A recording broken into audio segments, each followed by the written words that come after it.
umaga sa inyong lahat at good morning sa mga gumising dyan para lang manood ang Valorant Masters Tokyo 2023 Filipino broadcast. At ngayon, we are finally on the last day of group stages. Ako nga pala si Rubix ko, ang inyong panel host for today. At ang kasama ko ngayon ay ang The Mods, si Bill and Terror, and we are The Panel! Irashaimase! Welcome to Japan! Japan! Tokyo!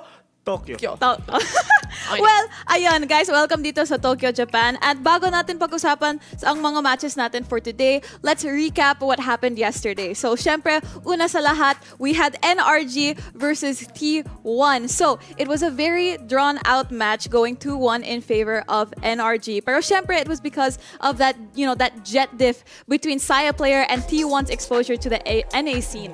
I mean, you have Saya player on the team, di ba? Nakita natin, even on game 1, it was obvious for NRG na may certain adjustments sila pagdating dito sa match na to, knowing na hindi pa rin sila nagkakatapat ever since. And this match just goes to show na you have to really have that mental fortitude going up and going to map number 3 ng malayuan. And to the fact na for the side of NRG, andun si Ardis which is nag-champion na siya back then nung Masters Mark nga. safe sa Mark safe. natanggal. So talagang dumating talaga tayo sa punto na punta tayo sa Lotus, sa Vine, tsaka si Pearl. And really thought na talagang T1 na makakakuha nun on a 2-0. Pero biglang na-reverse sweep nga ng mga players ng NRG. At pagdating naman dito sa mga next game nila, ano kaya ang susunod dito? Exactly. Pero sa tingin nyo guys, gano'ng ka-close ang two IGLs natin? We have Seta and Finesse, lalo na, napakaraming adjustments na nakita natin nung game na yun. Si Seta lang, alam mo yung nakikita kong parang hindi siya nag-perform ng sobra. Pero makikita mo yung ngiti niya, nandun na nandun eh. When I say not performing ng sobra, pagdating sa popping off, but you actually saw he had a really good ace doon sa Viper Spit na meron siya. And really, majority of those kills are majority mga impactful kills talaga. And syempre din naman kay FNS, diba? It's been a long time na talaga naglalaro siya dito ng FPS and competitive scene nga sa buong buhay niya. And to the fact na Viper lang din naman talaga gamit, ibig sabihin nun, hindi naman talaga siya kailangan na pumasok nga talaga sa loob ng site. Meron siyang global control nga. Pwede siyang mag-cut off ng rotation, pwede siyang mag-antay ng mga pwedeng mag-flank or anything like that. So talagang at least yung focus niya is to make calls for the betterment of their team. That's right. Pero nakita din natin na nag-step up talaga lahat ng players ng T1 here. Do you think, moving on to this tournament, are they looking good? I'm not... Pogi. Pogi! Pag looking good, walang problema. Pero huwag ka papatalo, Reby. Oh, mas pogi ka. Up here. Ayun yung first series natin kahapon. Ayun, so, pag-usapan naman natin ang nangyari sa second match natin, which was Attacking Soul Esports at FUT. So, malungkot ako kasi di ko na ma-flex yung pagka-memorize ko. Sabihin mo. Ito na yung last. Kasi, syempre, yan o. Para sa'yo to, Lodi HFMI0DZJC9Z7. Wow. I will miss you. Ikaw ba, Bes? Ikaw naman. Huli na to eh. Kasi paalam na eh. Gusto mo, hindi pa tumitingin eh. HFMI0DZJZ9Z7. Like and share. Stream mo to, Bes. Paalam sa'yo, HFMI0DZJ7. Siyempre, di ako papatalo, no? Ano ba naman yun? Pero yun nga. Hello sa'yo. Yun na yun. Kinabahan ako sa nangyari. Pero dito naman ngayon sa ASC, di ba? Siyempre, sila yung second seed nga ng CN. And at least napakita nila na meron pa rin talaga silang ibubuga dito. Medyo maaga lang talaga silang nawala sa Masters Tokyo. Pero ang importante, nakita natin yung mga talento nila. To be fair, nagpakitang gilas talaga sila pagdating dito sa series na meron din tayo. And I was actually more on a surprise note din para sa mga viewers na nanonood dyan. More on a surprise note na ganito rin yung naging performance nila against sa teams that we had here, especially in Masters Tokyo. And knowing nga din na EDG kasi yung pinaka-popular na team na meron nga tayo sa region na yun, this is a team na can surprise and can go back and then can actually adjust pretty well kasi binigla nila yung mga teams na meron tayo dito sa Masters. Pero it is what it is. That's right. And I think na, not to put ASC down here, pero they do have that kind of, we did have life come from EDG going into attacking Seoul Esports, and he kind of shared that experience here. And I think na they didn't exactly translate it so well because we did see nung Ascent game, we saw that mid control from ASE, pero hindi inallow ni FUT na mag-tape over ang ASE because Kiwi, I think na he had the very, very high first skill ratio. I think second just behind Durka sa EMEA scene. And yun nga, di ba, for a side naman ng FUT ngayon na talagang andun sila sa punto na isa sila sa powerhouse talaga ng EMEA. Dumating na tayo sa punto na sinasabi ng mga tao na EMEA ang best region so far. Pero FUT na lang ang natitira sa lahat. And to the fact nga na natalo nila ang Navi back then, natalo sila sa lower bracket finals ng EMEA. So talagang matinding footing ang pwede nilang ipakita dito. Pero it's really up to these teams kung ano ba ang magagawa nila sa DRX. Sheesh, puting, grabe. Puting. Saan mo nakuha yun? Sa FUT. Malamang. Kapaano? O ba? Kay Si Kay Kong eh. No? Nanonood kasi kami vlog tapos nakita namin. So yun, ito yung team nila. But we were talking about it already. QE nga, isa sa mga players talaga dito. Especially on a Neon. Napakalaking fan talaga ako ng isang Neon lalo na sa Lotus map nila. And having that fast rotations, not only that, syempre, yung suporta nung ibang mga players like Mr. Fallen, and then you have Qrax na pagdating dun sa trade-offs, grabe mag-trade-off si Qrax. That's right. And I think, siya ata yung reason how they got out of EMEA. He pulled up a lot of clutches. I think siya yung pinakamaraming clutches sa team nila. But moving on dito sa last series natin na nangyari kahapon, we have EDG versus Navi. Parang ito yung pinaka-hype na match yesterday. Naalala niyo? Ang saya nito. Dito kami, si Vil at ako, naging tunay na kangkang fans. Dito yon, itong series na to yon. Akala namin 2 games lang to, di ba? Parang 3 games na, kasi. Parang 3 games kasi first game nga 15-17. Tapos yung sa Pearl, tapos din naman sa Bind 12-14 talaga. Sobrang dikit ng laban nila. And dumating na nga tayo sa punto na nakikita natin na EDG, hala, nawa-4-0 na, nawa-4-0 na lang ang Navi. Pero dumating tayo sa punto na si Kangkang nagpa-pop off nga talaga. And to be honest, this is a big upset sa EMEA. Kasi champions to mga to eh. Si Sined ng champions ng VCT Champions 2021. Ito mga iba, FPX Masters. So, with that kind na ginawa ngayon ng EDG, malaking slap sa mga face nila for sure. Kaya nga sabi ko si RD, Mark safe eh. Kasi ito yung mga teammates niya dati, di ba? Sina Angel. And this time around, Mark safe siya dun sa mga natanggal. Dahil Navi yung natanggal, di ba? At EDG nga ang naiwan dito, Reby. And to think of, syempre, excited na ulit ako makita si Kangkang. Kangkang supremacy so far. Lupit niya. Parang si Kang Dupet. Yeah. Pero paano yung excited, Bes? Excited na excited talaga kami. Ikaw, Phil. Paano yung excited? Wow! Ganun kami ka-excited. Hindi tayo naka-zoom eh. Ayan. Pero let's see. Now, we did have Kangkang tapos si Sined. Ang lukot ni Sined, it was very, very hard to see yung frustration. Inom ka muna, Bes. Pero sige lang, tuloy mo lang yan, Bes. Wala, ang lukot ng tignan si Sined yesterday. Pati ako rin. Sige lang. Sige lang, Reby, magsalita First ka time lang. ko lang makita si Sined, isipin mo, naggumanon sa lamesa. Galit na galit siya Galit na kasi galit siya. hindi siya tumatama. Wala eh. Pero yun nga, dumating, yun yung Bes, yun yung sa Pearl.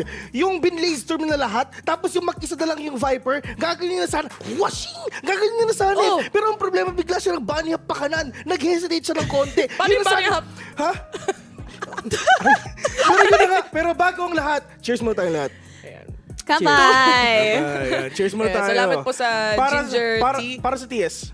Para sa TS. Ito para sa lahat ng Pacific teams na meron tayo at sana makatawid sila. Ayan. Ikaw naman. Gumuguhit, Bes. Yung ginger tea, masarap talaga siya. Grabe, man. Ito din para sa Pacific teams natin kasi both of them last chance nila today. Again, DRX and T1 medyo malungkot tignan. Pero Inumin mo na. Kinukwentuhan mo ba? May disco sa dulo. Di ba? May apelito pa.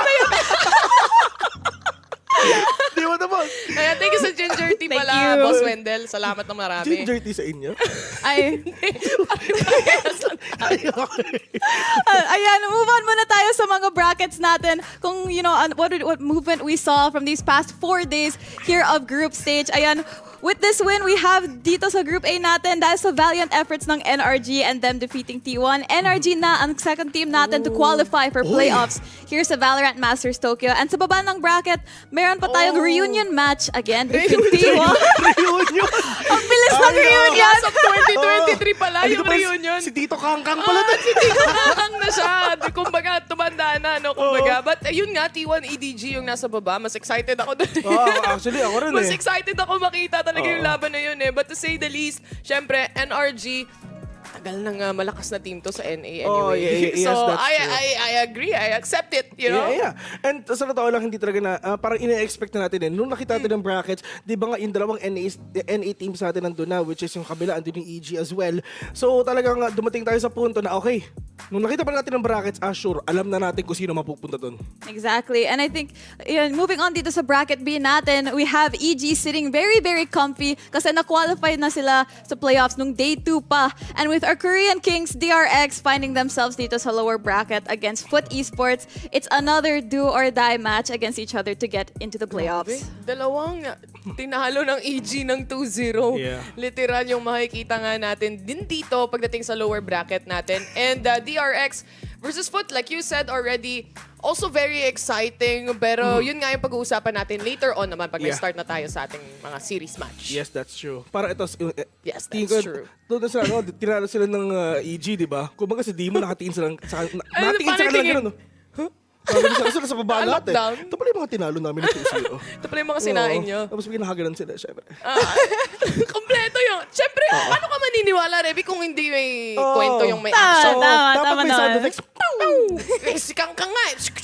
Pow! Pero, na-expect nyo ba yung turnout na to? Like, bago lahat, before the group stages even started, na-expect nyo yung turnout na to? Siguro para sa EG, hindi gaano. Kasi kung tutuusin, fairly new team eh. Yung composition na meron sila. Pero kasi yung coach nila si Potter, so. Ay, talaga Potter sila. boss. Ito hindi namin ganito na lang. Hindi namin in-expect na 2-0 ang Ay, DRX. totoo. Yun na lang yun. Na minama sila ng ganun. Minama sila. And syempre, yun yung pride Totoo. ng Korea, powerhouse ng Korea. Pride din natin yun sa APAC eh. Oo, di ba? So, kakaganyanin lang nila. Yun yung mga bagay na hindi natin ina-expect. Pero siguro, expectation natin, EG nandun. Pero yung 2-0, day in or Exactly. And, with the DRX dito, for their last chance, do you think na we'll make it out of playoffs? Sino, waited sino? out of group stages in DRX. DRX? mahirap. Alam mo, actually, meron ng pinag-uusapan na nga din natin talaga kanina na medyo tagilid ang vapor eh. Alam mo yung vapor?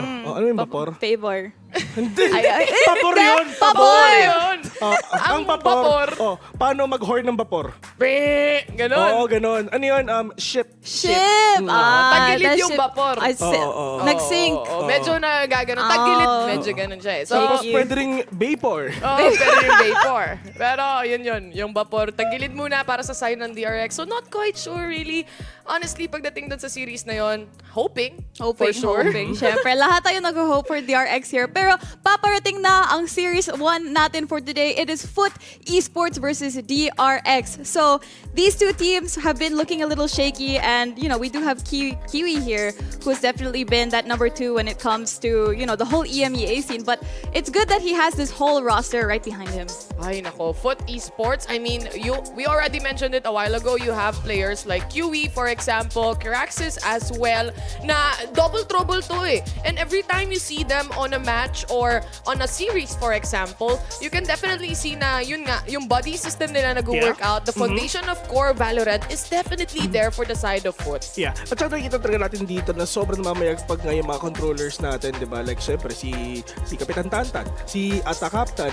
Talagang kitang-kita natin na kahit dumating siya sa punto, nag-Viper, Omen, Breach siya, Initiator pa nga, is talagang kitang-kita mo na sila talaga yung nagiging top dito. For a side naman kay Kiwi, I mean, yes, ang importante nakaka-entry siya, pero it's all about the follow-up na pwedeng ibigay na rin talaga ng mga sumusunod sumusunod dito. It's all about the core, it's all about the values, it's all about kung paano ba nila mag-synergize talaga yung mga movements nila. So at least dito ngayon sa match nila, paano kaya ang mga napag-usapan nila? To para kasing si Kiwi kumbaga yung kangkang show. Yeah. Parang ganun yung datingan din at some point, at some degree. Pero very much popular din naman si Kiwi sa sarili nilang region kung saan nakikita rin natin siya on a neon even. And if we think about it and we watch as well how he plays out, gaya nga sabi ni Vil dito, importante yung entry pero yung mga susunod din na follow-up pa mula doon sa ibang teams to actually secure rounds here is makukuha ba nila? Kasi minsan may mga mistakes eh. Kahit yung mga mishaps, kunwari ni Mr. Fallen, for example, yung TP-TP, nagkakamali pa rin sila kunwari. And konti.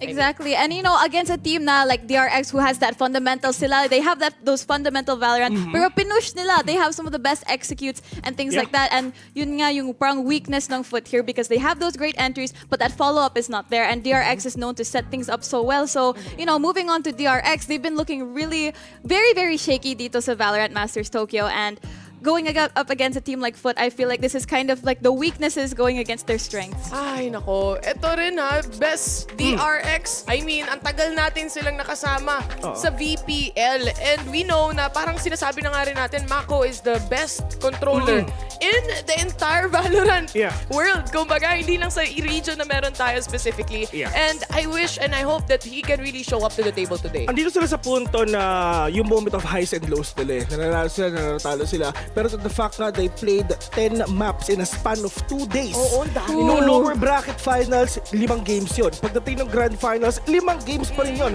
Kinas namin lahat yun eh. Kinas namin lahat yun. 11 So literal, so lahat nung mapa talaga sa Valorant, literal na laruan nila. So maganda yung mga pwedeng mapanood nga ng FUT dito if ever in order for them na ma-counter ang DRX ngayon. Siyempre sa ganong klase, makikita mo na yung mga kahinaan ng kalaban mo. Tsaka ang kailangan ngang gawin din dito for the side of DRX really. Kasi nga, na-mention natin kanina nung nag-uusap tayo dito behind the scenes na there is certain cracks towards the perfect play that we know and we are aware of para sa side ng DRX. And so far, we're showing those cracks na really showing pagdating nga dito sa mga sa mga teams na nakakalaban nila. And if that continues, that is a problem for the side of DRX kasi sila yung team na parang pagdating sa dulo, pag medyo naguluhan sila, na-surprise sila. Na-surprise talaga sila. Yeah.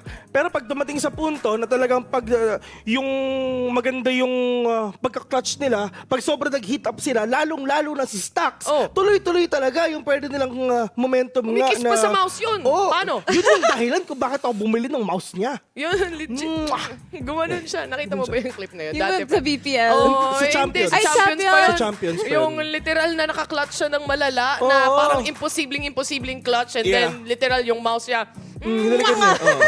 Ganon talaga. Pero yun nga, DRX, I hope it is their day today, especially para sa Asia Pacific region natin. Hoping. That's right. And I think, you know, we were talking about Stacks just now, pero mag-zoom in muna tayo kay Buzz at si Kiwi and putting them head-to-head because we've seen how these two operator players have played and made a huge difference sa mga matches nila. And again, let's see how these two fare against each other. Yeah, dumating nga tayo sa punto nga si Buzz is yung halos yung last game nila against Evil Geniuses is Killjoy. Yung gamit niya kasi naglalaro nga si Foxy9, siya yung nag-Ray, siya yung nag-Jet. Pero minsan talagang, if ever nandiyan si Zest, talagang nag-Jet din naman talaga dito si Buzz. And in terms naman sa performance nila, we all know na malakas na talaga ang DRX. Pero what if itapat mo sila sa ibang region? Not too far off din ha, yung stats natin kung sakasakali man. Doon lang sila, nalugi ka din bes yung FB nila, mataas yung percentage. Ikaw kasi naban. Bawi din.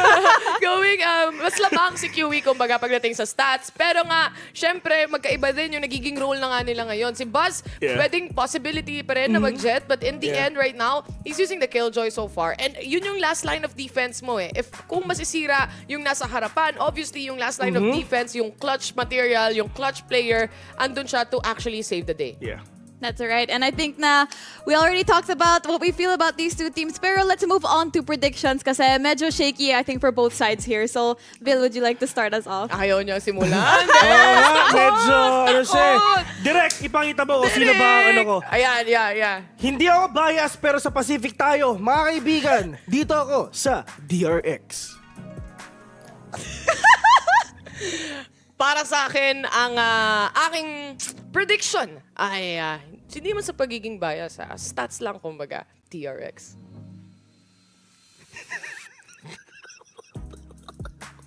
TRX ako.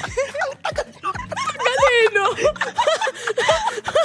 Parang ayaw tanggalin no? Nakakahiya din kaya. Best, save the best for Save last. the best no. for last. Sabi nga nila, sige, sabi mo muna yung prediction mo. Hindi, mag-zoom in muna. Ayan. Ako naman. Oh, wow! Walang zoom in, best. Pasensya ka na. Wendell! Wendell! Naglakas pa si ate mo. Wala kasing tao dun sa camera. Wendell, iso mo nga. Iso mo, Wendell. Iso mo. Ulit. Ayan, Take ulit. 2. Ang prediction ni Reby ay... Si Wendell. Humihingi na ng tulong. Ayan. Ayan Ako naman. D.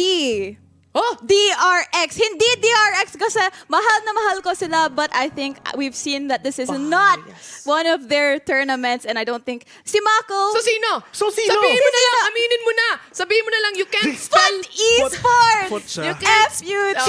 You can't spell futsal without foot. Foot.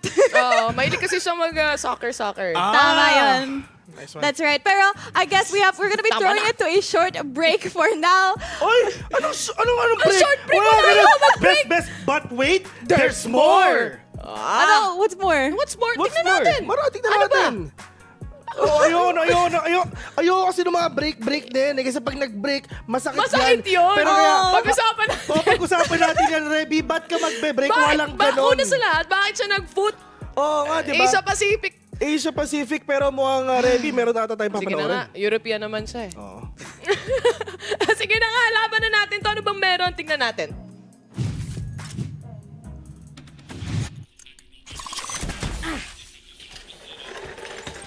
Hey, you. Need a hand? Fine.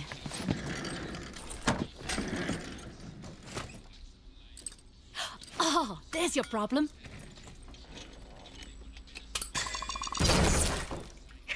You did that on purpose.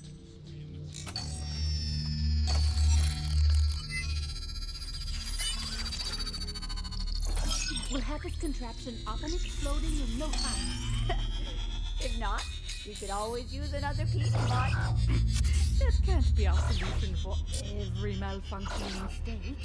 Besides, Max seems perfectly suited to his role.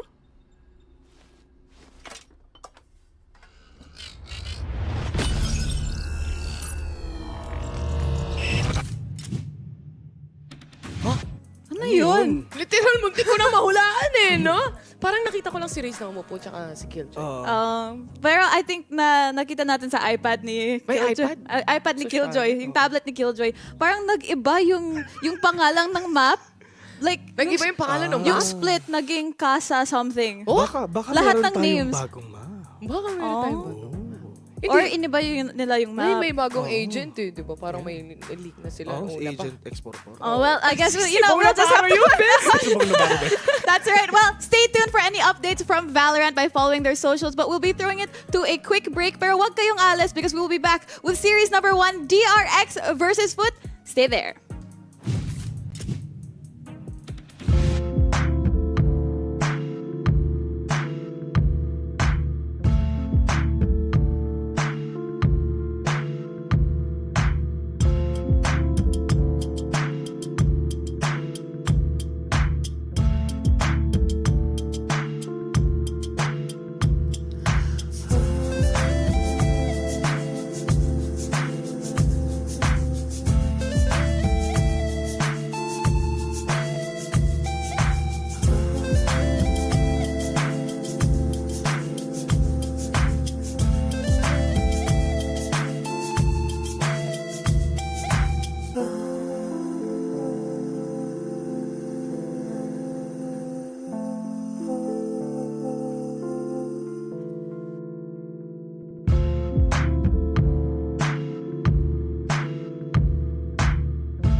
그냥 샷으로 진 것 같아요. This was destructive, absolutely. They're targeting the weaknesses of DRX's playstyle. Bireysel inisiyatifleri bana göre, ya benim düşüncem biraz az. Tamamıyla taktiğe uyuyorlar. Taktik dışına çıkmıyorlar. Rakipten bir çekincem yok. 제발 이디지처럼 좀 해외물 먹어가지고 이제 머리가 좀 심어졌으면 좋겠습니다. 참만 말고 막 만하게 볼 상대는 아닌 것 같고 최선을 다하겠습니다. 지는 건 없어. 배우는 것뿐이야. 우리는 이제 배우고 이길 일만 남았다. 오케이? Let's get it. Çok çalıştık, aşırı fazla çalıştık. Job not finish.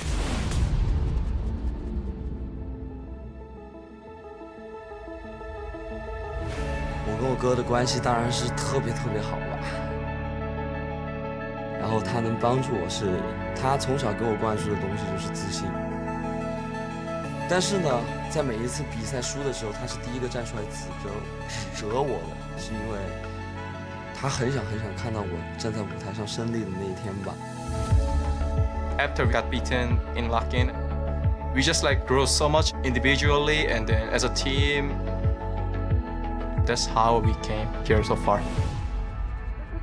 They collapse, they strike them down, and China get their win. 我想我哥看到这场比赛的时候，拿到胜利的时候，他一定是在哭。We can qualify for the playoffs. That means a lot to me.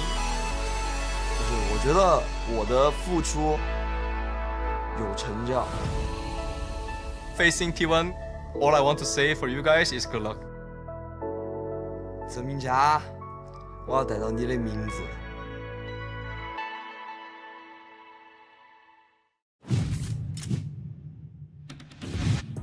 Magandang umaga ulit sa inyong lahat, and I hope you had breakfast because we are just about to jump in to our Series 1 DRX versus FUT Esports. Ay nako, ito na yung exciting na match natin. Yung pangunang series na meron nga tayo. Pag-usapan natin sila kanina, na-highlight natin yung DRX pati yung FUT.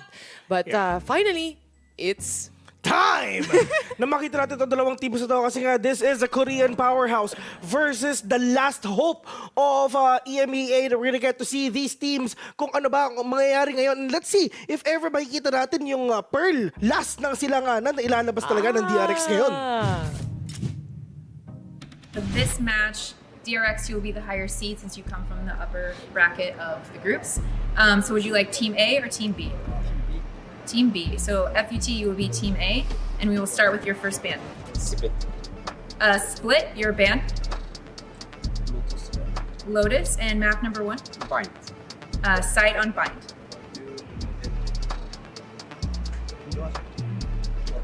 Attack. Map number 2. Fracture. Side on fracture. Attack. Attack. So we're gonna go into the next set of bands, starting with FUT. You have Ascent, Haven, and Pearl. Pearl. Pearl, okay. Your band. And Ascent. So map number 3 will be Haven. Side on Haven. Attack. Okay. I'll run through this really quick, make sure we're good to go. First set of bands, we have FUT with Split, DRX with Lotus. Map number 1 is Bind with DRX on attack. Map number 2 is Fracture with FUT on attack. Next set of bands are Pearl and Ascent. Map number 3 is Haven with FUT on attack. Yep. Sounds good? Yes. All right, good luck to you both today.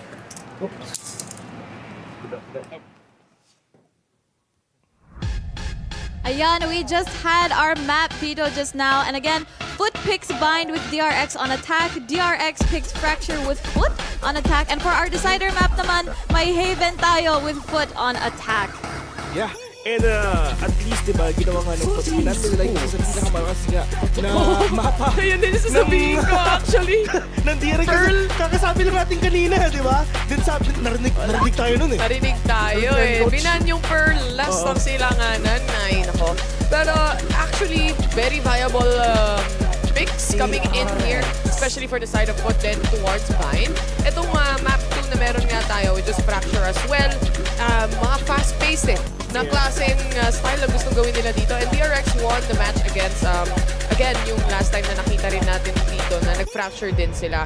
But moving forward, nawala yung Pearl dito. Isang malaking factor din yun na talagang may respect ban. Oo. At dito sa bind, di ba, may kita pa rin natin yung mga double controller na setup na pwedeng gawin. Pwedeng gamitin na itong mga teams na to. Well, they have the choice if ever ilalabas ba nila si Zest, ilalabas ba nila si Foxy na nakadepende pa rin naman talaga sila. And kitang-kita mo, habang nagmamaban sa'yo si Termi, nagte-text lang.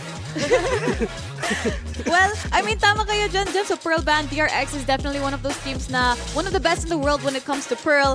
But interesting though, yung decider map natin, which is Haven, which again is that Vision Strikers map that they were really known for. And very dangerous dito kay FUT if it ever reaches Game 3. Map of retake, kumbaga. Yun din yung sasabihin ko rin, Reby.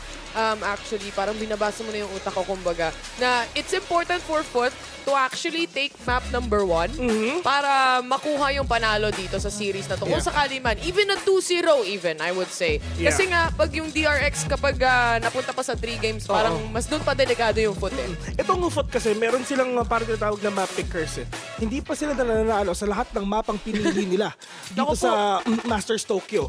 And tingnan natin kung magbabago na ba yung stat na yun, kung makakabawi na ba sila. Pero, best, ano ba si Best o si Foxy rin? Yun ang gusto nating makita kung sino yung maglalaro for today. Kasi sabi nga ng TS, Reby, pag naglaro si Foxy 9, doon sila kinakabahan, wag nyo daw ilabas. Pero I think si Zest ba to? Nakakalimutan ko actually exactly yun. Kasi lagi si Stax yung nakikita natin Laging si Stax yung pinapakita sa video Tsaka si Namako. But anyway, yung lineup na meron nga tayo for DRX's side, especially dito sa Masters Tokyo, si Zest, no? I think, yeah, tama. No? Yun nato si Zest yung pinakita just now. Zest will play. Zest will be playing for today. I like the lineup with Zest. Because okay lang naman. Not too bad, I would say. Not too explosive like when Foxy 9 is on the table. But Zest is a very core player. Kumbaga ito yung El Clasico Oh, Ito yung El Clasico ng lineup. Siyempre, knowing na andito tayo sa elimination nga na match, diba? So, if ever we're gonna play, andito tayo sa pinaka-comfy nating mga Picks. composition. Tama. And Comfy speaking picks of if ever. compositions, nandito na tayo sa Prime Gaming Agent Select. Ano na yung thoughts nyo dito sa mga lineups nila? Bind to So, obviously, makakita rin talaga tayo ng raise combination.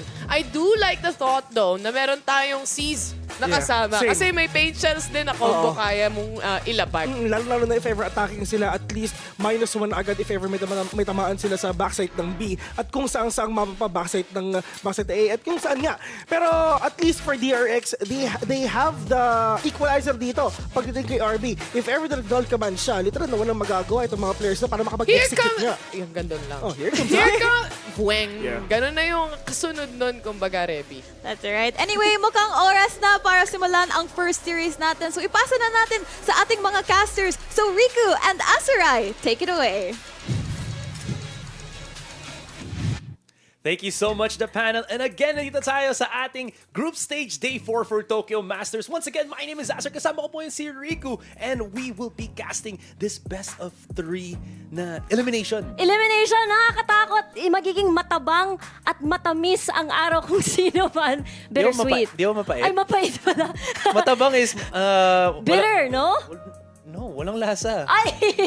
Parang oh my, salamat sa correction, Asaray. Pero tama ka, mapait o magiging matamis. Depende kung sino nga ba ang mamamaalam at kung sino nga ba ang magpapatuloy dito sa kanilang journey dito sa Masters Tokyo. Hindi ko alam kung ano pang pwedeng mangyari kasi kahapon, sinabi, umuwi. True, very, very true. But again, pinag-usapan natin to before nag-start yung broadcast natin na hindi gagamitin ng DRX si Foxy 9. I was mentioning nga na it felt like Foxy 9 just couldn't handle kung ano yung kaya dito na yung ibang kaya ibigay ng other teams. So now, DRX, they're coming back to their own form. Lalabas nila si Zest, which at least gives them a lot more options sa pagiging technical nila, which is actually yung bread and butter ng DRX before they picked up Foxy 9. Yun nga, tama ka dyan, Asray. Kasi diba yung DRX dun sa parang interview nila, sabi nila, we got out-aimed sa kanilang previous series. So possibly itong configuration, baka ito na yung kailangan nilang key factor.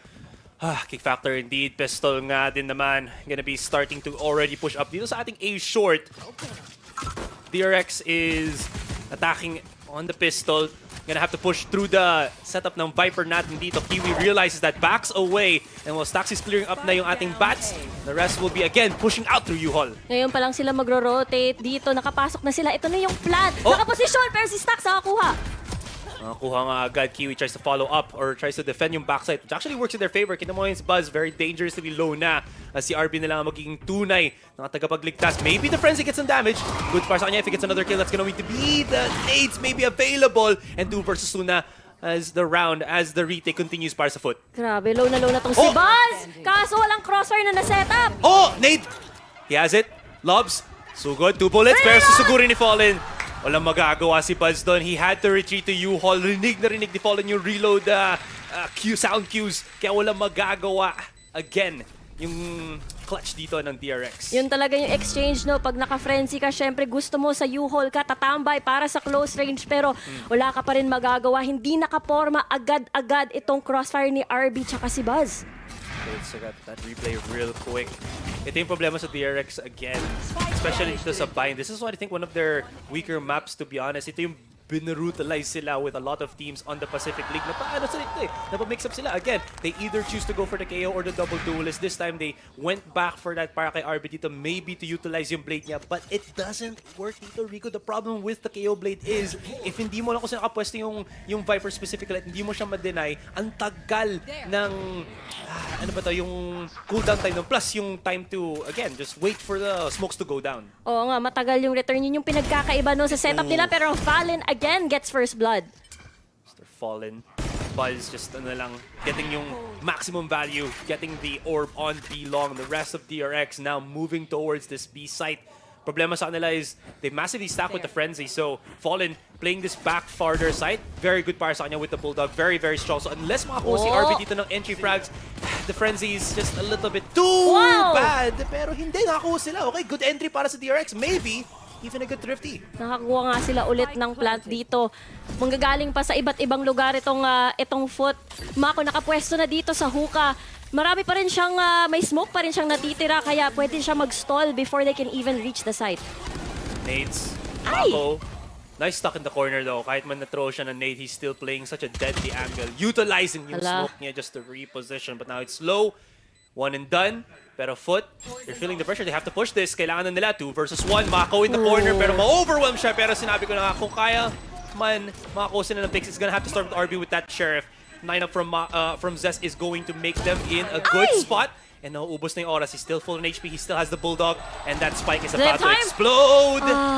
Great thrifty para sa DRX. Nicely done by DRX dito. Ang ganda ng setup nila. Ang ganda ng stall. At doon nagsimula sa kanilang Viper again, buying so much time. Kasi dalawang miyembro ng FUT manggagaling doon sa hookah. Kailangan nila pumasok. Kasi isa lang, kumbaga, ang manggagaling sa spawn. Kaya ang awkward, hindi sila makasugod all together because of that hold. Palong-palo dito si Zest din. Ang aggressive ng kanyang ano. And that's the thing na. Again, naging kasalanan ko din ito dati. Nisip ko na Foxy9 was the second coming para sa DRX dito. Pero Zest, when he was brought back, nakita mo naman how he was able to top frag even on the fade, even on his... So what's pinapakita niya pa how technical of a player he is. So really good adjustment ngayon from DRX. At least at the very start pa lang naman. Oo, tama ka dyan, Asoray. Parang nung VCT Pacific, ginagawa siyang parang secret weapon. Kadalasan, lalong-lalo na sa mga next stages. Itong si Foxy na yung linalaro nila, pero 3 stacks sa baths. 3 stacks against the 1 stacks dito. And DRX just holding along the corners. Oh, dude, detected. Alam ba na si Ata Captain nasa corner dito ngayon. That Boobot not gonna be able to clear him out, and that might be dangerous. Pero he actually is a TP. Mr. Fallen is low, kaya makakapag-back siya into the site. The wall is there. Pero as RB is alone here, waits for the reinforcement ng teammates niya. They do have a good amount of time to just wait a little bit before they actually start moving in kasi nagkamali ng timing in si RB. And wala pa nga yung kanyang teammates. Kaya nga, everything, FUT, all in their favor dito. Ang hirap umusad from that Viper wall. Pero Stax gets a kill at least. I don't know. Dude, feels like may jitters ngayon ng on DRX. Kahit pa nakakakuha sila ng plays, individualistic siya, at least the beginning. And the problem is, again, masyadong hot and heavy ngayon ng pag-push ng DRX. I don't know if this is the way that they usually play. They're all about that systematic approach, pero it's thrifty upon thrifty and nabawian sila ng FUT as the next round progressed. The fact that yung Brimstone ng FUT nakapatay ng Classic, hindi hinayaan mag-trade, pumasok ng portal, nakapulot pa siya ng Phantom. That is definitely not what you want to happen dito sa Long. And honestly speaking, going back to what you brought up, Azuray, dito yung Zest versus Foxy9, oo nga, para siyang secret weapon. Pero tandaan, nung kinalaban nila itong si T1 during the group stage, it was Foxy9, panalo sila. Pero kahit nung lower bracket finals, nag-rematch ulit si DRX, pumunta ulit sila sa bind on their 4th map. It was Zest that was brought in. Pero unfortunately, the other maps, yes, panalo, malakas sila. Pero sa bind, natalo sila despite 2-0ing them in the group stages. The woes of DRX have come to haunt them.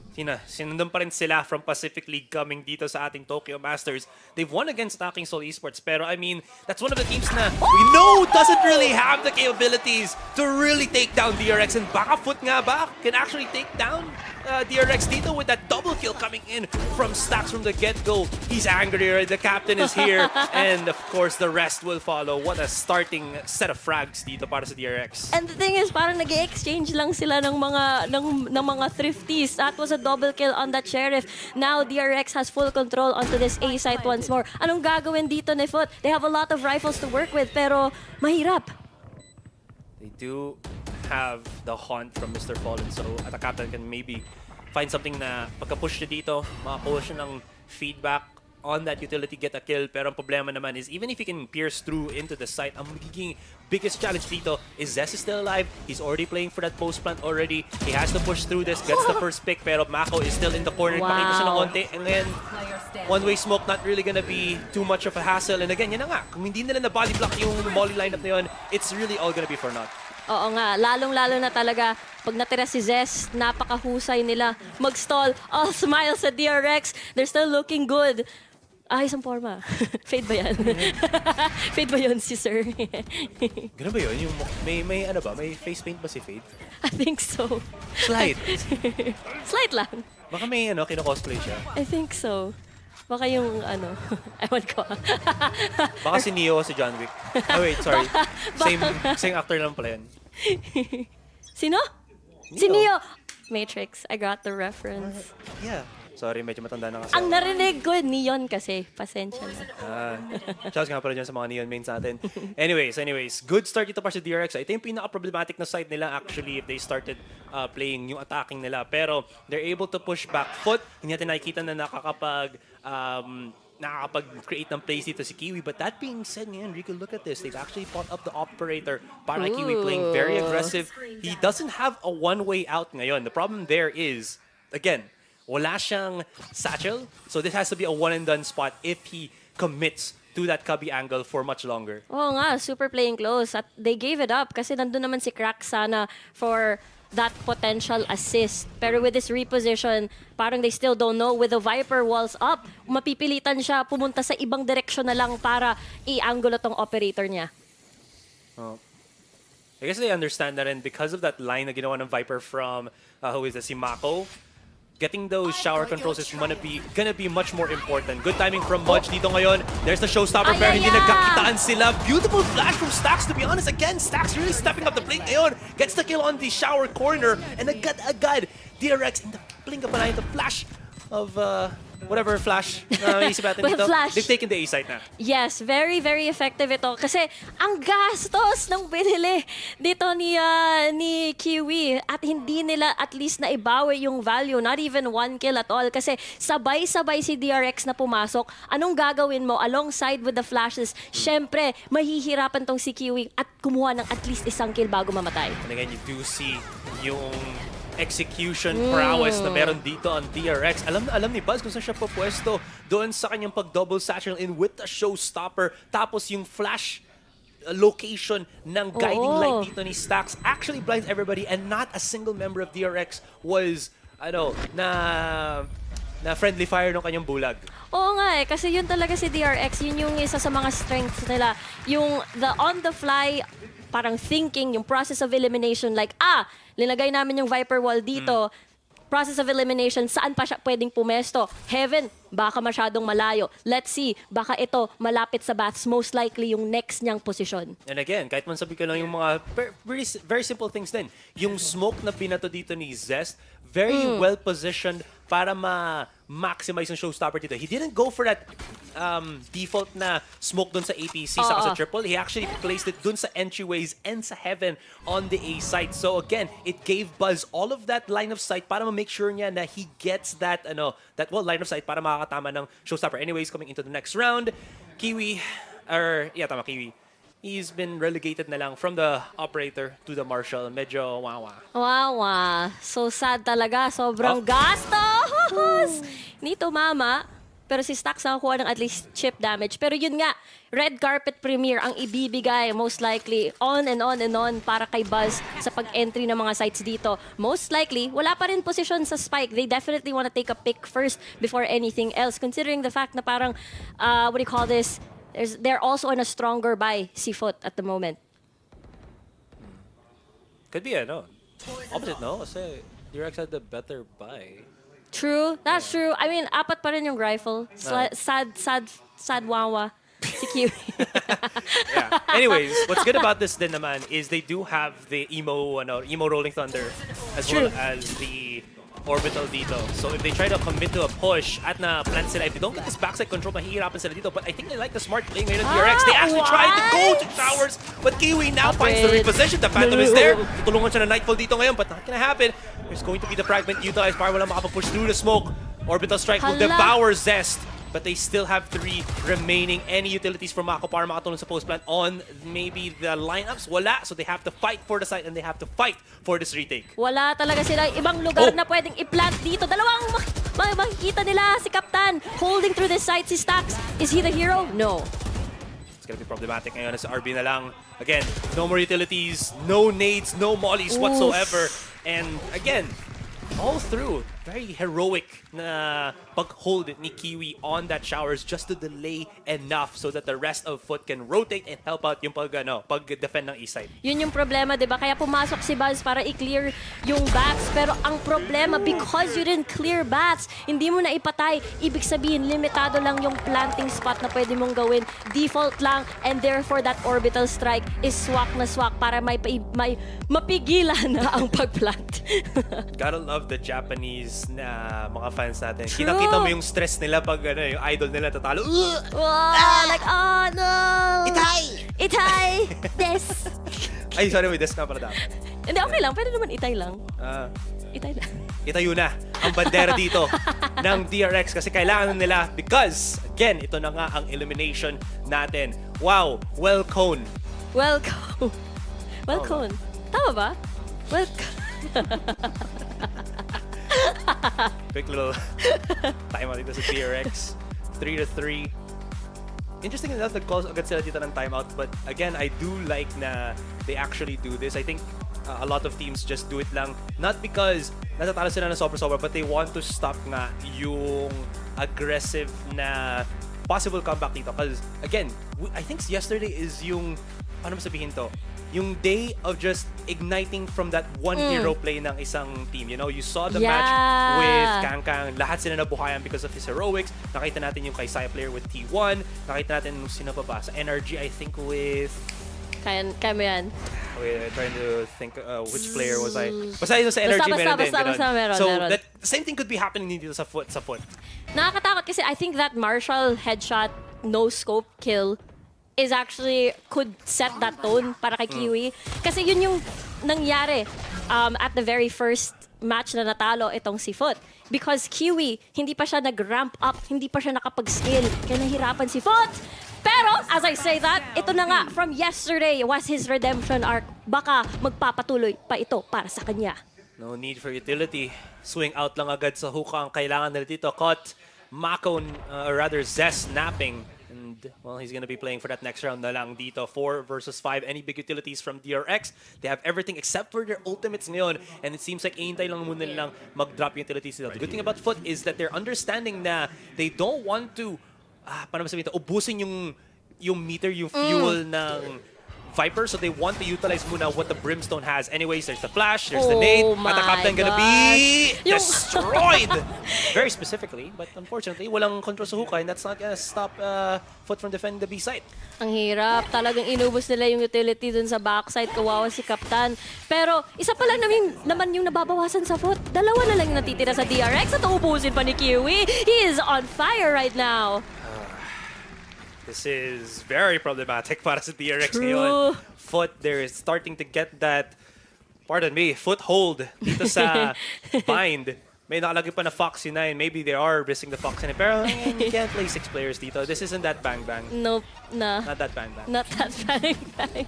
Pero yun nga di ba? Parang inubos nila yung entire utility para mawala si Kaptan. Pero ang exchange naman dito ay ang buhay ni DRX. The big problem ngayon para sa DRX is I feel like they're hyper-focusing na on one specific angle. Again, nakamali nga sila na they weren't able to re-encapsulate yung control sa hookah dito. The big problem to that is, again, ang ganda ng placement ng Viper wall dito ni paring Modge na you saw if Mr. Fallen was actually playing even while the wall was up and nakakita siya from hookah down to the entryway ng Octagon. So because of that, again, walang magawa dito ngayon. And this is the big problem of DRX. Before we started nung Pacific League, pinag-usapan natin lahat ng panel na DRX, they get into their own heads and nakikita na natin yung kanong klaseng plays. Mako's trying to play by himself, going for those heroics, nagkakaproblema. If Buzz tries to push to this, he's getting that decay from the Viper smoke. This is, again, DRX starting to just look a little bit befuddled, winded as to how they have to bring down the FUT players.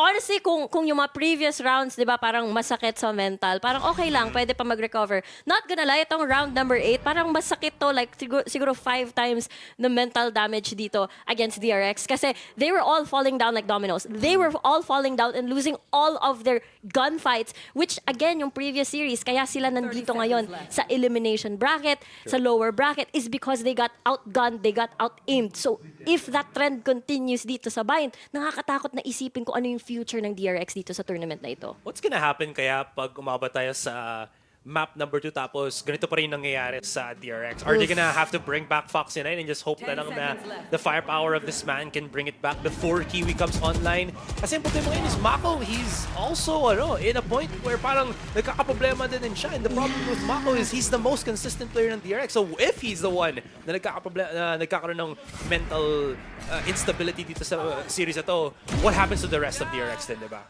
Nakakatakot yung naisipin yun, diba? Kasi siya yung he has never, parang wala siyang off day, kumbaga, kahit dun sa VCT Pacific.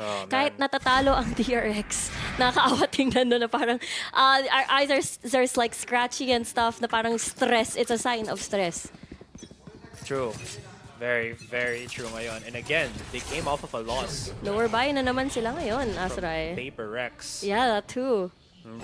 FUT, yaramdam na nila sobra yung confidence nila ngayon. That nade, that showstopper is chasing it down so aggressively. Pero thankfully na lang nakapag-delay dito ang DRX. The big problem with this is, isipin nyo guys, kahit mo nakakuha na no kills ang showstopper, ang laki na map control na nakuha nila. Stacks though, I like the positioning, but nagkamali siya sa timing. He thought na nakapag-tuck in the corner na si Kiwi doon, but Kiwi was still very adamant about getting that main A-short control. Another swing! And he's back out. Wala mo sila magawa. May plano sana si DRX na, double swing sana doon, pero hindi yun nangyari. Nakaalis agad itong si Kiwi. And I feel like FUT in this bind, they're running away with a lot of things without punish at all. One gets tagged. That was awkward. Little bit. Yeah. Konti lang. Better to just break it than get suppressed. In any case, Fallen. He doesn't even have to use the C's. With the help of Kiwi, wipes it all out. Again, it was a wonky bind. Some of them had rifles, some of them don't, but still, nakikita mo na again. Slowing down ang pace ngayon ng DRX, and that's never what you want to happen against a team like FUT. Yun nga kasi pag nakukuha na ng momentum itong si FUT, talagang hindi sila titigil, ipagpapatuloy nila ito. Meanwhile, sa DRX, parang ganun din yung resulta, di ba? Pag na-surprise sila, pag hindi nila, if they can't get a foothold of like the ground that they're currently on, parang tuloy-tuloy din yung kanilang snowball pababa. Nagiging avalanche sa pababa, and you do not want that in this elimination series. True. Hindi kailangan And this is one of the big things nila. FUT doesn't have to go for the individualistic plays anymore. Again, paisa-isa na lang.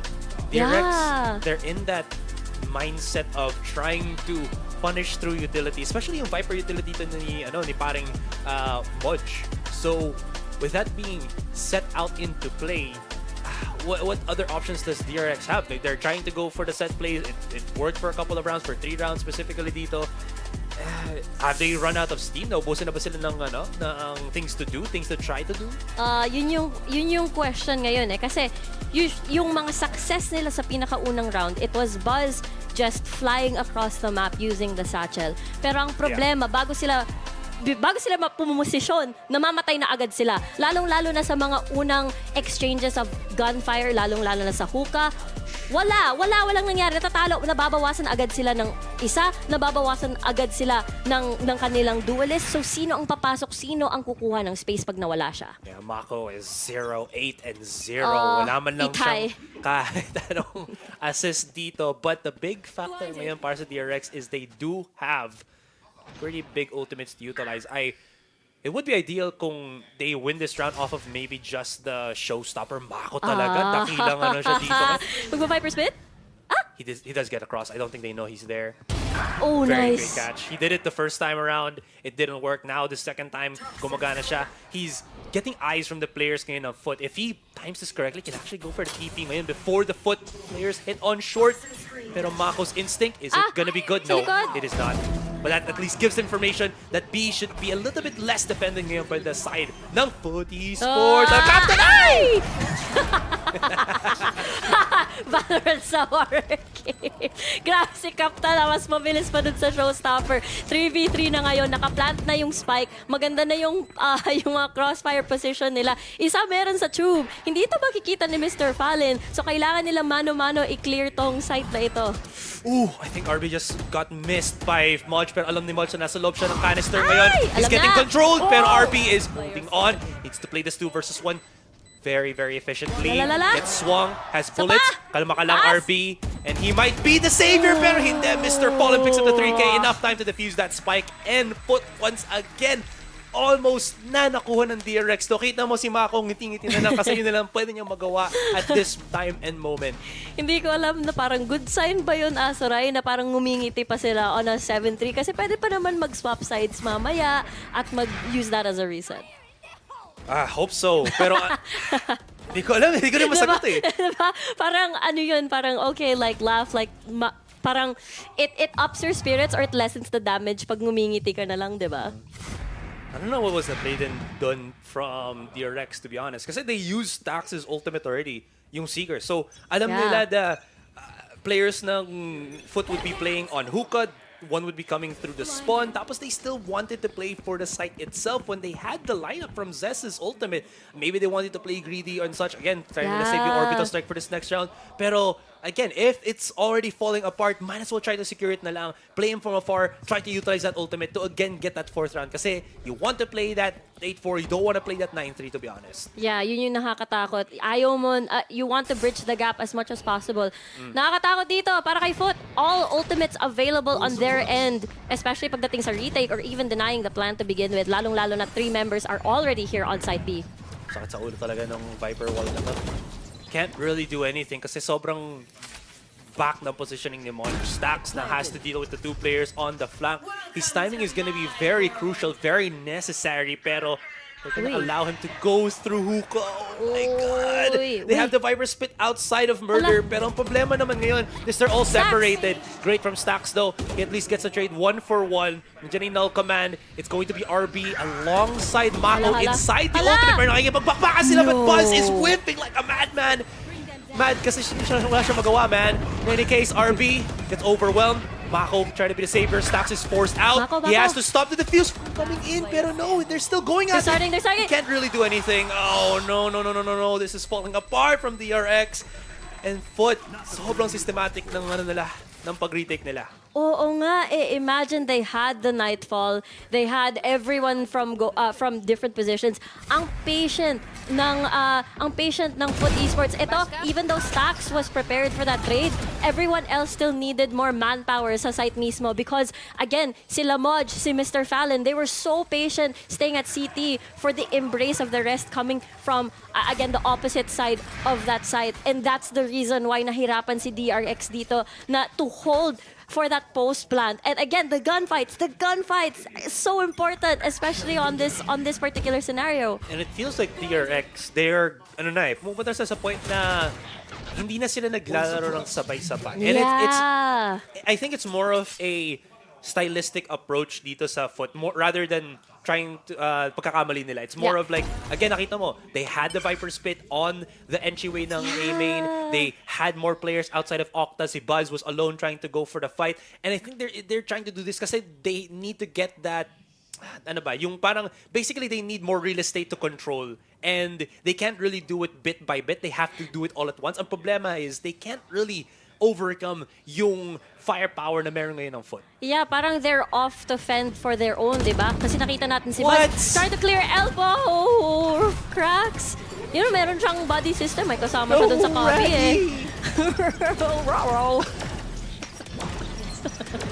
Shoutouts nga pala dyan sa mga Scooby-Doo fans natin. Anyways, moving forward, guys. Nagkakamali dito si Buzz. There's going to be the orbit. No, this is still not going to do anything. Kasi ang problema is there. Even if they ultimate the back of the site, there's still multiple players waiting for the push out. Again, DRX, they have this conundrum na mahilig sila mag-push through smokes. It might work, pero I did praise Stacks, but that was the one round, and that was like 6 rounds ago. Yeah, ang galing ni FUT mag-funnel ng proper utility at the right time, 'di ba? Alam nila na nandun sila nakastack sa may long and therefore they have that molly and everything. And of course, panels, they got some thoughts.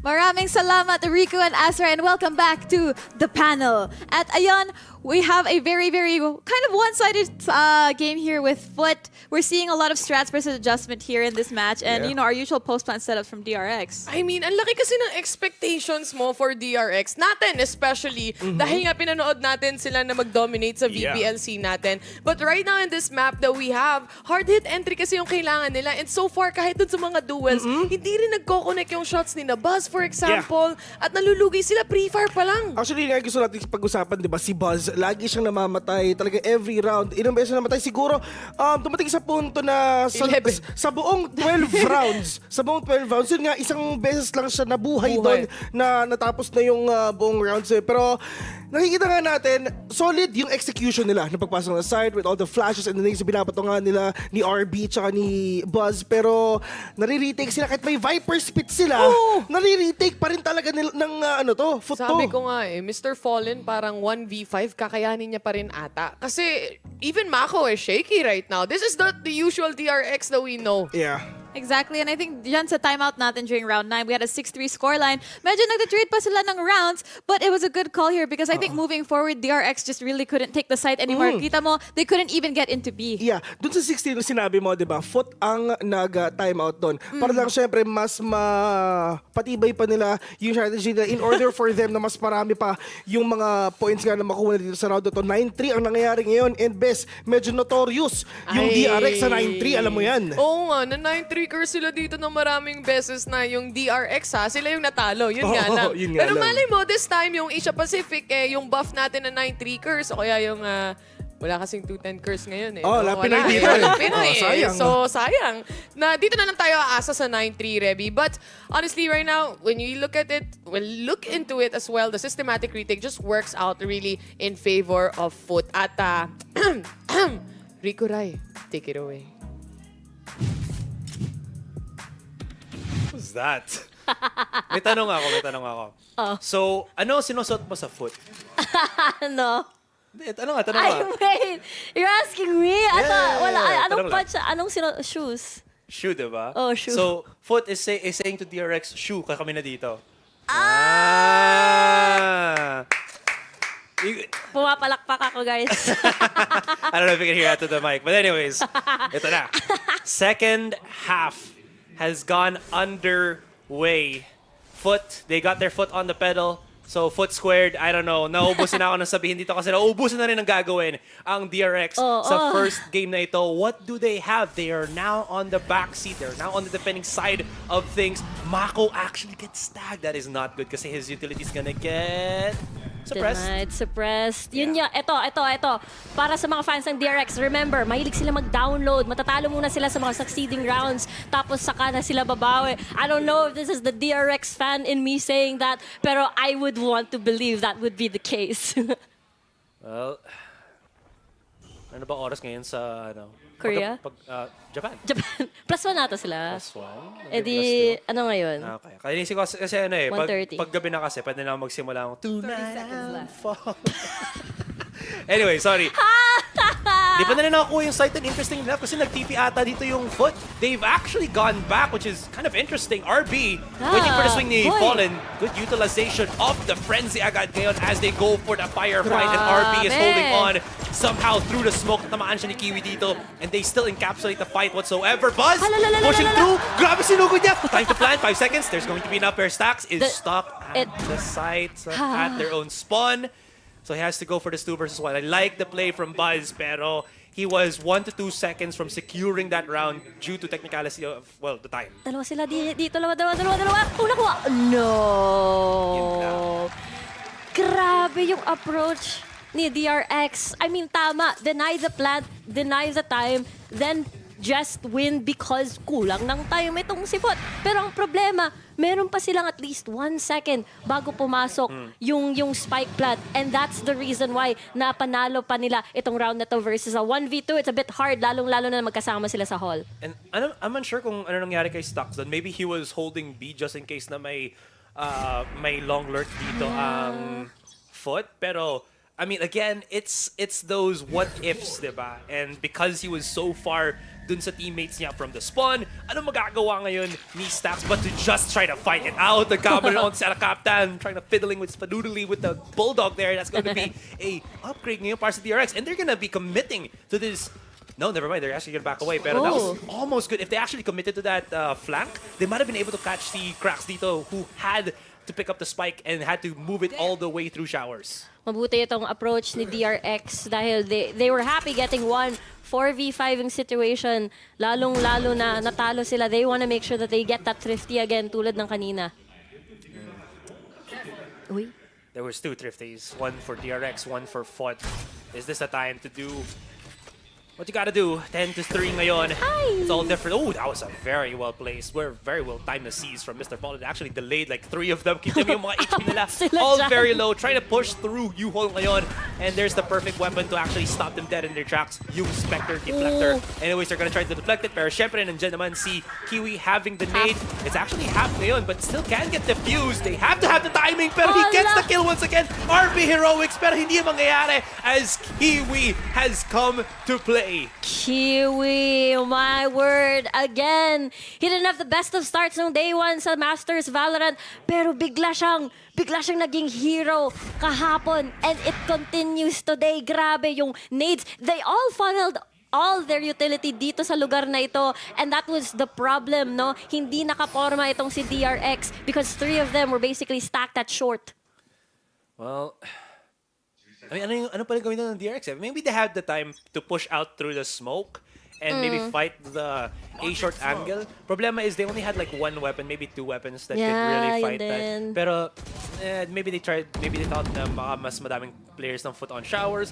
In any case, it's again the what-ifs na nag-hurt dito ng reads and approaches ng DRX. In any case, 2 rounds before we end this first game and medyo delics na ang DRX. Yeah, super dicey na on the end of DRX. Parang ito yung parang let's look at the next map. Let's see what we can improve. Pero we've seen a lot of the teams hold out despite a huge deficit in score. Pero ang problema, wala pang signs of life itong si DRX. Kasi si Buzz ay namatay at nawala na.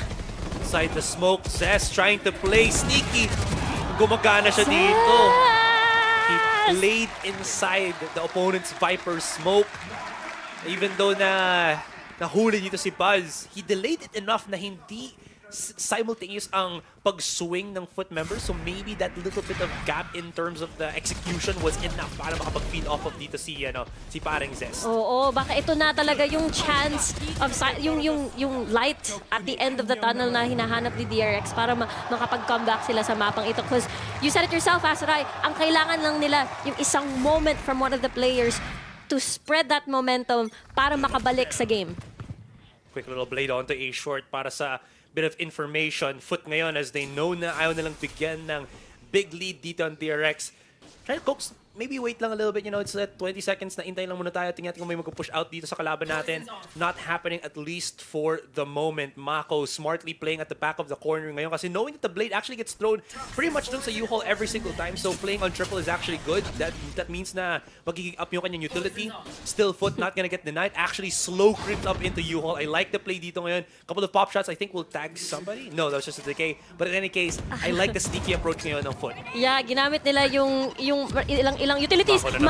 Mako is gonna fall because of the pain shells. RB, how can you hold this? How can you stop this? Hindi. May molly din doon. Pinipigilan nila lahat yung entryways ni DRX para makapasok at makapag-deny.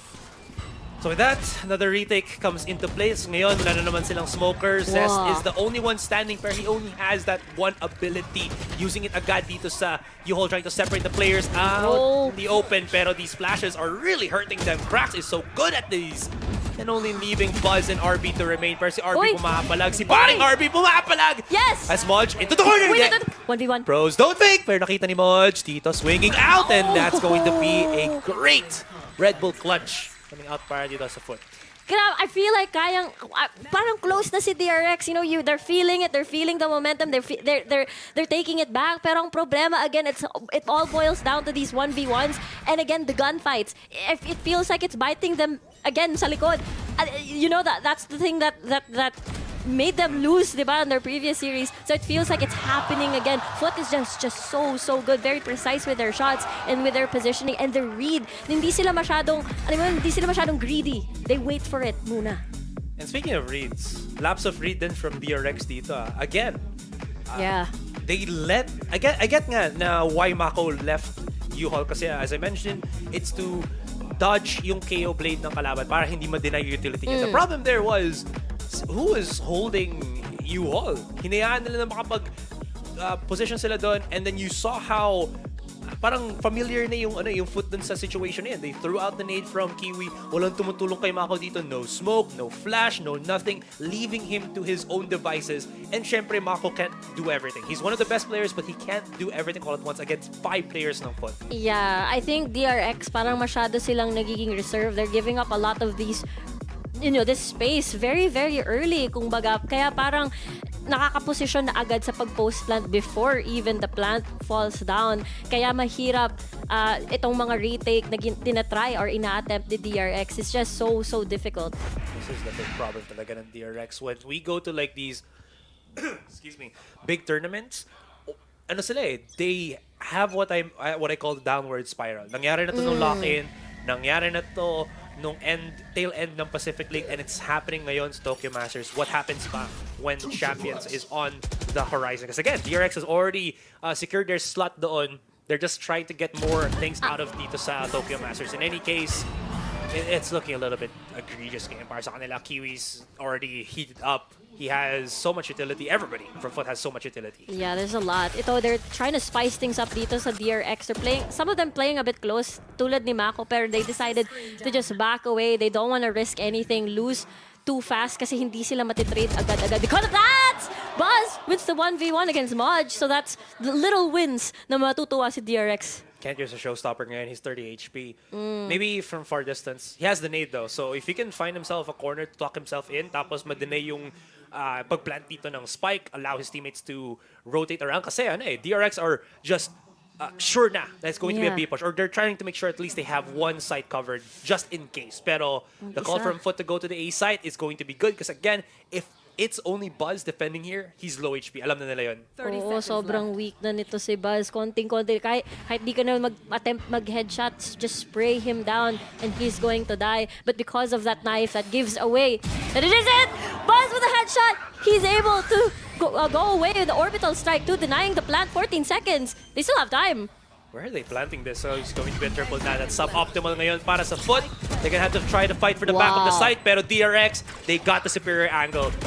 Roxas, or Krax, excuse me, can really find a position ngayon to just light things up. Pero si Mr. Fallen, he's just gonna get the 3 versus 1 treatment ngayon. It's our time to get that 1 round in. Pero tignan mo kung nasa ng DRX ngayon. They need 7. They need 7.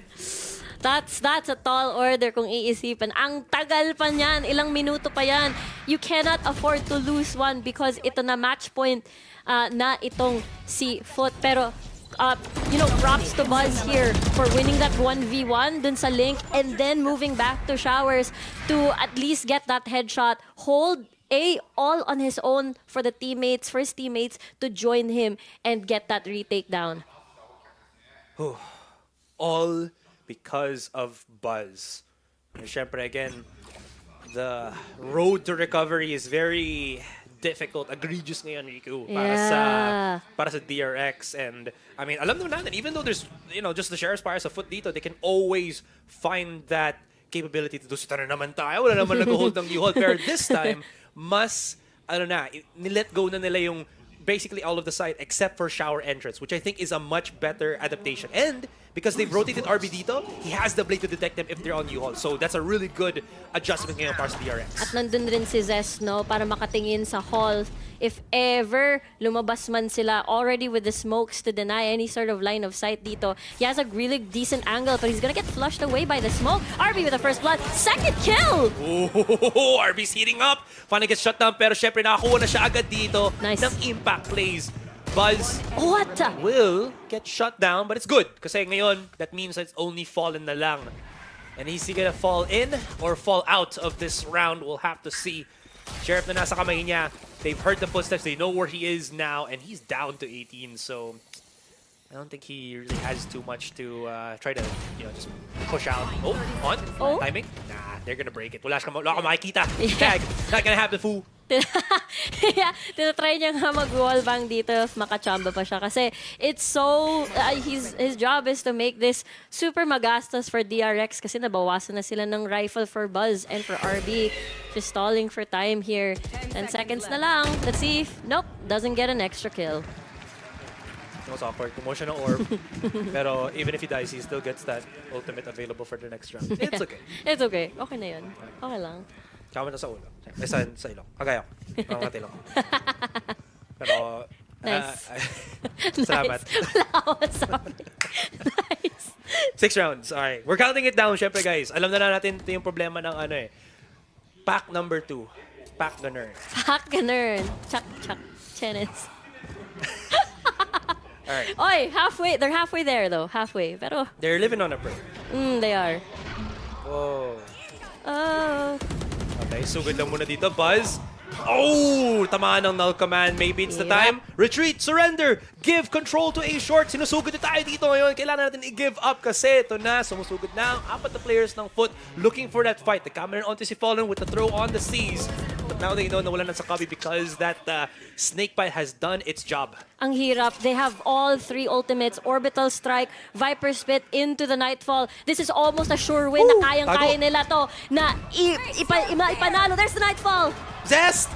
Oh my gosh! Kailangan... I mean, we were talking about statistics sa operator, but we have to get statistics then from the paint shells ni Kiwi dito. Just able to find kills every single time. Mostly on that angle dun sa back of triple ngayon. He has the showstopper. Does get denied by the suppress, pero the map control is FUT's. Pero teka lang muna as RB and Mako light up the world. 2 versus 2. Wait, no. Is Roxas or Cracks down? Ba't ba Roxas sabi dito? Anyways. Oh, he's down. In the corner. No, that's RB though. So it's still a 2 versus 2. They're trying to bring out RB. Stax is on the bait play. Sa corner siya dito. They don't know about this. And he gets the first and gets the second. And pumapalag pa rin ang DRX. Let's go DRX. They're definitely still holding on dito. Nakaka-stress na isipin na you cannot lose a single round at all. And syempre, again, it's all due to the heroics of Zest. Nagsimula yung momentum shift ni DRX after his multi-kill on defense. And ngayon, they're still holding on. They're still alive. Grabe. Pero si Zest dito talagang sinigurado nila lang na, guys, I got this. Gotta get that smoke down. Oo, bago mamatay, no, sinalo niya lahat. Pero ito, on the side of FUT, sinabi ko kanina, sure win kasi nagtatlong ult sila. Pero hindi. Si DRX, they retaliated. Mako now holding in a different corner ngayon. Uy. Kiwi try to get that gap closed gamit ang kanyang utility. Who's holding A long? Or B long? Wala. So, Play. Mako's gonna have to feel a little bit na matakot siya dito.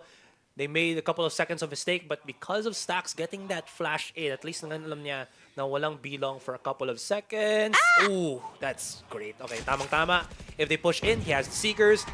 And Jess has already gotten that hookah control. So it's all about the octopus na ngayon para sa FUT. Let's see, 3 stack dito. Paano sila makakapasok? It's a broken buy on the hands of FUT. So posible pa mag-survive itong si DRX for that next round. As some of them teleported, they also have the spike. Mr. Fallon gonna stay to cut some rotation perhaps. Pag may umusad sa long, nandito na si RB nakaabang sa showers. This walk's about to dissipate. Nagkakita na sila pero Fallen actually gets the pick with the stinger. With a stinger! Mako, Fallen, kunin mo yung weapon na yan. I'm here. I'm waiting for you, pare. Anyways, that's the spike down. Buzz got control of it. Swinging out wide. Ang ganda na positioning ni Atang, but still will get flushed out by Buzz. At si Fallen na lang matitira. He wants to pick up that rifle. Pero si Mako, he's on the receiving, or rather on the giving end. And he's feeling generous. Nice. That was the gift given by Mako here. Death on the way to the next round. Ang dark, no? You know what they say, death is only the beginning. Bongga. Shouts nga pala dyan sa mga mahilig sa mga mami.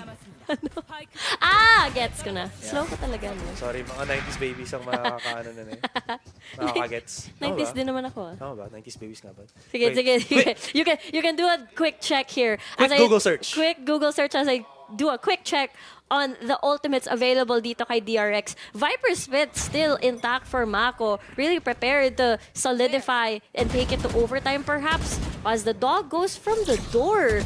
Aggressive si RB dito. Papuntang showers. Nice first blood on the ends of DRX. The ends of DRX, and DRX find composure ngayon when all is need to be laid bare. Isipin nyo again, guys, elimination na ito para sa kanila. And they haven't had the best of tournament results. Tournament runs, yes, pero results, like how far they can really go, hindi pa nga. In any case, Buzz gets spotted out.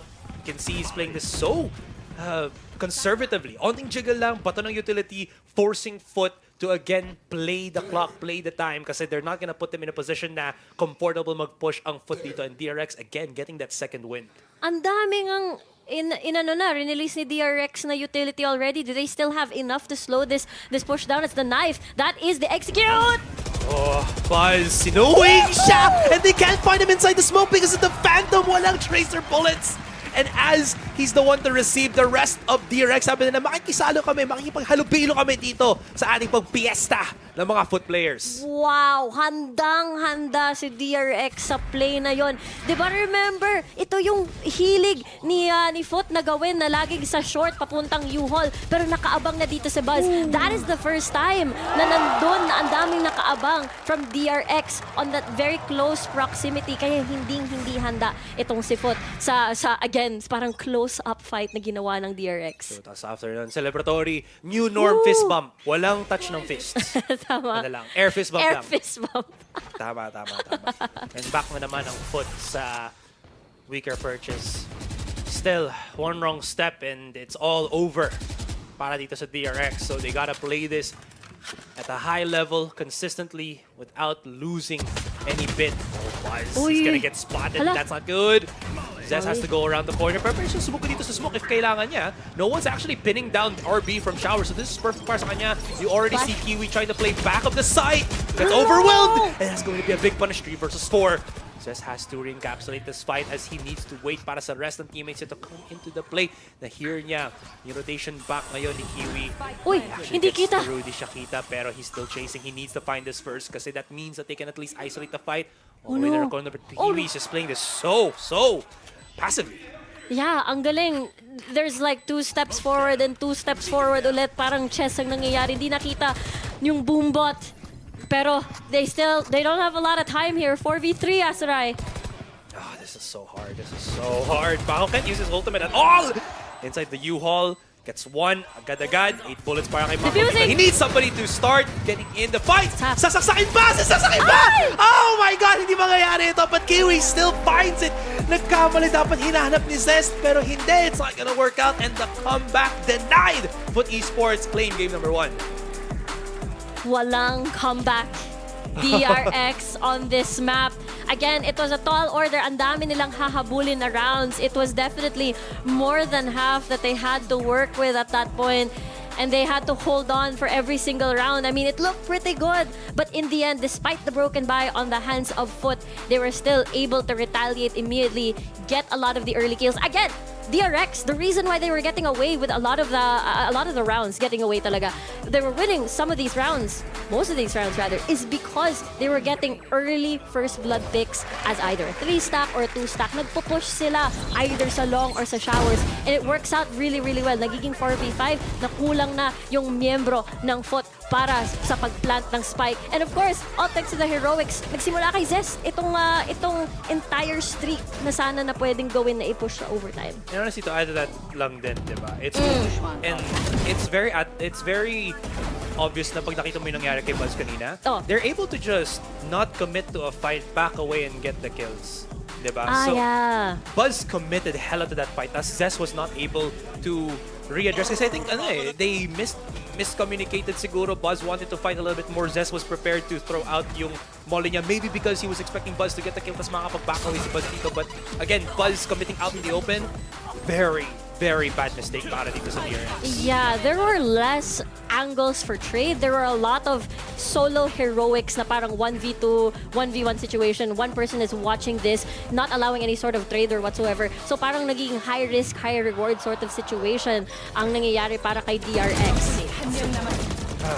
So with that, stress. Di pa tapos sa series, pero nararamdaman mo again yung stress natin dito para sa DRX. As we're from the Pacific region, we want to see DRX be able to find their rhythm dito, find their groove, pero nahihirapan sila. They had those burst of rounds, pero it was only that, yung burst of rounds lang. And because of that, first game goes into the hands ng FUT ngayon. What's gonna happen in Fracture, we'll have to see na lang in just a bit. Yeah, Fracture is gonna be another exciting one kasi remember, itong si DRX, they have a lot of experience, especially, di ba, on paper, they have a problem with a lot of aggressive teams, pero pagdating sa Fracture, sanay sila dito when it comes to a lot of the aggressive teams back in the Pacific. Yeah, so akala ko papasa na sa panel pero hindi pala. May wit sana ako dyan. Sabihin ko sana, panel, alam niyo may FUT tayo dito, nakapaa kayo experts dyan, pero no, we're gonna go on a break, guys. We'll see you in a bit, and then it's gonna be game number 2.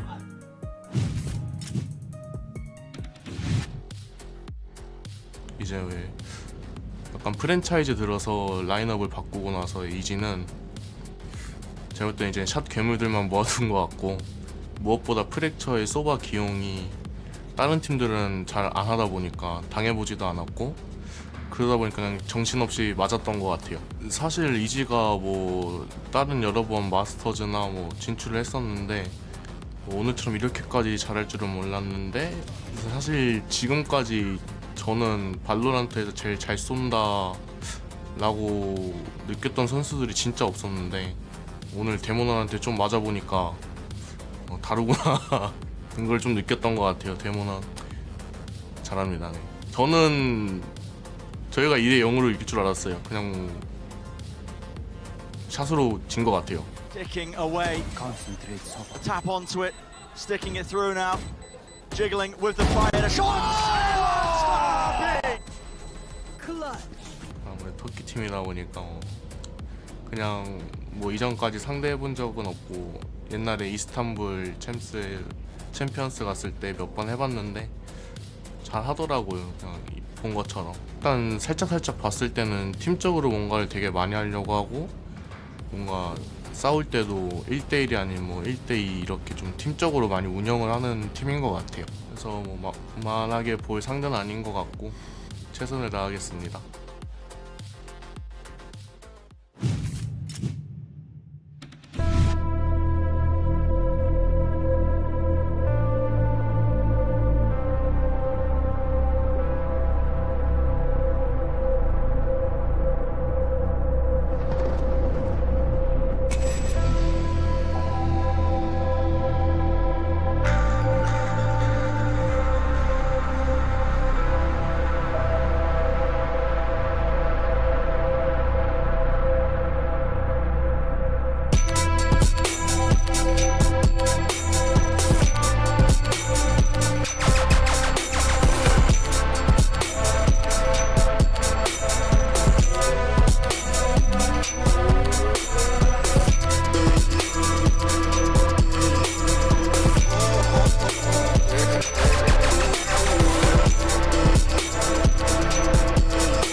Welcome back mga kaibigan dito sa Valorant Masters Tokyo Filipino Broadcast. At ayun, kaka-end lang ng first game ng first series natin in favor of FUT 13-9. Wala eh, pinredict kasi ni Revy. Oh, Wala, na-cancel eh. You Na- can't spell futsal talaga with foot. Pero yun nga, di ba? I mean, for the side of DRX, pwedeng, ito rin siguro yung pinaka nakakalungkot na napanood na nga nating game. Literal na wala silang nagawa. Oo. Sumisigaw. Nasa panel na. Sorry. Sumisigaw ka pa din. Sorry. Kaya nga shoutcaster eh. Exactly. Siya shout ka dun eh. Sorry. Anyway, we were talking about it anyway as well a while ago na pinag-usapan din to ni Asura pati ni Riku, na yung way ng para sa side ng FUT, especially doon sa entry na nakita natin, even on the attackers, both DRX and both FUT really had a hard time pagdating sa attacker na yun. It was obvious because sobrang one-sided tayo kanina, Reby. Parang nasa 12-3. 12-3. Umabot tayo ng 12-8 hanggang nakarating tayo 12-9. And then, obviously, dun nga natalo yung DRX. And it's such a point na kung saan parang hindi na kasi pwedeng magkamali yung DRX eh. And the adjustments, it worked out, but it's too late. And dito natin nakikita yung DRX talaga, yung puso ng Asia Pacific, na nag-work sila kahit under pressured, kahit sobrang, kahit, nga, diba, hindi sila pwede magkamali, pero doon pa talaga sila nanalo. Ang problema, yung sa side nga ng FUT, isa na lang at tapos na yung game. And that is Kiwi, na sobra talagang nag-perform with that race. Oh, grabe.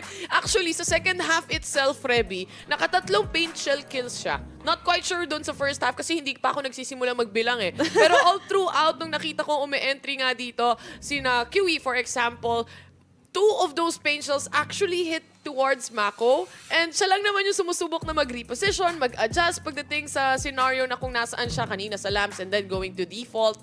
But in the end, hindi niya masagot eh. Gaya na sabi ni Asuray, he can't really do it all. Exactly. And I think actually on point yung sinabi mo na 3 times yung paint shells ni Kiwi Tama. dyan sa second half. I was counting too. Dito sa notes ko.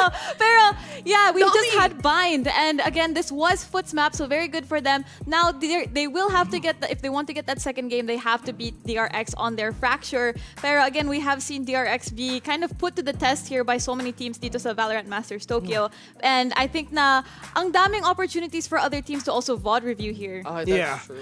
And yun nga na pag-usapan natin nung lower bracket finals and grand finals nga ng VPL na literal na 5 maps yung nilaro nila. So, for sure, for FUT, ang dami nilang VODs na napanood. Diba? So, kitang-kita na doon yung mga weakness and strength nga ng mga players ng DRX. Ito yung ginamit nila for example to take down these players here in map number 1. Pero dito naman sa Fracture, at least ito yung mapa pinili nila. And for the side of FUT, yung pressure wala sa kanila eh. Diba? Kasi syempre, panalo na sila ng 1 game eh. Exactly. And nandito na tayo sa AIM Labs practice shootout with Zest. Kung gusto nyo yung crosshair ni Zest, all you have to do is scan that QR code dyan sa bottom right corner on screen. Ang ganda. I mean, you can see here na nasa bind tayo. And honestly, I really like that, AIM Labs have stepped it up and, made your practice range a lot more immersive. Oh my, ngayon may QR na. Dati Reby, nung nagsimula kami. Manual. Manual lahat. Manual lang. Actually, dati nga, meron pa dumating sa point no 2021, yung Die For You, nasasabayan mo yung beat niya. Oh, no. Ng Sa AIM AIM Labs. Labs. Oh, naalala ko yun. Mic drop. Kwento niya yun eh. Siyempre, bida siya, Reby. Alright. Well, again, nandito na tayo. We're just about to get game number 2 underway. We're about to jump into our Prime Gaming Agent Select. But looking here at Fracture, with the way that DRX has performed, nag-warm up sila dyan sa second half. They brought it all the way to 13-9.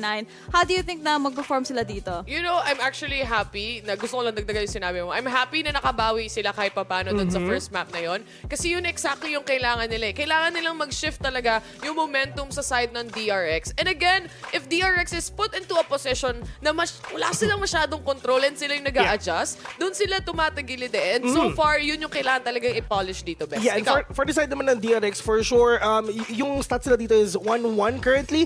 And makikita ulit natin at least yung mga breach plays, yung mga brimstone plays, yung mga killjoys of course. And dito sila sa side na doon na lang sila sa comfort side. Hindi na sila siguro kukuha dito ng mga unorthodox plays sa kung ano-ano pa. Neon. Neon? Lalabas kay QE. Ayan. Baka, Kay no? QE, oo. Pero dito sa DRX, hindi na nga sila pwedeng magkamali dito eh. Yung pressure na sa kanila, doon na sila sa pinaka-comfiest side na gagawin na lang nila and at least mapa nila to. Yun ang importante doon. Tsaka Tama, laglaga tama. na, Revy. Exactly. This again, ito pag if DRX do not come back from this, they're going to be out of Valorant Masters Tokyo. We haven't seen them not make it out of a group stage in a very, very long time. Usually they always make Top it to three? playoffs, diba? So very, very shocking to see. Pero against a team like FUT na, you know, they have that firepower and it's very hard to deal with a super on-point aim. And dito sa Fracture, again, DRX is known for their great executes, but they will be starting on the defending side. Yeah. Actually, yung sinabi mong Neon QE, di ba? Minsan nilalabas nila talaga ng DRX yung Neon nga nila. Neon din. Pero, Si Foxy 9 ba gumagamit? Yata. Parang si Foxy 9 ang, alam ko si Foxy 9 yung gumagamit nun. Kaso si Zes kasi, ang nasa naglalaro. team ngayon. El Clasicong talagang lineup ngayon and composition ng DRX. Pero high hopes na talaga mapunta tayo sa game number 3. Feeling ko. Siguro wag lang talaga para sa DRX na magbigay sila ng much of a space towards FUT. Kasi yun yung nangyari sa game number 1 natin. Nakita mo talaga na DRX yung nag-a-adjust completely from attacker side hanggang defender side, sila yung nag-a-adjust. But I think... Uy, yun na nga, si RB pala. Yun na nga yung neon pick na gagawin nga ng DRX na 2 times nilang ginamit nung VPL and at least dito sa which is ito yung first time na gagamitin nila ang neon dito sa Fracture sa buong Masters Tokyo and I really can't wait kung ano ba pwede nila pakita ngayon. Wala silang close encounter na ano dito, Revy, ha? Like, for the side of DRX, they have Zest on that fade. At least, you have yung kanyang Prowler na pwede mo makita specifically kung sino yung mga nasa malapit. And aside from that, wala rin naman kasing raise din dito sa FUT and DRX. So, wala na ibang ganong utility eh. And to think of, ganun yung scenario natin. Hopefully, tignan natin kung ano mangyayari actually. All right. Well, it looks like game number 2 is underway. So DRX versus FUT, Riku and Asarai. Back to you two. Alam nyo, sino ba ang malakas tumakbo? Si Neon. At ano mo ginagamit ni Neon para tumakbo? FUT. So, maganda. Pero pag nagkamali sila, ano mangyayari? Magkaka-fracture. Aray! Grabe, wala akong ma-reply doon na parang you win, Asarai. Good job. Thank you. Salamat, bang. Teka Good lang job, muna. good Wala job. ako ng ano. Sige. Nagbigay sa lola ko ng ng onting cha. Thanks, Lola. La. Hindi kasi yung ganito kasing basa parang yung bigay ni lola ko. It's very nostalgic ba? Or not really nostalgic? Ayun, thank you. Ayun. Ginger tea. Oh. For the win. Yes. Pero, I love the composition dito kasi parang, di ba, si Kiwi, ang itinaguri ang roadrunner ng Valorant. Yes. Yes. Dahil sa kanyang movement plays, high movement plays, lalong-lalo na pag ginamit niya yung Neon. At ang makakatapat niya naman dito, si RB because of their configuration na nakapasok si Zest dito sa roster in one of the most crucial part of their tournament lives dahil elimination na. If they lose this, they go home. Pinapalakpakan ako ni Taylor. Saka nagbibigay ng onting flying kiss saka standing ovation. Nice. Tama yan. Anyways, ito na nga si Kiwi, umaandale, riba, beep, beep. At sumusugod na siya agad-agad dito sa ating B-side. Pinch coming in from Mudge as well. Pero you can already see na it's going to be a retake scenario ngayon para sa DRX. At ito naman, 3 ang manggagaling sa 3 dito. At wala masyadong manggagaling sa arcade. So this is just 2 different stacks divided. Hala! Magkasama sila. Gunfight na ito! Kiwi is able to destroy RB.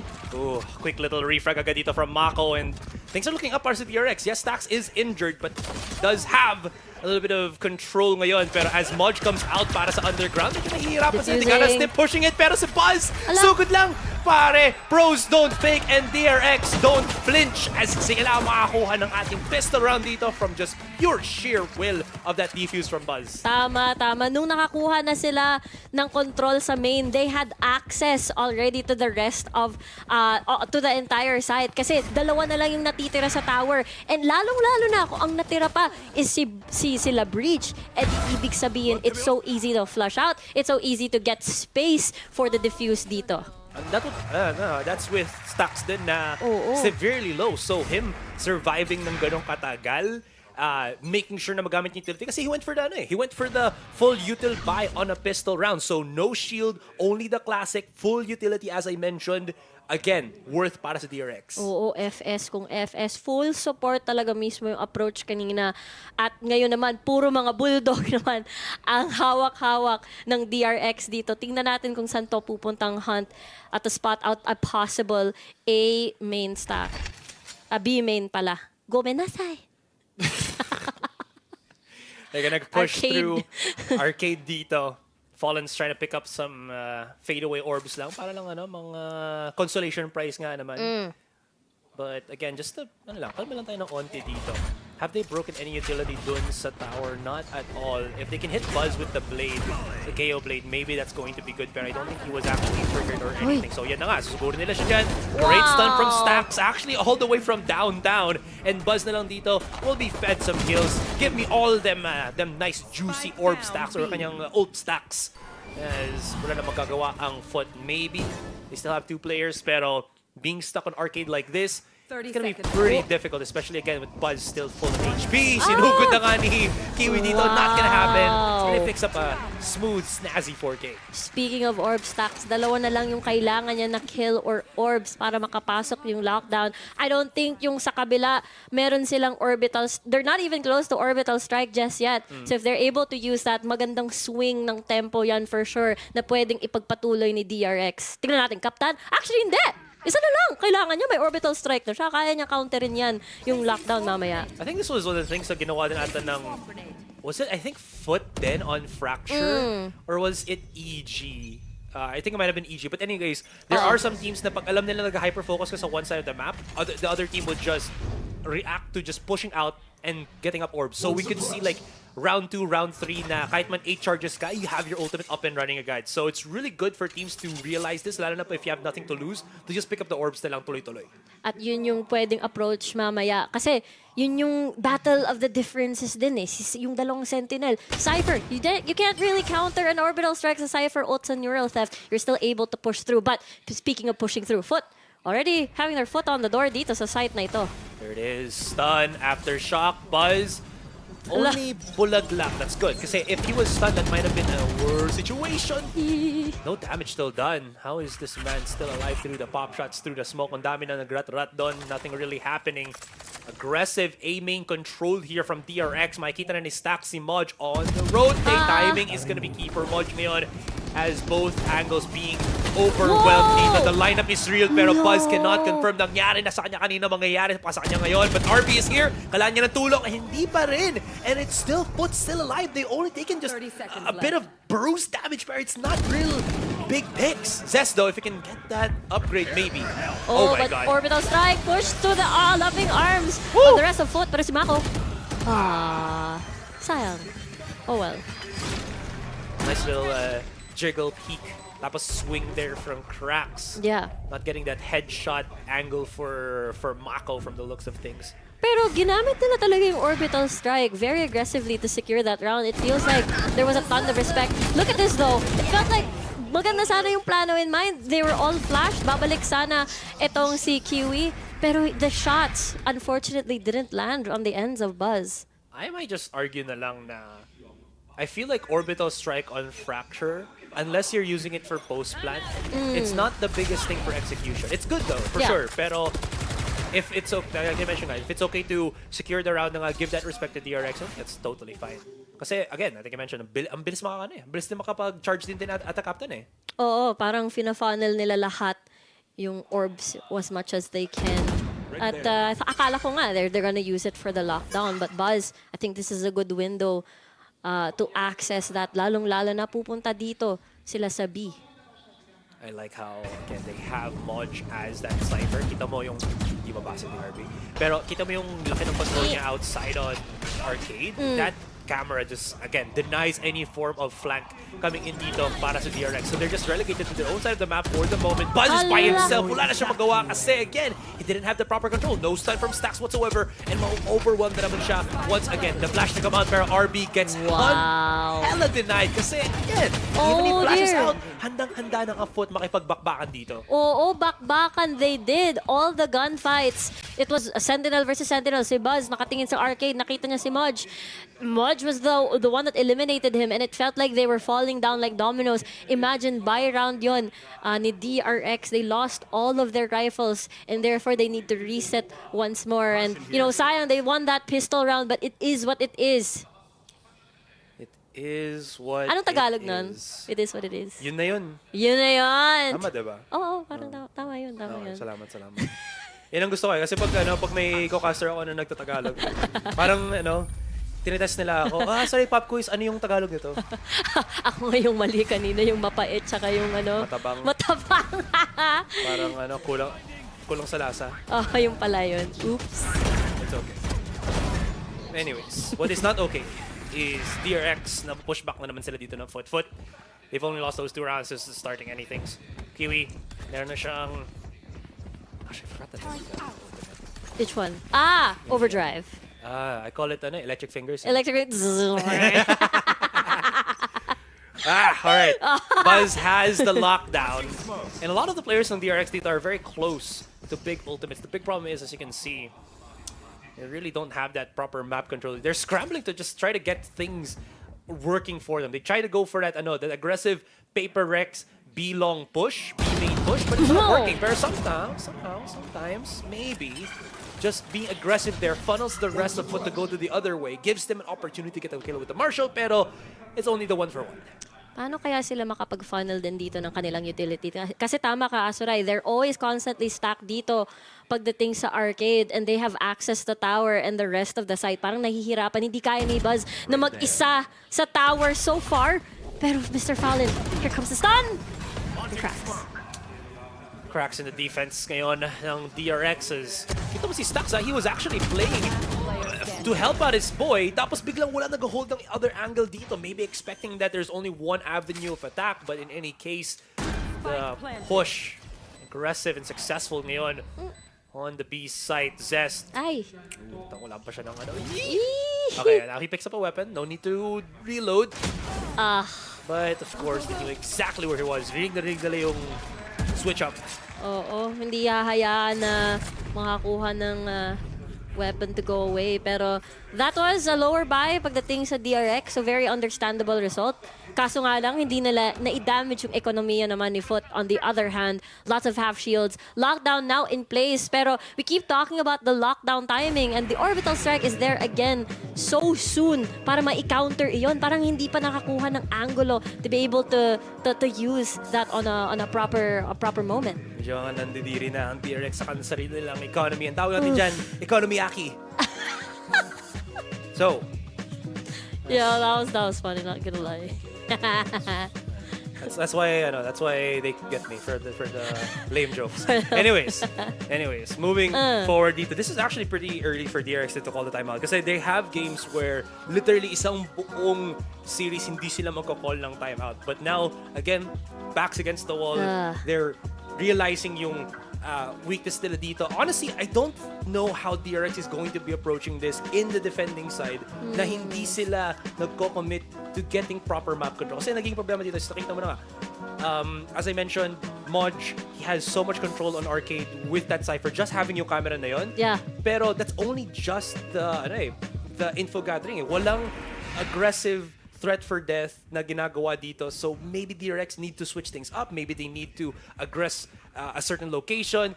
Can't really just play reactively, reacting that stimuli. Kasi that's not how you beat a team like FUT. Yeah, ang bilis pati nila, lalo na si Kiwi leading the charge. Again, mismo, ito talaga yung roadrunner natin. Literal, beep-beep ng Valorant. And for DRX, on the other hand, how can you stall them? How can you slow them down with Buzz here and as well as Mako? You have the mollies, you have the potential nano swarms, but they're too fast, like right now. Sure naman, segmented na naman sila, pero he actually pushed up onto Canteen. Hindi alam ni Zest ito, and that's going to be a trade, but thankfully Stacks was there for the quick little 1-for-1. Pero, I mean, behind the plan, FUT, ganda-ganda lang niisip na it was only a ploy, was only a decoy. We're actually gonna go for the A side, and RB is here. He has relay bolts. He needs to hit these para lang ma-slow down sila because he's gonna get overwhelmed in the blink of an eye.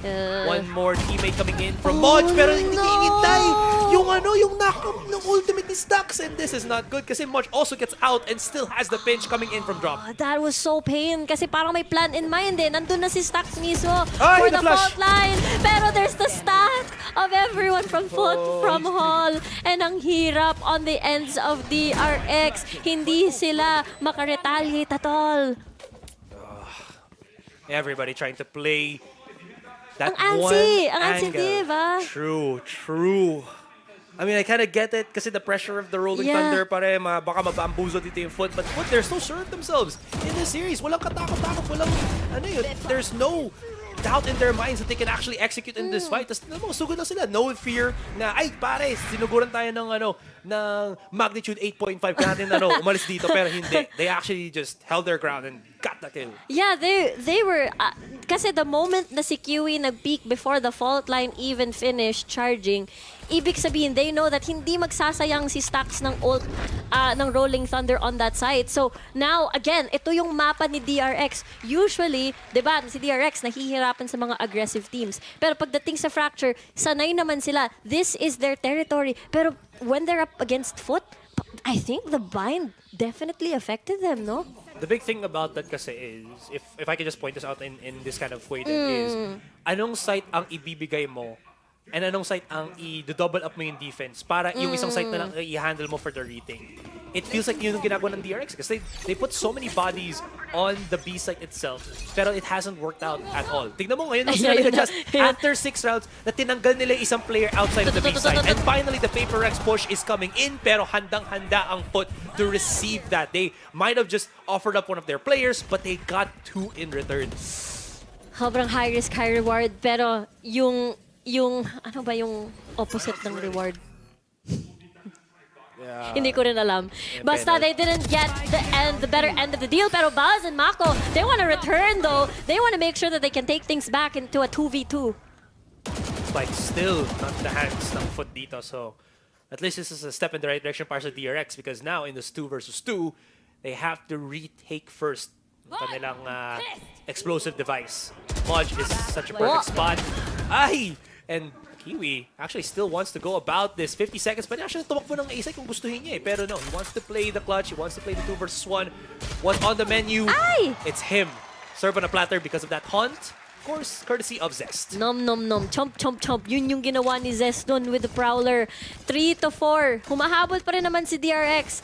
I think it's a good sign at least to make sure na yung gap ay hindi malaki yung agwat katulad sa bind. Again, this is their map. And so far, maingat sila sa ult economy nila, no? Super maingat. Which one? Yung Si DRX actually. DRX? Like they've been holding on sa mga ults nila kanina pa actually. That's a good point. Again, not really fidgeting. Or maybe it's also the fact na namamatay sila sa sobrang bigla that they can't really utilize it. But in any case, it's going in a way that would result supposedly good para sa DRX dito kasi they have such abundance of yung ultimates nga nila. So in any case nga naman, we'll see how this goes. There's the setup once again. I like how even though it's the same approach on B side every single time, paiba-iba yung how they actually go for the approach on it. Kiwi, sobrang gusto niya talaga mag-push through dito sa canteen. And again, hindi pa natututo ang DRX dito. It's the punish for punish, 4 versus 3. 3 players have already been knocked out. One coming in from the flanks is going to be RB as the rest of FUT has already been on the B side. Stacks! Oh my gosh! Hindi! No! Not like this! Not like this. Tapos na knock-up pa yung isa. It's all up to Zest to hold the line. And he can start defusing that spike. May pantigil pa sa kanya. Wala. No mollies, no nothing. They have to push. And Harvey has to hold the cross. Go for that straight defuse. And he does do it. Ganda ng ginawa dito ni Zest. Really good approach. Kahit nawala si Zest, he was still positioned malapit sa may tower. Kagaya ng sinabi mo, there was no one to stop that diffuse from a very long approach na angle. Walang fault line na gagawa nun. Walang kangkas, hindi buhay. Oh, it's At DRX on his hindi face. Siya fade. Hindi siya cosplay. Well, Hindi siya John Wick. oh. Hindi pala fade. DRX pala yun. Happy siya, syempre, after nun. Ba't di blue? That's a good question. Baka, alam ko na yung sagot dyan. Ano? Kasi yung stadium, parang purple. Baka kasi mag-blend masyado pag purple yung tattoo. Okay. Good job, DRX, man. Good job. Ay! Oh, that's a great little flash relay bolt. Ganda talaga ng ng Mamba out ng Neon natin. So quick, you can actually just punish, get out. Again, it's not as, I think Raph mentioned it, the burst, bursty kagaya nung kay Jet. But the angle control and mobility that you have as Neon is very, very good. And again, ang dami Yeah. ng best na ginawa to ni RBS. So, he knows the approach for it. The problema naman ngayon is he gave so much in terms of the Sands control na kailangan nilang sugurin ito. And they get funneled once again. Pero teka lang muna, there's a bit of separation ngayon between FUT and DRX because of that fast lane, excuse me. Fast lane, yeah. Like, grabe, nandito ngayon si Stack sa City. Captain already planting 2 manggagaling sa may Sands kung magda-drop man sila. And Marco gets the kill, making it into a 3v3. Winnable ito. He has Molly. But they're just getting fought out the Oh, open! dear. And Kiwi na naman! I have the high ground. That's all you need to know. Oh, grabe yung orbital strike. Kung ang DRX tipid sa paggamit ng kanilang mga ulti, si FUT parang, you know, it's on, I'm gonna use it immediately. And yung orbital strike na yon, naipit sila RB sa posisyon sa site mismo. Hindi sila makatakas. At therefore, they had full control over this site. Si Kiwi yung nag-take over sa top ng site. And it was just so hard to like push them and flush them out of that position.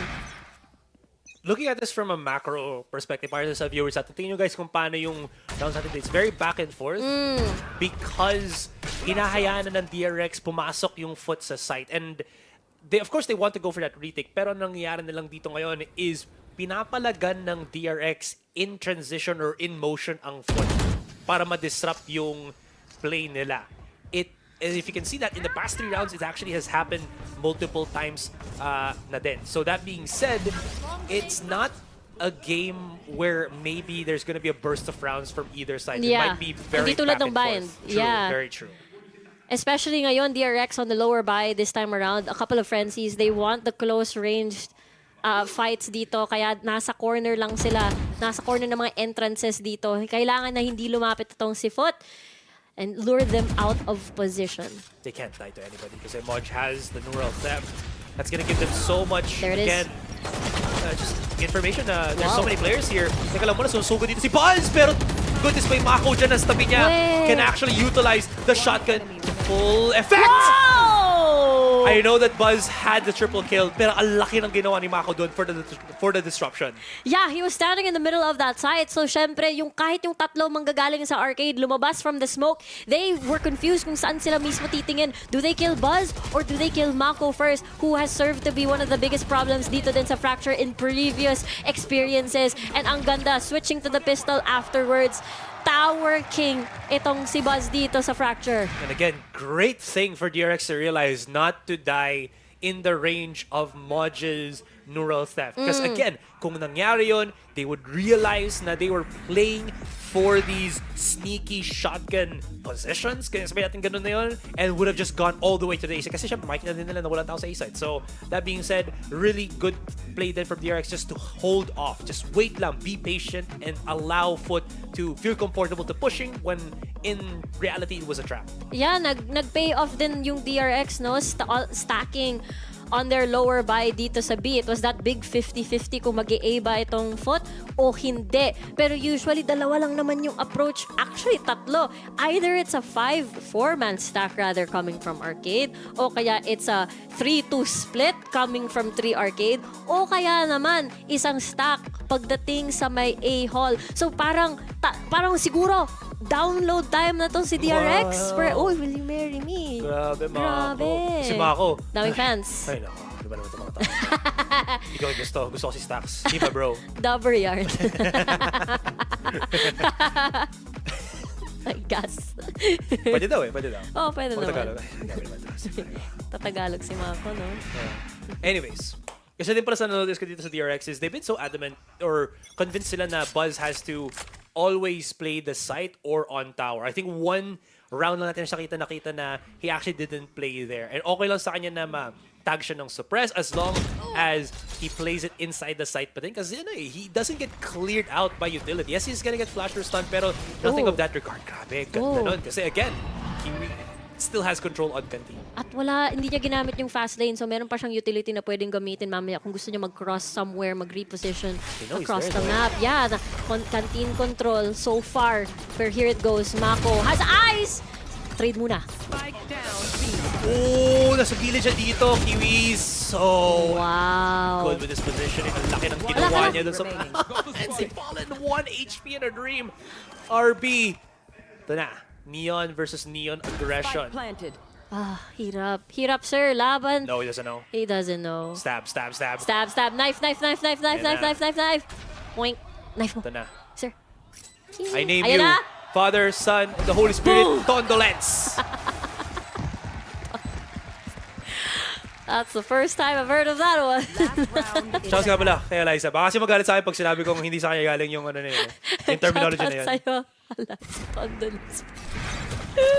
Benta sa akin. Pero again, grabe, hindi kailangan hindi kailangan ni Kiwi yung fast lane para makalipat ng kantin. Nakakuha pa siya ng condolence skill dito. Oh my gosh. Oh, ano, gusto ko basahin. Wala, mahina ka. Yun na sana, magpe-flex sana ako ng Japanese skills ko. Di ko mabasa yung 2 letra. Oh, Okay lang yan, okay lang yan. Next time. You have more chances. May ano pa, madami pang araw sa Tokyo Masters. Last day ko na to, sir. Ay, talaga ba? It's okay. You know. Daijobu. Tama. It's all gonna be alright. Yan. Salamat. Tama. Translation. Sabihin dapat ako, kalimutan ko tuloy. Ayun pala. It was also interesting na they were aware na they lost that canteen control, pero hindi pa rin nila na-flush out si Kiwi dito when he was actually pushing in. Finally, si Mako na, he's had enough. Tingnan mo, ang ano ng mukha niya, diretso na. Ayoko na pare, stop doing it to me. Galit na si Mako dito. Kanina pa to si Kiwi. Pero it was just Mako actually positioned dito sa B. Magro-rotate for the retake pa lang itong si DRX. Pero sakto, 4v5 situation. Wala pang plant yung spike at least right now. And it's out in the open. This is really good for DRX. Modge's position down on underground muna dito ngayon. There's the Killjoy ultimate. Destroyed by the orbital. They have to deal with cracks very quickly. Kung hindi magkakaproblema sila agad-agad. Na extra crispy lang on dito si RB. Everybody na lang for DRX is severely low. Hindi pa rin nila nakakontrol itong tower control natin dito.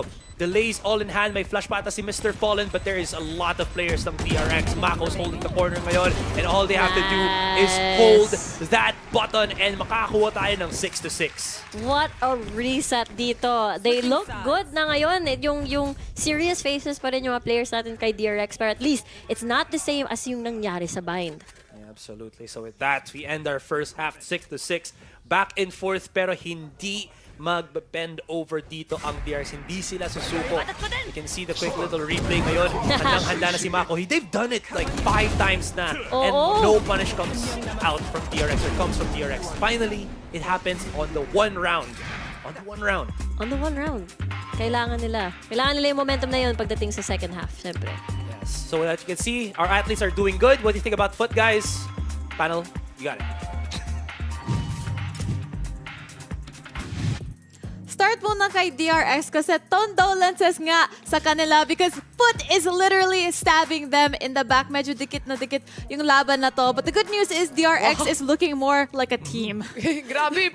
So sobrang lakas nila. Pinag-versus na lang yung mga kampi. Sila na lang yung naglaban. Sila na lang yung nag-head-to-head pagdating sa stats. Pero QE, 333 ACS to. Yeah, pero feeling ko si Mako to pero yun nga, for the side nga ng DRX dito, nakikita natin si Kiwi na nagwawala na, pero para sa akin si Mako. Talagang yung control niya ever since nakita pa natin siya sa VPL at sa mga iba't ibang tournaments pa nga na cover natin ngayon. Grabe yung pinapakita ng control. Sobrang ganda ng reset nga nila papunta nga dito sa second half kasi 6-6 yung score. Palitan lang sila. May pero o wala, nakukuha pa rin to ng DRX. Pero pansinin mo at isipin mo na mapa to ng DRX. Yeah. Pinili nila to and dun sa map pick kanina ng FUT, nakita mo kung gaano ka one-sided talaga yung naging scenario natin doon. But again, in the end, confidence nga kasi yung kinikailangan ng DRX dito. And so far, mas nakikita mo na silang nakangiti kesa kanina. Okay, masaya na ako doon. Pag seryoso sila, alam mong may something, may problema. Nung game on kanina, Bes, ngumingiti din ang DRX kahit natalo sila. Si Mako. Si Mako lang. Which is, yun talaga yung gustong-gusto ko nga kay Mako. Si Mako. Si Mako, alam mo yun na kahit medyo awit talaga yung score nila, pero nakita mo silang ngumingiti pa rin. Masaya sila. Kasi nga, at least, yung pagpunta nila ng Tokyo, pag uwi nila, panalo pa rin sila. Kasi pwede rin naman mag-ferry lang papuntang Korea eh. True. I mean, ba? my boat. My boat between Korea and Japan. Kaya nga, ang bilis pumunta ng mga fans eh. Ano talaga? Legit! Tama, pero Maniwala. gusto ko i-add sa point ni Vil here kasi si Mako, he's always been consistent and ayun, Yeah. despite things being really bad, he's able to step up for the rest of DRX. Pero the second half is about to begin, so we'll be throwing it back to our casters, Rico and Azrai. Back to you. Yes. Thank you. Salamat Yes. sa pagbalik sa amin. Hi!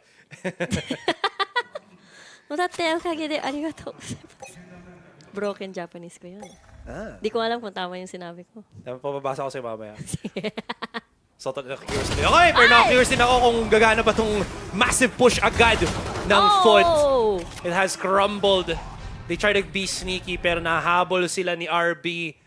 The very quick boy out plays. And they still want more pero okay. Bakbakan sa hall, no?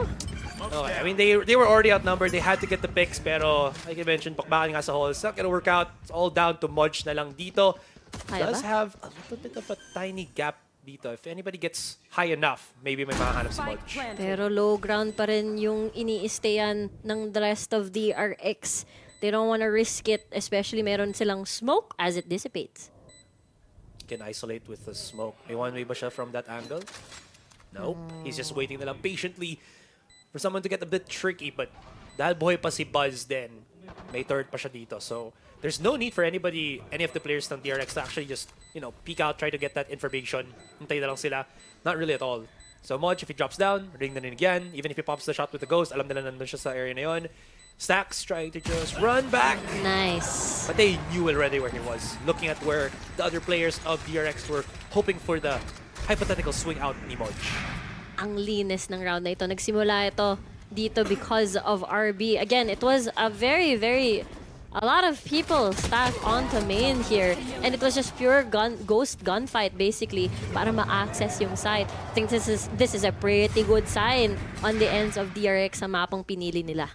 Huge relay bolt from RB to stop the rest ng FUT from following up. So si Kiwi lang mag-isa to actually go for that follow-up na gustong gawin ng FUT at this point. At a captain, now gonna playing on the corner dito ngayon. Just gets tagged a little bit. Has to respect pa rin na merong hand cannon dito si Kiwi. As the rest of DRX moving along the corner. Then this is something na I usually bring up na rin maybe midway of a game.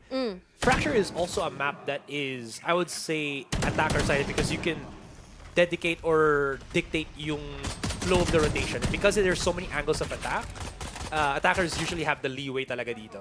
Oo nga, ang dami mong access. Look, speaking of access, Buzz, narinig niya na baka masyadong maraming tao to deal a 1v1 and you talked about that access and kaka-hurt nila sa A, pupunta sila sa B, at ayan na naman, naglumipat sila sa A. Ito ang mahirap pagdating sa rotation. DRX first here on control and now DRX or rather FUT has to play retake. And this is where we're gonna see yung pedigree talaga ni RB dito. Him and Stacks have such a huge, how do you mention this?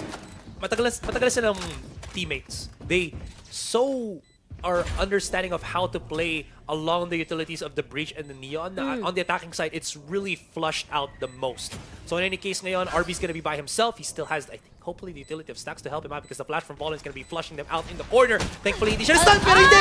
Nagkamali ng konti dito ngayon, but look at that! Buzz knew exactly the time para makatulong dito sa kanyang teammate. Little bit of miscommunication there, but quickly reprimanding ngayon by DRX, and they should be able to get this round without losing any more of their players. And Buzz with the 4K over here on pagkatapos nang naipanalo nila yung pistol round nila. It's looking really good on the ends of DRX, pero ito yung bonus na ni FUT. Let's see kung anong gagawin ni DRX dito, considering the fact that they sort of bamboozled FUT. Siguro twice, akala nila A, tapos akala nila B. Tapos they pivoted quite quickly dito sa A. So nahirapan na magbasa kung saan talaga pupunta itong FUT. Ay, itong DRX rather. Because the thing is, they can't really push up into a site not knowing na nandun si Modge. Or even if Modge isn't there kasi Modge can sprinkle yung utility niya around the map. And this is important because again, not being able to clear a tripwire as a team is really bad. Kasi sobrang daming smokes nila that you might actually get caught out unawares. So this is where it gets a little bit tricky. But now, because of the multiple smokes, again, nabablot out ngayon yung vision ng DRX. But thankfully, ang ganda ng kanilang, ng kanilang re-encapsulate of this fight. It goes back into the 2 versus 2, but this is a bonus from DRX, and it's looking really good para sa nila. Modge could have the timing on Mako though before he actually gets a plant, pero si Zest, ang tagapagligtas. Spike gets planted down, and Fallen will just be falling for this round. 9-6, and DRX back into the swing. Oo, nahulog-log-log talaga. Ano yun? Ano yun? Bakit parang alam natin yung laro yun?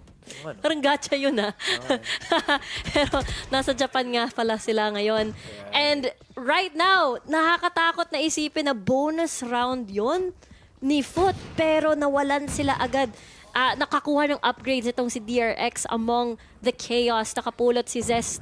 Nakapulot sila, and at this point, itong si FUT, a little bit awkward with a bunch of sheriffs. Let's see how they'll be able to play. If kaya nga ba itong Thrifty? Transfer from Buzz, not gonna connect, pero anybody on the swing? Wala. Pero they're realizing again na they've left a little bit weak on the defense. Pero habang nandyan si Modge, baka mahihirapan sila. Pero this is where I mentioned nga that the sleekness of RB and Stacks gets really felt ngayon. The flash, the follow-ups, the dash. Sobrang, again, well-executed ng 2 players to for DRX.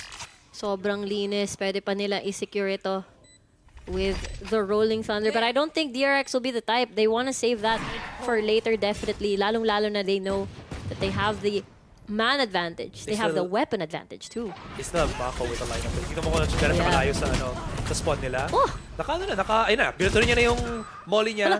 Naka-setup na siya. Even though it's a 2 versus 2, even if they get the kill here, ang tagal ng travel time ng molly. When it arrives, it brings... Gano'n ba katagal to? Yeah, it's gonna burn. Wala kang magagawa. Oh! Never mind! No! No way! Oh, okay, I take back everything what I said. No way! Nagkamali dito ang DRX. Oo! Hindi kasi, tama, di ba? Kasi parang may sumugod agad sa sands. So parang napaaga tuloy si Mako ng kanyang molly. He's forced to help his fellow teammate na nasa hall. Kaya parang ang aga tuloy nung molly. That's a good point. And what's the duration ba ng molly? Like 7 to 9 seconds? So Yeah. in any case, that's not enough to bring down yung timer dito. Honestly, I thought it was going to be. Pero teka mo na. Siya rin nagtataka na parang, ha? Like, what? Kasi was all sheriff buys against a full rifle buy ni DRX. Wowzers.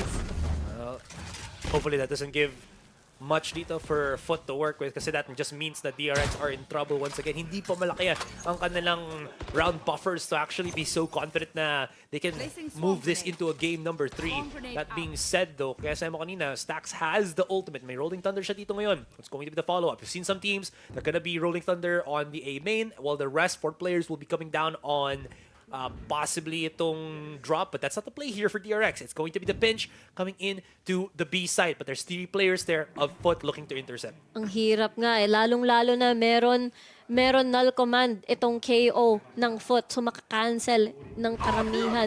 Lalong-lalo na, here it is, Rolling Thunder. Oh, Kiwi! Oh, Kiwi! Does get spotted. Ang ganda ng follow-up ni Zest once again with that haunt, pero cracks. He hasn't cracked with the pressure at all. He gets 2. Yes, he gets picked off, pero that's so good para sa FUT. They're gonna be wanting to fight in on this. Smoke's about to dissipate. RB, he has to be so aware. He has to win this fight against Modge kung hindi magkakaproblema sila. And he does. This is perfect para sa kanya. Stacks throws out the fault line so he can reposition. And now he's gotten 2 players already spotted. Now giving all the leeway. Pero medyo nag-inip dito si Stacks as he loses his life. There's the orbital. Oh, that's a good orbital. That is a good orbital. Wow! It's planted for RB though. It's planted for RB. So he needs Yeah. to swing. Hinta na ng onte. Can't let them Oh, have it's the half now. spike. Oh, wait, no! Pero Oh, it doesn't matter.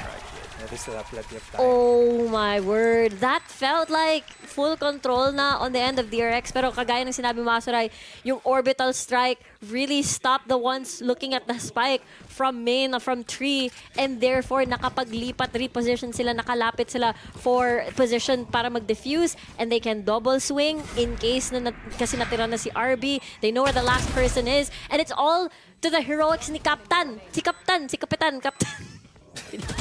Pinilit ko talaga. Si Kapitan! Ang galing niya. He was able to clear tower. He was able to get that final shot habang after ng defuse. And syempre yung mga fans syempre ng DRX, shocking yun sa kanila. Kung may Captain America, may Captain EMEA. True. Ayan. Real. Honto. Ayan, okay, tulong na ako. Talamat. Salamat. Okay, so seems like somebody has called out the timeout. Has to be DRX at this point. No, it's FUT. Oh, it's FUT. It makes sense here. Continue the roll of rounds para sa nila. That was again just focusing on that previous round. Then laking mistake yun ni Stacks. I feel he was probably feeling confident to reach out that fight, pero him losing and again giving that charge for the orbital, separating the two players, si Zest saka si RB, would have been mitigated sana kung if he just went back na. Kasi again, he got so much ready. He got the stun, he got the confirmation the two players was coming from either spawn or canteen. Yeah. And again, they could have set up yung play niya kasi his teammate, I think it was Zest or Buzz, was coming around na sa arcade to go for that pinch. So losing Stacks in that situation, just again, nawalan tuloy sila ng crossfire or ability to trade quickly. I think yun yung second instance na parang naging antsy sila, no? Na imbes na mag-antay for the team or buy time, nangyari ulit yun, yung antsiness. Hopefully, hindi yun mangyari ngayon. No traps on sand, so they can get as much this sand controls as they want. Kailangan na mag-ingat na onti. You can see RB so cautious about just getting quickly, and again, hanapin lang niya muna yung mga traps na nandito. But it's a great trade or great pick onto Fallen. Medyo ubos pera ng DRX dito, but FUT will have to play this retake. Rocks or Cracks has the ultimate ngayon. Spots it out, plays it slow, plays it calm, and DRX looking at a bit more controlled in their approach. This is good, pero nagkakamali sila sa approach nila. Hindi nila hinahayaan. Hindi hinahayaan ng FUT na makapag-position in good spots ngayon ang DRX. But time, it's not in the favor ng FUT dito. And all Zest has to do is disrupt. He needs to get his first kill. He needs to deny the one sugod na on. Dahil nakuha niya dito! No! They don't have time! Hindi man lang na-half. And Captain will explode, die to the event horizon ng Spike. Great clutch from Zest. The split-second decision. Sino yung unang pupuntaryahin mo? Sino yung unang titirahin mo dito? Yung available to shoot you or the one that's on the spike? That split-second decision was the determining factor. Don't allow it to go half, and therefore mahihirapan. Kahit mamatay ka, mahihirapan itong si Captain to defuse that spike. Really good split decision making, split decision na calls na ginawa nitong DRX. Well, if you can't win the gunplay, sinabi na nila yan sa interview nila, we lost in terms of the aim battle, you gotta play a little bit trickier. And Zest gives that dito para sa DRX. You can already see FUT wanting to go for the aggressive fight, but DRX brings the fight back sa kanila as Buzz has called up his ultimate, forcing, baiting Rax to start pushing it. Pero these, masusunog lang sila. Yes, actually destroyed the lockdown. May shotgun pa dito ngayon si Buzz, and he gets it.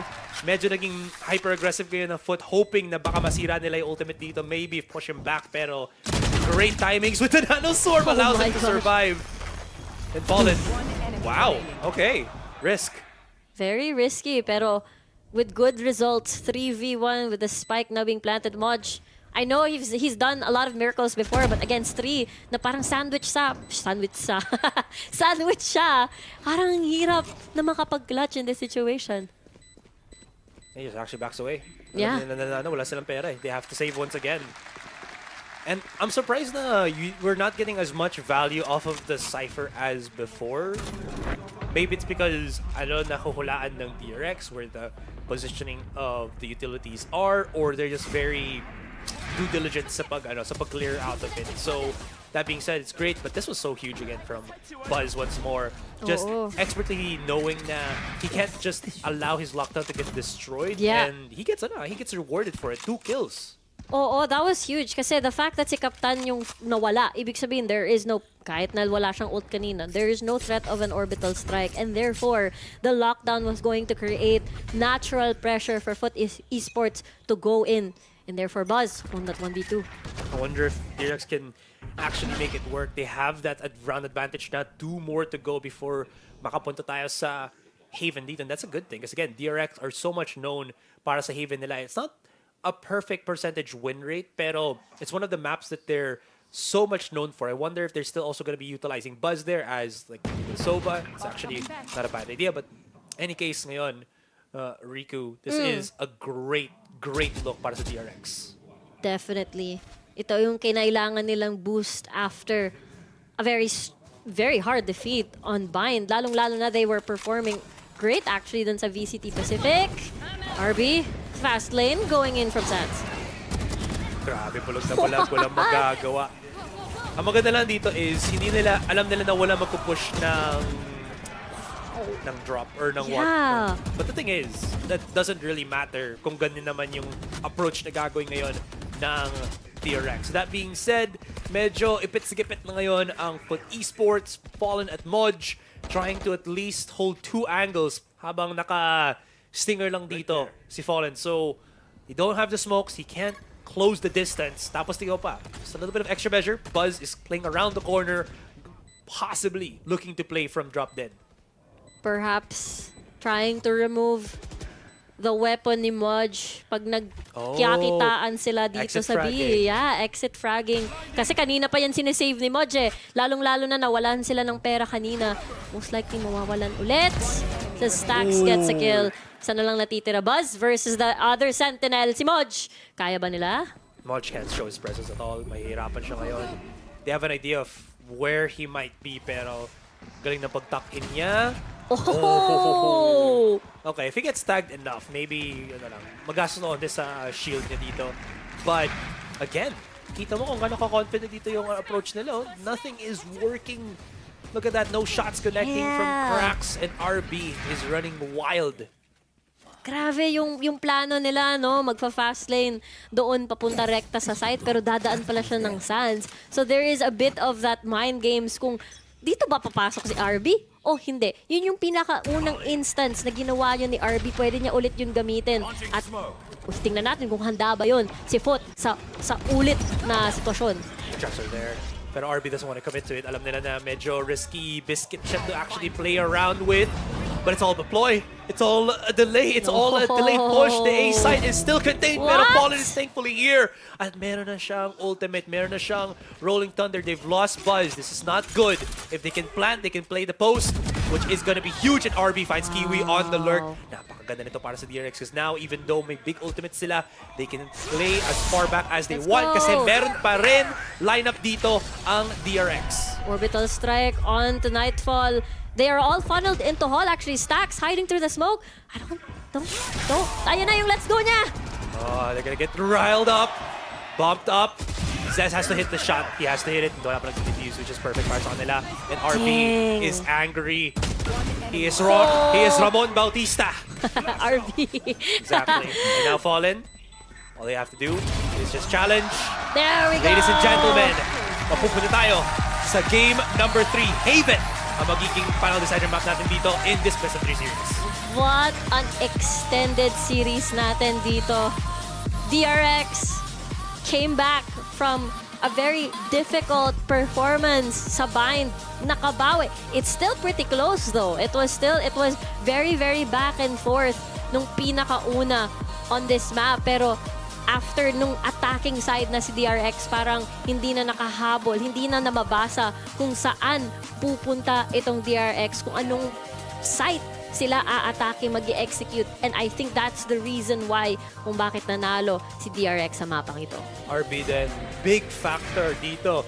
He's a machine at this point. Sobrang sobrang just calm, collected, perfect execution every single time. And again, they were able to feed off of that. And this is one of the big things na gusto ko talaga from DRX is when Buzz doesn't play the duelist. Kasi even though Buzz is a great duelist, he's, I feel para sa akin, an even better sentinel para sa DRX dito. You give RB the role kasi RB is more calm, collected.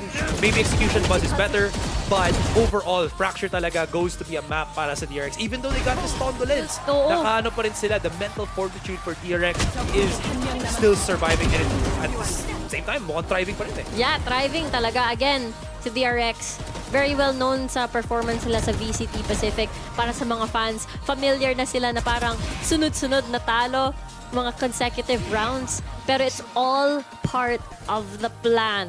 It is the download, and syempre mapa nila ito. And excited ako na makita yung performance din nila. Pagdating sa Haven kasi, parang dun lalabas yung pagka-chaotic din ni FUT eh. True.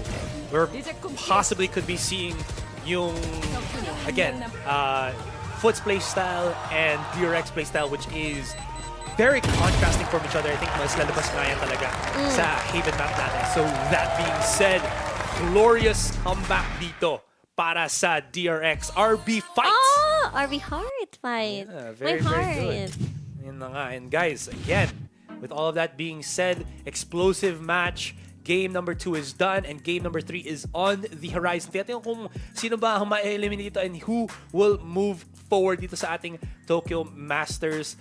Can't wait to see what's gonna happen with that one. Nakaka-nervyos isipin na parang, you know, baka si DRX ang uuwi o baka si FUT naman yung uuwi. Hindi natin alam. Hindi natin alam, guys. Anyways, we're gonna go on a break. When we come back, again, game number 3.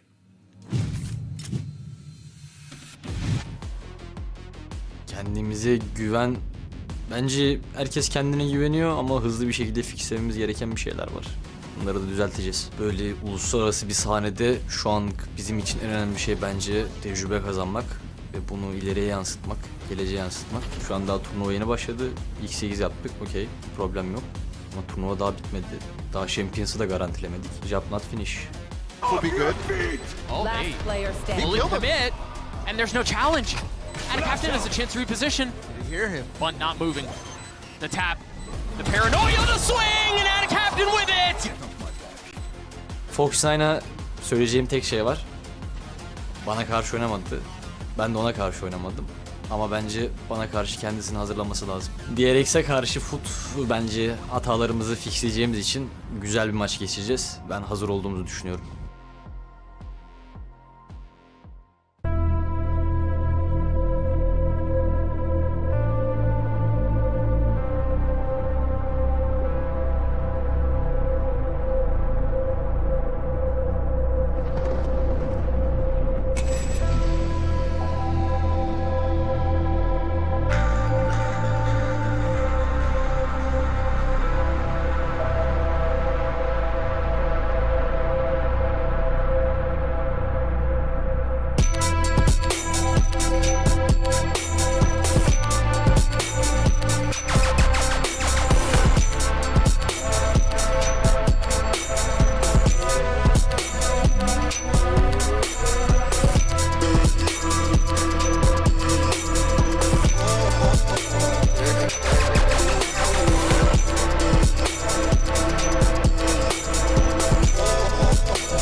hapon sa inyong lahat and welcome back to Valorant Masters Tokyo 2023 Filipino broadcast. At ayun, we've added another person dito sa panel natin. Yeah. Si Wendell! Kumusta, Wendell?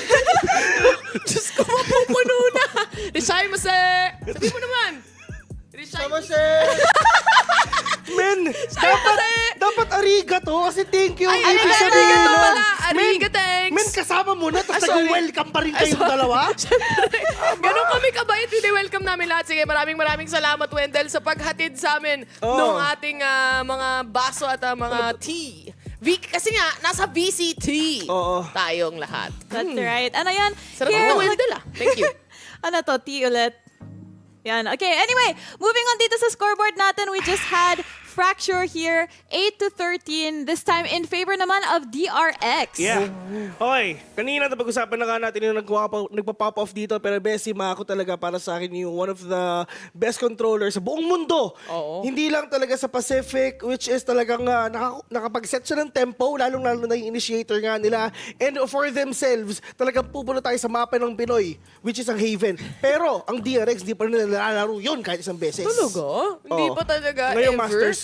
Ngayong Masters nga dito natin makikita finally. But nakikita nyo rin naman sa inyong mga screens yung MVP natin, which is si Buzz. And na-mention to ni Azuray actually, and I wanna touch upon it, na si Buzz nga, mas prefer niya na role is, rather sabi ni Azuray, mas prefer niya si Buzz sa role ng Sentinel or towards that Killjoy. And si RB naman dun sa Neon. And I think it works out perfect, especially in a map like Fracture, na kung saan si Buzz nga yung nagiging last line of defense. And he's doing a really great job. Yung 50 round na nakabaki siya. Yeah, they did this nung VPL nga, di ba? So nagkaroon talaga sila ng idea kung paano nila i-execute yon, and which is binalik ulit nila yung composition from VPL din nila dito sa Korea, ay dito sa Tokyo, sa Japan, at sobrang nag-work na rin naman talaga. Pero yun nga, nakita na natin yung dapat nangyari. Haven, mainit to. Tama. And I mean, again, bringing back that reference to the old Vision Strikers, this is going to be a very tough game here for FUT kasi this is the map that DRX is very known for, where they first got their spotlight for those very, very millisecond plays that I think this time around, mas magiging explosive yung mga plays na makikita That's natin true. dito. The comfortability of the players are now intact for both of the teams that we have. And the only question remaining really here, Rebby, is sino yung magpa-pop off? Sino rin yung hindi magpa-pop off? Especially dun sa mga matataas yung expectations mo na players like sina RB, si QE. Na napaganda rin ang pinakita kanina, pero yun ang tanong. Yeah, pero information-wise naman talaga, di ba? Ang side nga ng mga players ng FUT, nung last time na naglaro sila dito, nakalaban nilang ASC. Pero ASC ang nanalo doon. So, at least yung information na yun, pwedeng kunin nga ng DRX na okay, at least alam nila ng huling game nila dito, talo sila. And kahit isang beses lang nila nalaro yun, doon mo na naman nalaman kung ano ba yung mga weakness and strengths nila. Exactly. Pero considering that they have played Haven before, this is also a good opportunity then for FUT to learn from those mistakes here, but also a very, very dangerous map for DRX because this is kind of that map where a lot of their innovations were taken inspiration from, especially during lock-in where we saw a lot of, DRX definitely shine here. And a lot of teams have adapted yung mga executes na, especially those really long breach flashes that are so classic here from DRX.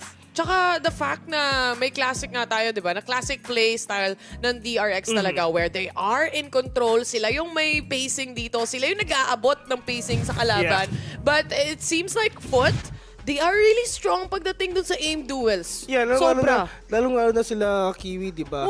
And hindi naman sila matatawag nga talagang last hope nga talaga ng EMEA. Sobrang daming tao na talagang gusto ang FUT na manalo, which is at least nung sa sarili nilang VPL. Talo kasi sila sa asaran dun sa sarili nilang NA versus EU di ba? So, Kaya syempre, last hope talaga. Dito na lang talaga sila sa Pacific, babawi nga. Pero like what you have said, at least makikita natin ngayon, Monster on the loose! Si Tuko lalabas na. That's right, dito sa Prime Gaming Agent Select natin, we've got cracks on that Gecko, which is gonna be really interesting to see. Ay, meron naman silang breach So double ini pa rin naman to. I don't think na nakikita natin yung isang ini lang, which is Gecko, ng solo sa mga pro scene na ganito. But to say the least, we have basically almost the same really. Doon talaga tayo sa Sova nag-gauge. Yeah, and in terms of variation, yung DRX dito may konting variation, di ba? Pero dito naman sa side nga ng FUT, nung simulat sa pool, na lumabas nga dito si Gecko, yun na din talaga yung ginamit nila. 100% yung comp pick nila. And dito naman sa pinakita nga ng stats natin ngayon, at least pantay lang sila. That's right. Well, game number 3 is on the way. DRX versus FUT, Riku and Asarai. Take it away. Down the line na nga tayo, and this is the final game of the series, do or die na, between DRX at FUT Esports. Nakakita tayo ng dalawang team na umuwi kahapon and we're gonna say goodbye to more teams today. Si DRX kaya yon o kaya si FUT. I love the comp. I do love the comp. Nag-try yung panel na sabihin ang voice line ni Gecko when he ulties. You wanna try it? You know, Do you wanna try it, Asarai? Alright. Use your voice more. Oh yeah! Monster on the loose! Oh! Alright, I got it. That's That's it. pretty good. Thank you. That's that. I rate that a 9 out of 10. And it Damn. joke lang. 10 Damn. naman. Ryan, shout out nga pala dyan kay Ryan na gumawa ng kay Gecko. Was able to hang out slightly with him the other day. Pretty cool dude. And he actually looks like Gecko kasi he colored his hair. Yung hairstyle niya, no? Yes, exactly. Yeah, he's super cool. Ako gusto ko rin mag-attempt. Yeah. So magpapasa, may kalbo ka din. Hindi. Hindi, yung voice line. Isa lang. Okay, sige. Yeah. Oh, yeah! That sounds a little bit more excited. Excited ako para sa series na to. Nagsimula na naman tayo. A little bit of contact for Fallen dito as he is forced back to the rest of his team. And I do like this comp from FUT. You might think na medyo mahirap gumamit ng Gecko, but he's with two advantages. First is nasa attacking side sila where he can get his utilities very quickly. Teka lang muna, si Zest. Uy, Fallen. Medyo kalma lang tayo ng onte. And the other one is he has a breach to help out para maka-utilize well yung kanyang Dizzy. Because at least if you have the fault line or the flash before that, at least the Dizzy has a better chance of actually tagging people. Yun yung difference, no? The layering of triple flashes actually because you have the paranoia with you. Meanwhile, para naman kay DRX, dalawa. The standard composition that we've been seeing on Haven time and time again as Mako gets a pistol kill on the move. Pakialam si Mako. He's just full sending it na lang agad sa backside. And DRX, this is their best map. And it's not for just the typical reason. Sobrang calculated nila sa mapa nito. Sometimes they do get bamboozled bit by bit, but when they have this kind of pistol round, alam mo agad that they're honed in. Ito talaga yung diferensya sa composition nila. It is versus the Gecko Initiator versus itong Sova natin, which has been very tried and tested. Sobrang classic niya as a classic kill on your screen. Pero yun, diba, the thing about Gecko is that it's very similar to how you use it in Bind. You have a lot of these long or short control because you are able to scout using your proxy. Pero ang diferensya naman with Zest here on this Initiator, classic recon, you're able to clear most of the corners, especially through the smokes, and you can pre-fire as long as nakakuha ka ng mga tags across and scans. And I think yun yung pinakamalaking strength as a Sova versus the Gecko. You got momentary bursts of control. That's the beautiful thing about the Gecko. Ang problema sa kanya is if you're not able to feed off of it, you're very relegated to just playing with your breach. Great little catch there from Cracks. As kita mo ganyan si Mako ngayon, trying to reposition. Uy! Nice great use of utility there. The paranoia is gonna at least delay the players ngayon ng FUT. Fallen is trying to play around the corner dito, but they haven't flushed out Mako just yet. The smoke to isolate, but again, they're just coming in to the embracing hands of the players of DRX at the back of the site. Yun na lang si Moj. Spotted out. Tag. No, they heard him. They heard him. They know where he is. He's done. He is down and it's a quick round. Walang mangyayari na thrifties on the side of FUT this time around. Pero yun talaga yung value. Kagaya ng sinabi mo, Cracks is forced to play around with Captain for sure here on the breach to do the initiating.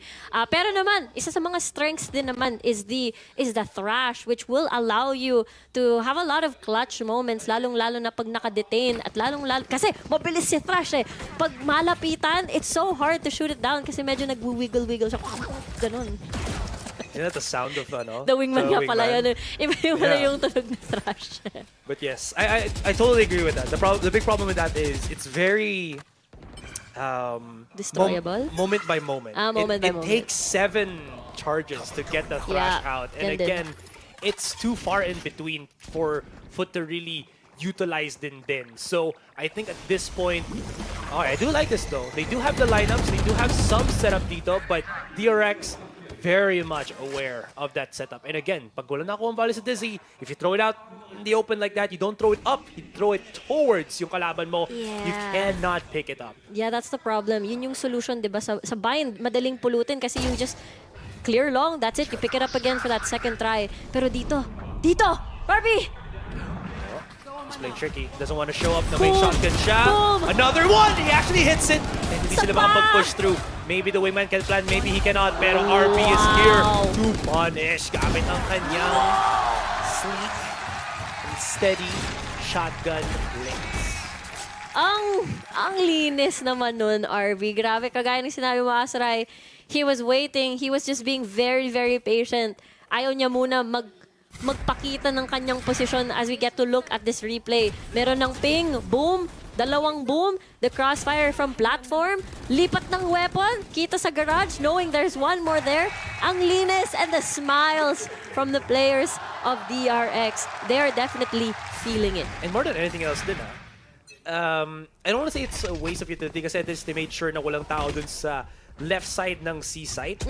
But no value garnered for such a big amount of utility used is medyo a waste dito para sa FUT. So that being said, total control ngayon para sa DRX and you're already seeing yung fruits of their labor. Nagkakita na sila agad-agad. Great mobility all throughout. And Modge. Okay, Modge. One. Oh, hard. No chance. No chance at all on the ends of FUT. And now it's a 4-0 start. Pinapakita talaga nila na DRX is very confident coming into Haven as the decider map.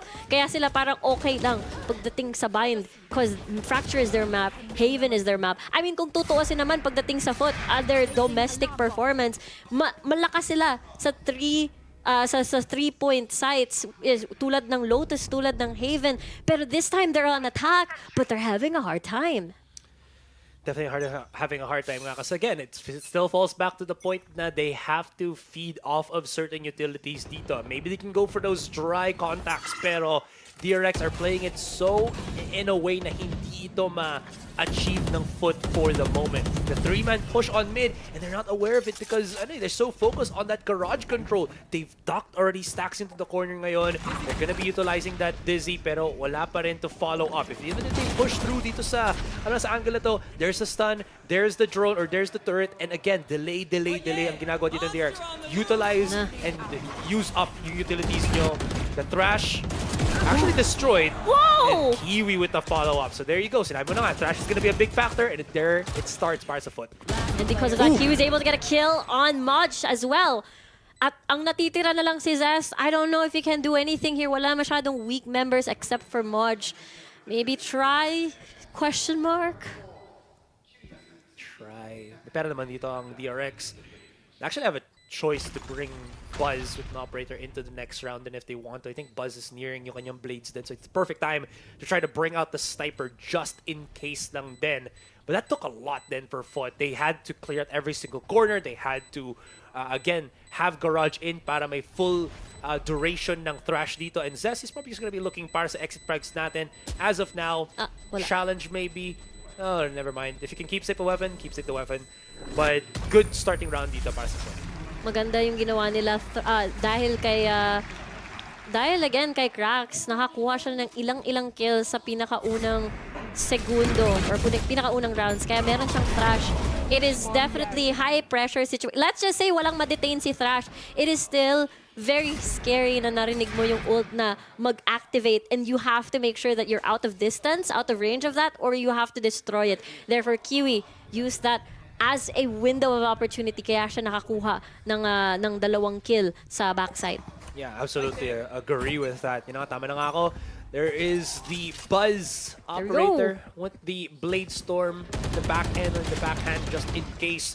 FUT ngayon, tumitingin sila sa pag-push on that B side. I do like this because again, they can use that wingman to actually plant. We don't usually see wingman being used in pro play para mag-plant na spike because it's a little bit difficult to do that. And I think DRX are aware of it. Kaya kita mo may nano swarm dito si si RB on the default plant spot. So if they try to do that and not clear the nano, at least the wingman shouldn't be able to plant perfectly and they'll have to pick it off. Awkward nga yun eh. As the execute now, it's B as the call, as Nano Swarm. Kaya nga, sinabi mo na mismo, nakakuha ng kill. Oh, that's awkward. Si Kiwi kay Stax. Oo, ipitch siya dun eh. He has no escape. As Mr. Fallen gets another kill. This is going to be punish for punish. Pero teka lang muna, they're lining up between Zest and Mako, the meat grinder, the Korean corn dogs, able to make it happen. Oh, that was insane. Sandwich na sandwich sila dun. Kahit na si Kiwi was able to updraft on top, able to kill Stacks, pero at the end, Zest was able to get 2 in the end. Sobrang intense ito. They all pretty much lined up for the spray on this Phantom. And after that, it was just the rest. Grabe si Mako with a follow-up spray as well. Parang nag-stack talaga sila dun sa link to make sure that they're able to win that, I don't know, 2v2. Pero yung 2v2 naging 4v2 nun eh. True. Gotta say. And gusto mo nagtataka, ba't sabi ko corn dog? Kasi na-skewer nila yung kanilang kalaban. Nagutom tuloy ako, Asaray. Oh, yes. Tapos nga pala, sa corn dog 28, masarap guys, try nyo naman. Malapit lang ba yun dito? Kung kahit malayo malapit, syempre meron tayong grab and limit. Real. Alright, anyways, quick little timeout dito by FUT. Medyo hirap na sila ng onti dito at si Coach FUT. Yes. Tinuturuan niya paano yung mga athletes niya sa FUT na Ano ba yan? mag-march. Diba? Kasi mga foot soldiers sila eh. Foot. Tama. Foot. Wala talaga akong maisip. Si Buzz. Nice. Buzz Lightyear. Ang sama na Buzz Lightyear ginamit nila. Bakit? Kasi, hindi naman masama, pero you're not flying, it's called falling with style. Movie yun. Toy Story. Which Toy Story? First one! Really? Wow, I have to rewatch Asaray. My God, nakalimutan ko. No. Sad. Ala, yan na. Galit na. Namiss ko lang din siya. Okay. Sorry naman, Asaray!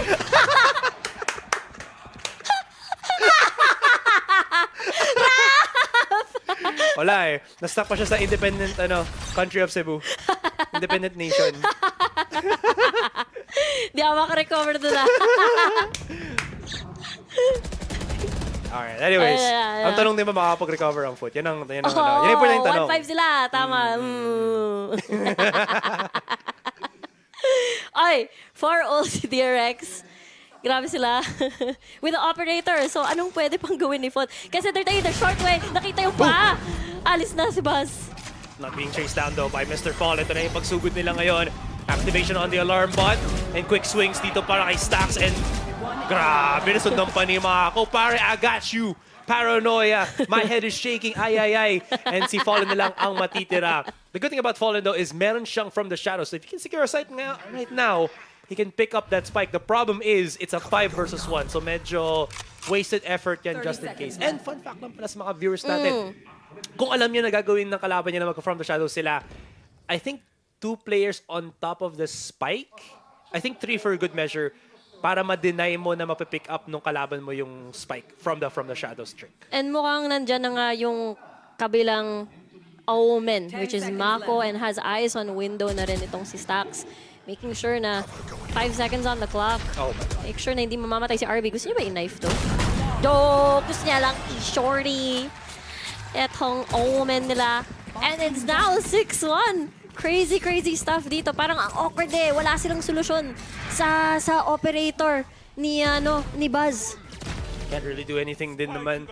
And the big problem here right now is, again, they have to go for these aggressive controlled plays, right? Kiwi is trying to do the hardest that he can para makapag entry into the site. The problem is right now na DRX are in a position where they can punish it from afar. Again, because of that killjoy, because of how well Stacks has placed himself. Yes, Stacks has get called from time to time, pero it's not the end of the world para sa kanya dito. Kiwi's been spotted out once again. And all thanks to Stacks' fault line over and over again. Round after round, si Stacks ang nagbibigay ng opportunity dito for DRX to thrive in this first half. And the craziest thing is, nice kills. And the craziest thing is, he was playing close pa nga para makakita either sa window or yung mga lalabas papuntang garage. Pero he is still able to supply utility and also supply pressure and is still able to be safe. Operator lumipat dito, papuntang long, hindi tumama. Dash prepared.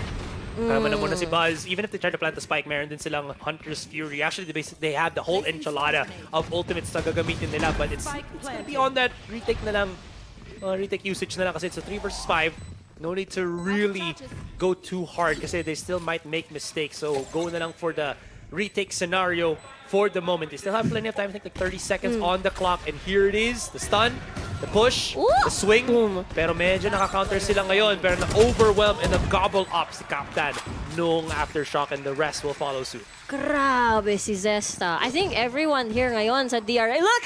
The parang smug look ni Mako right now. They're really feel. Pero on the opposite side, yung itsura ng mga nila nung FUT players, parang they're definitely not happy with the score, especially they're starting on the attacking side. They definitely expected more from this. And the fact that hindi pa gumagamit ng mga ults itong si DRX, it's crazy to me na mayroon silang surplus na pwede pang ibato kay FUT mamaya. This is DRX in their element. Yung sinabi mo dun kay Mako, kung natalo kami, 2 hours lang. Nasa Korea na kami. Kayo, 14 to 16 hour flight. You suffer! Bibiro lang ako. Pero, absolutely true. Super optimal ngayon ng playstyle ng DRX. And as long as Buzz is not getting countered kung saan side siya nagpapakita with the operator, hindi maglalaro dyan ng FUT. And if they try to risk it, I mean, I do like the chance to try to do so. And they have to be tricky at this, pero wala. Mahirap talaga counterin si Buzz eh. Yeah, wala silang, like, usually, diba, that you wanna flush him out of position, but there's nothing that you can do to flush him out so far. It's not like you have, what do you call this, Hunter's Fury, but Buzz playing very aggressive here. The smoke expires, will he get a shot? Sa kaliwa. Sisagad! Yeah, there you go. On the left, and maybe another one on the right, pero that one-way, not true one-way, so may nakita pa si Kiwi na onting gap done to close out. These smokes from Mako still helping deny yung rotation dito or deny the aggressive follow-up push na possible para sa FUT. The big thing na lang is that they still do have the lineups. Yan na nga yung setup nila and everything. May trap at the back of the side. Si Stax dito has to be careful na hindi siya matamaan ng mosh pit. But as I mentioned, they're not able to just fight these angles. And ito na, buhay ang DRX. That is absolutely insane. Yun nga, di ba, kahit nawala sa pinakaunang segundo, itong si Buzz after that operator because Kiwi was able to get the trade, nandun pa rin yung crossfire setup. Despite the layering of flashes, kasi that dizzy wasn't enough. Nag-expire na yung flash. Zest was still able to kill the one from short, and the crossfire that happened between Mako and Stax at Cubby was just so good. Si FUT, hindi sila prepared na pumasok dito sa A. Nakakatakot. The thing is, they're just throwing it in a way na lang na parang hoping that it's gonna be optimal sa pag-push nila on the side. Kasi sabi mo naman, diba, they were layering their flashes. I think the layering was, in terms of timing, was good. Yeah. Ang problema was where it actually had line of sight to actually hit. Kasi I think the Z only hit Stacks at the back. You saw Zest was on Graffiti, hindi siya nataman. And even the Paranoia didn't actually hit them. So hindi. when they were pushing out of A long, handang-handa siya to just, again, deny the push. And at that point, wala na eh. DRX still had control of the site. They had so many crossfires. They had to deal with the player on Graffiti. That's once they were setting their sights na on Zest, nandun na yung other players on the back side. And that's already over for the round na for FUT. Yeah, late na eh. Kasi yung pasok eh. Kasi even though tumama nga lahat ng flashes, yung Paranoia pati yung ganun, parang when they went in, everything just pretty much expired. May vision na ulit si DRX. And this is a problem. Again, I think for the most part, Gecko, at least sa style na gustong gawin ng FUT dito, is looking to be a lot more brawly, skirmish heavy. But DRX, they're not playing on that field. They're playing on a field na you have to use your utility against us. The problem is, again, pag hindi mo nagawa yun with Gecko, medyo one and done ang utility niya. So medyo mahirap na i-utilize yun. Yeah, very short range as Mr. Fallen. Really nice stinger kill from the shadows. Dalawa pa siya. Still one on the side as well. It's gonna be Stax finally dealing with Fallen ngayon. But where the rest of the squad coming in? Medyo nagkamali sila. If they can hit the shots, it's gonna be beautiful para din. And it's gonna be hard. It's gonna be so hard kasi nandiyan pa si RB with the nano swarms, denying, delaying, and destroying FUT. Great heroics from Fallen. Ganda na sana na kanyang singular play with the Stinger pero kulang pa din at this point. Buzz is feeling it. Grabe yung parang, ano yun, yung antsiness, the buzz, basically literally the buzz after like you drink coffee or something, you feel it. Yun yung nararamdaman ngayon on his big highlight moment with the Blade Storm. After the flash, sunod-sunod na yun. With the Rolling Thunder even for good measure. And DRX, they wanna keep the gap. Hindi na uminom. Yun ba yung tinatawanan mo? Yeah, nakabukas yung pipig niya the whole time the camera was there. It's like, yeah, dude, we got you. That's what we're feeling, pare. Can't believe Buzz, pare. Oy! And then, na-stuck ng konti. Yung si Thrash. Teka. When you're controlling the Thrash, you are immobile. And si Zez handang-handa from far away to intercept, to receive. Gamit ang kanyang Hunter's Fury. Kiwi naman ngayon able to at least compensate yung situation niya with some fantastic frags. Bullets down. Zest. Now in a firefight, nahuli dito si Moj. They saw where the Cloudburst was. There's the tag, and oh my god, makakapaggalawan ka pa dito, but Mako. One shot, one kill, no luck, all skill. What? This is 10-1. Grabe, like, it's so jarring kasi kung titingnan natin yung mga iba-ibang matches natin sa Valorant Masters, kahit na may mga 2-0 tayo, it is still almost close to double digits, mga parang 8-13, 10-13, ganun yung mga Yesterday, score natin. Yeah! We had like, what, 5, 6 Yeah, we have 5. overtime? Yeah, exactly. But this is complete destruction, decimation of FUT.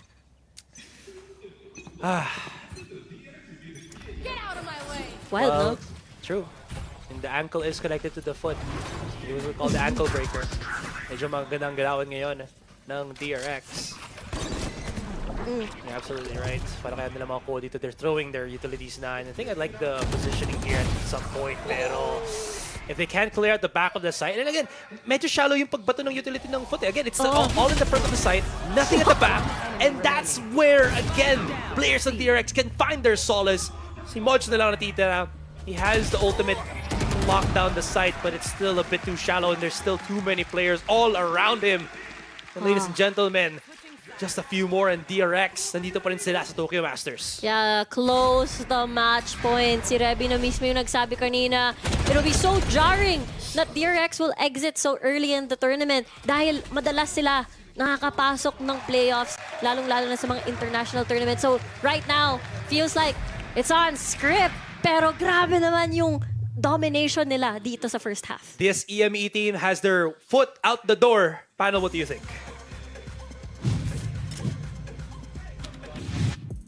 Welcome back to the panel. At here, although DRX is on the defense, they started off with a very offensive start. They're pushing up, denying FUT any space to use any of the map, and para mas maintindihan nyo, may na-prepare kami na visual aid. Para to sa mga visual learner, guys. Tama. Meron kaming presentation dito. May presentation kami para sa inyo. Papakita namin sa inyo paano nanalo DRX, Ito. Sinasabi ko sa inyo. Ito si Zest. Ito si Jet. Biglang dashi. Oh. Biglang pumasok na rin, no? Tapos yung nagbabantay doon sa gilid, men. And then Biglang dito pa Bam! Namatay. Eh di nawala ngayon. Wala doon. Si Gecko. Gecko. Ito na. Spike planted. Oy, kaso, dumating to bigla, yung retake nila, kumpleto eh. Pag sa side ng DRX, kumpleto sila May mag-retake. smoke dito, oh. Mapa kasi ng Pinoy to, Oo, guys. man. So, syempre, APAC tayo. So, APAC ka nern. Kaya nakuha nila. Kaya nakapalant dito, na-diffusean. Oo, tama. Ganun yan, men. Debut siya. Anong site to? Seaworth. Seaworth. Yan yung nangyari. Pero Yun yung nga, dahilan. Yun yung dahilan kung bakit sobrang one-sided tong match na to. Wala talagang Korea #1 talaga. Sabi ko na sa inyo, haven mapa ng Pinoy yan. Yung Korea malapit lang naman sa Pilipinas, di ba? O paano kuman tayo makaka-K-pop niyan? Diyos ko po. Wala na, binago na nila lahat, di ba? Ganun lang yun. And anyway, seriously speaking though, pagdating dito sa match na to, seryoso na yun. Oo, dadagdag ko pa to, di ba? Siyempre, analyst tayo di ba? But moving here, and siyempre, itong halftime nga na meron din tayo right now, or rather, para sa match na to, you can see definitely na DRX, all that confidence boost that they got from map number 2, nadala nila completely dito sa map 3 natin. And really, so far, the performance has been Phenomenal. Yeah. Pero ito, kung anong ginawa ng T1, kung anong ginawa ng energy sa T1, ganoon din ang gagawin ng DRX dito sa side na to. Pero Reby, ipapasa mo natin sa mga casters. So, Rico and Asuray, kayo na! I thought Bonsai Gardens or yung ano na yun, was supposed to promote calming clarity. Parang ano na bamboozle. Uy, nagets ko yun. Bamboozle. Wow. Oh, amazing. Amazing. Anyways, moving forward sa atin dito. This pistol, we'll say it's the full, not the full sense of B-side natin dito. Little bit of play around. I like the pinch, and habang nag-set up si Paul and caught sleeping and cracks. If he can't win with his utility, he'll win with the aim. Pero kukulangin pa sila as Buzz. He's just able to trade for trade. Zest na lang nakikipaghariba cha-cha-cha ngayon kay Modge. But he's gotta be careful because right behind si Kiwi nakaabang. It's a good sign. Ang napakabilis ng mga pangyayari dito. Mostly nangyari yung barilan dito sa garage. And it was just definitely pure aim. Kagaya ng sinabi mo, can't use utility. Dadaan na lang sa tutok. Took him a while to get that one, pero tama rin yung bala dun for the next one. Still, this is a great play or a great hold ngayon para sa FUT. They were able to, I don't know if it was to read or just react dun sa standard play ng DRX or nagiging standard play where you actually don't push on the B side, you push up the B side para makapunta sa C-Link and then you pinch the players on the C side and on garage, and it didn't work out para sa kanila. Hit on to Modge though, may bumili. No, bumili ang Yeah. DRX ng isang Marshal. Yeah, knowing the fact that magiging vulnerable. Pero ang kakapal ng mga shields dito on the ends of FUT as we get to see. So Buzz, gotta lay on the hurt sa mga headshots dito kung bibili ka ng Marshal. Well, he's already gotten the first pick onto Modge ngayon. Pero syempre, dito na mahihirapan ng onti ang DRX. But that is great timing. Wow. Sinugod na nga lang talaga. If mapaparanoia ako, just let's hella go on the near side of this. That! Wow! And Captain almost hitting the ace. Give it to him, give it to him! Nice! And my man has picked it up. Look at the smile, look at the grin. Pero pare, kulang pa rin. Kailangan na kailangan yon ni FUT after so many succeeding rounds on the ends of DRX. That ace is definitely going to help them. Si Kaptan actually, siya yung nakapag-first blood kanina sa pistol round at kung bakit sila nakakuha ng malaking advantage sa mga sinaunang mga segundo. And Kaptan, again, very consistent since the very, very beginning. Kahit nung natalo sila against Evil Geniuses, okay pa rin yung kanyang performance at nagpapatuloy pa rin ito sa isang crucial series. And here's a big thing din para sa kanila is that Captain has his ultimate already. He actually used it at the start of the round. They're trying to at least find some advantage through that. Pero naging problema was DRX. They fell back perfectly. Yes, they have to pick up the spike. Yes, they have to re-encapsulate the round. But it was so early na parang wala lang nangyari. Captain missing the beat on that. And wala silang nakuha picks. Wala silang truly na bait out from DRX. Maybe with just a little bit of utility. If they can get maybe the spade transfer, that's going to be huge para sa FUT. But with Buzz hitting that refrag, it's still very neck and neck. Yeah, parang nag-bank si FUT yung idea na si DRX magra-rush sa isang lugar at hindi yun yung nangyari. Nakapag-retreat pa tong si DRX and still able to even get 1-for-1. Wala na silang isang initiator, wala silang recon for information pero at least nandyan pa rin si Stax for the flash as a headshot comes in with a double kill. Grabe naman si Stax! Grabe naman si Stax. This is just falling apart ngayon para sa FUT.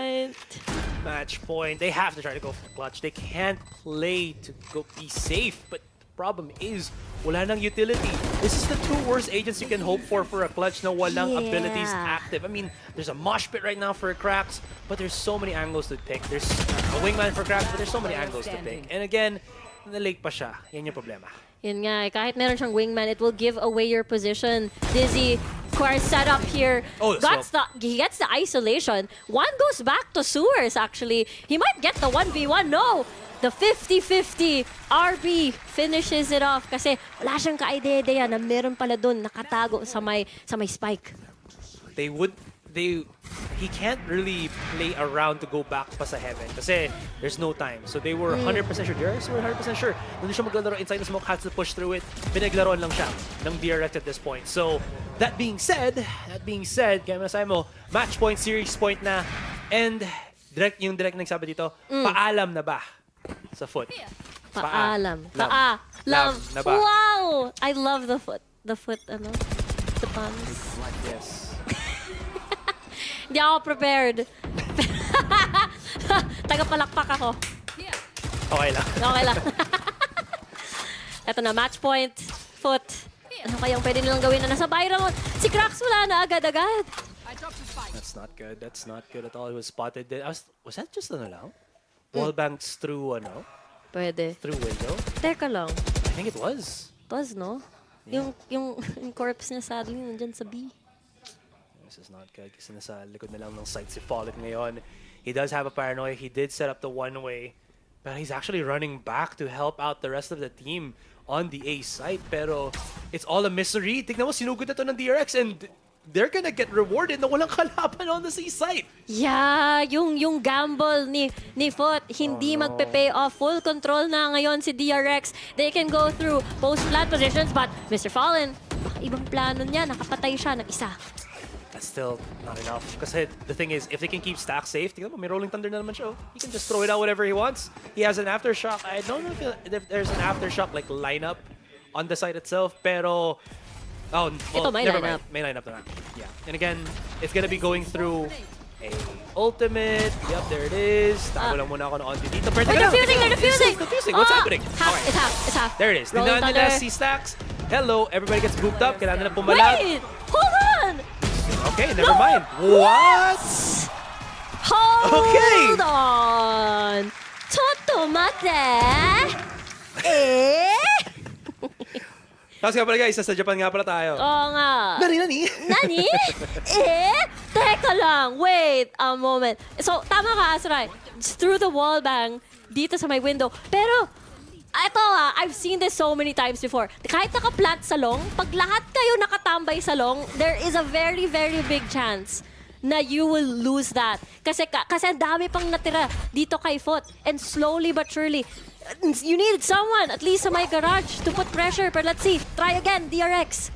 It seems like they put all of their faith on the Rolling Thunder to just disrupt and deny that half defuse. Pero Kiwi, unfazed by it all, tuloy-tuloy pa rin ang kanyang reaction. Si Buzz, he gets the reset on the Blades too! Nice! And sumusugod na lang si Buzz ngayon. 2v3. That last round should have been the climactic finish, and this one feels like the unclimactic finish as si Buzz na lang ang literally just running it down, chasing everybody with the Blaze Storm, picking up a rifle in the end. There's going to be the up and down approach. Fallen has a Guardian. Medyo ipit-sa-gipit. There's going to be the quick jump out, pero wala, that's just gonna hurt. And yeah, that's it. That's it! And uuwi na ang FUT Esports. Kagaya na sinabi ng direct natin, paalam sa FUT. Paalam kay Foot. Pero hello naman ulit para kay DRX. Matutuwa ang ating mga VCT Pacific fans natin na magpapatuloy pa kanilang journey dito, syempre sa Valorant Masters. When DRX are on top, they look unbeatable. Hindi makahabol ang FUT on that third game. Whether it's FUT, naubusan na sila ng gas, or just can't figure out how to beat yung let's allow this FUT team to push up into the site and we'll have our utilities in the back of the site approach ng DRX. FUT was never able to figure out how to beat that, unfortunately. And nagpapatuloy pa rin syempre yung domination ni DRX pagdating sa Haven. Ito yung parang rinirely nila na very consistent performance pagdating sa mapang ito. Bind was tough. Fracture was close. But Haven, pinakita talaga nila na 100% DRX #deserve dito ang kanilang pinaglalagyan sa tournament na ito. You can see kung gaano ka distraught yung DRX when they kept losing, and again, nandito na sila sa elimination round natin. But they flourished under the pressure, and it's actually really good kasi this is one of those few times na nakita ng DRX is able to win against a non-Pacific team din. And that's one of the things na I think naging problema nila when we saw them on lock-in. They just felt like they couldn't really breach through that barrier. But with this, mukhang mas okay na sila. Yeah, okay na okay talaga yung performance. And this is on top of being able to draft in Zest on the very last day of the group stages. Parang ito na yung nagiging pattern, no? Imagine, for so long, they've been playing a lot with, Foxy 9 for, the latter stages of the group stages. Pero pagdating sa lower bracket, dinala nila, when they fought against T1, dinala nila si Zest, halika dito. You'll be the one playing for one of the most crucial matches of VCT Pacific. And because they won against T1, that's why they're here now today. They didn't win against PRX, but bringing in Zest again on an elimination series, I think that's a crazy feat to do. Absolutely true. Again, I was a non-believer of Zest before, pero after seeing him in those final moments na ng Pacific League, I was sure na he is there because of how just tactical talaga ang pwede mangyari dito sa DRX. The former DRX, or the DRX that you knew, that was all about how they were able to control the pace of the game with just sheer utility usage, was with Zest before Foxy 9. And again, seeing it here, when it mattered the most, he did not disappoint you. Oo, remember sa Bind, kahit talo si DRX yung mga sandaling yun, si Zest ang nakapag-reset. Kumbaga, he got a multi-kill sa isang round, and after nun, nakapagbangon si DRX pagkatapos nun. That being said, again, congratulations dito para sa DRX. They Woo! keep the flag waving the flag continuously dito para sa ating Pacific region as they keep going forward sa Tokyo Masters. So the first series is done. Very, very good show of force dito para sa players ng DRX. And again, the risk or the decision to bring Zest in, sobrang nag-workout para sa kanila. Sobrang naging worth it. It really iba yung configuration nila. It allowed Buzz to play on these duelists. It allowed RB as well to play the Neon dun sa Fracture. Iba-iba yung configuration ang pwedeng mai-unlock pag dinala dito si Zest. Lalong-lalo na sa mga crucial moments tulad na ito. Yeah, definitely agree. I can't remember kasi yung kakalabanin nila once they win. In any case, yung pananay bahala dyan. We'll get their thoughts. Anyways, that's it for me and Rico, guys. See you on the next one. Maraming salamat, Azuray and Rico. And welcome back to the panel. We are going to be here just to process that game because, again, this one was definitely a full sweep from the side of DRX. Yeah, napag-usapan na nga natin dito sa ating... Kasi, sa basketball, nakikita mo yung mga coach, di ba? May Coach- drawing. Si Coach Ansay. Oh, nakita na natin ngayon, Coach Bonsai muna. Nice one. Pero DRX, 13-4, one-sided game na din tayo sa point na 11-1 yung score natin ngayon at pinakita din talaga ng DRX yung reverse sweep na ginawa nila. Kung anong ginawa ng energy sa T1, yun din ang ginawa ng DRX sa FUT. Sabi nga nila, paalam. Yun muna. Si Jita nag-isip nun. Shoutout sa kanya, nabasa ko lang. Grabe. Nasabi ko yung joke niya, at least nakarating dito, di ba? So yung FUT, sa lang sila sa mga fans nila. Nag-iisip. Si Remy nag-iisip. Ay, nako. Wala. I can't get this level of joking. It's for you guys and Azuray. Pero I think, looking dito sa ating, first kills here, I think it was also a definite agent composition difference here. I think yung lack of information, especially, DRX had that Sova and FUT, that Gecko, I don't think they didn't really see much value. Yeah, yun nga si Tuko, literal dito muna. Kasi, wala eh. I mean, you have a Sova composition on the other side, on the side of DRX, and it just worked out in their favor. Very typical comp naman to eh. And maybe I'm saying a different thing kung nanalo yung FUT, right? Di ba parang, wow, gumana yung composition nila na may Gecko. Yeah. But ultimately, yung nangyari talaga dito is that para sa side ng DRX, utility-wise pa lang, nako-cover na nila lahat. Kumbaga yung first game talaga natin, naging talking stage talaga siya. Talking stage. This is the first time na nagtapat sila, di ba? So, syempre, pagdating ng game 2 and game number 3, alam na namin kung ano ba yung mga capabilities niya as a player. And yes, yung pressure guys na po dito sa DRX, which sinabi natin yan yung game number 1, na doon bumabawi ang DRX. Once na pressured na sila, doon sila bumabawi at bawi Bawing, bawi, bawing, bawi. Mowing. In the jungle.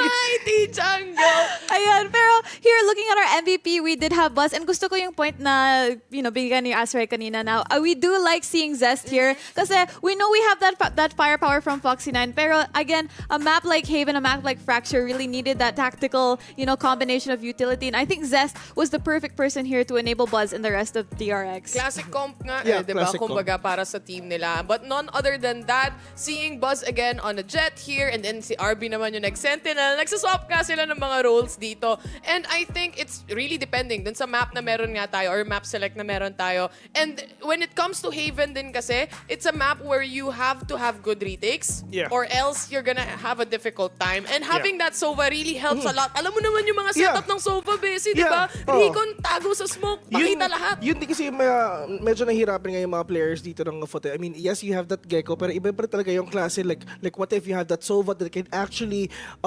see kung saan ba talaga yung enemies nila exactly with that owl drone, with that Recon, yung ultimate din niya. I mean, yes, makikita mo yung with the Dizzy, pero medyo risky lang din talaga if ever gagamitin mo yun. Diba? It's not the same, especially yung definite location That's true. that you get. And again, with that breach ult, we've seen, I think yung side ng EJ, they were using that Hunter's Fury with the breach, the ultimate there. And it's just so many things na DRX really stuck to those fundamentals. And I think dito sa side ng FUT, they were really just, I think, nag-experiment sila and it didn't work out. Malungkot ka ba? Kasi natalo yung FUT. Yung FUT ba? prediction mo.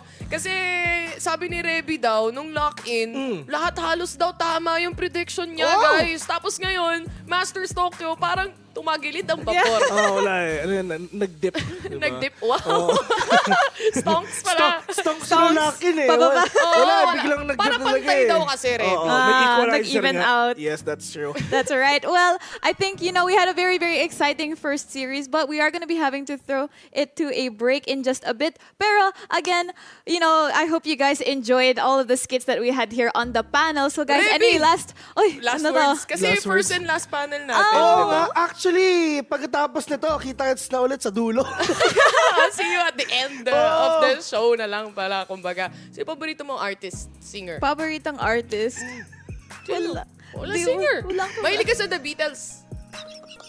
I don't know. No. Pero alam mo yung The Beatles? Di, alam ko. Bisaya, yung mga yun eh. Hey Jude.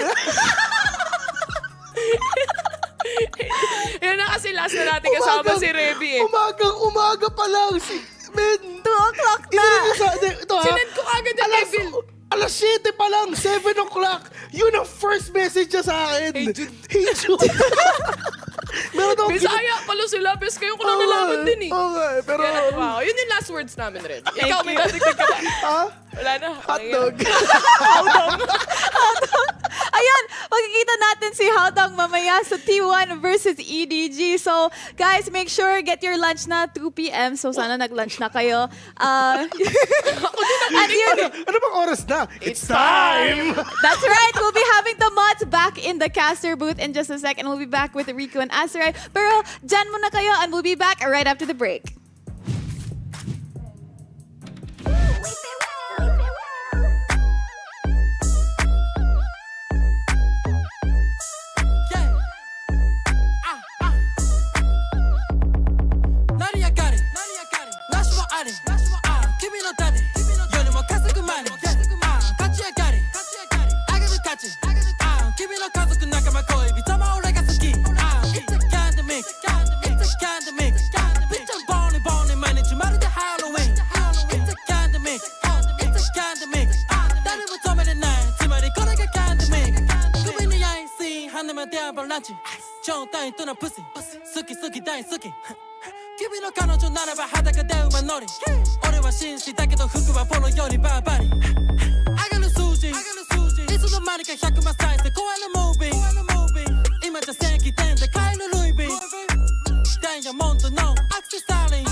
No cap. 雨のように甘くないから人生は超楽しい成り上がりなしもあり君のためよりも稼ぐマネ勝ち上がり上げる価値君の家族仲間恋人も俺が好き It's a pandemic It's a pandemic Bitch I'm born born 毎日まるでハロウィン It's a pandemic It's a pandemic 誰も止めれないつまりこれが pandemic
feel it inside.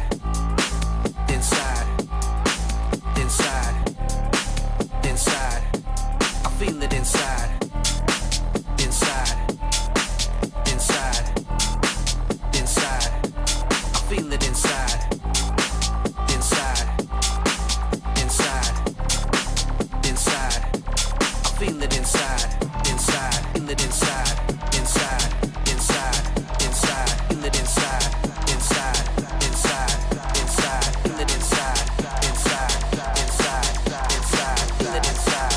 Inside.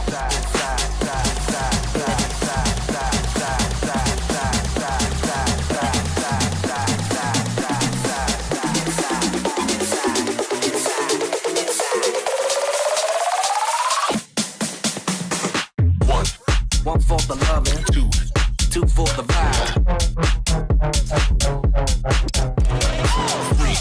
Three for the feeling, I feel it inside. Come on. One for the loving, two for the vibe. Three for the feeling, I feel it inside. One for the loving, two for the vibe. Three for the feeling, I feel it inside. Come on. 1, 2.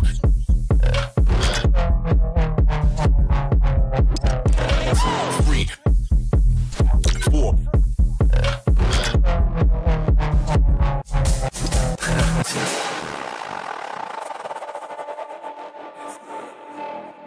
Inside, I feel it inside. Inside, inside, inside, I feel it inside. Inside, inside, inside, I feel it inside. Inside, feel it inside. Inside, inside, inside, feel it inside. マスターズには秘密がある。ここ東京で世界が見つめる中、その全てが明らかになる。解き放たれる才能、暴かれる秘密、全て出し切るか、無に帰すか。精鋭たちが限界に挑み、新たな可能性が生まれる。想定が覆される最前線、最高峰はさらなる高みへ。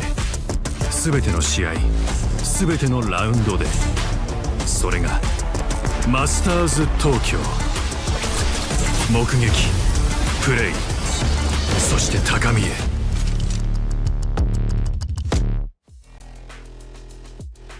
I think as a team, our performance really went up a high level right now.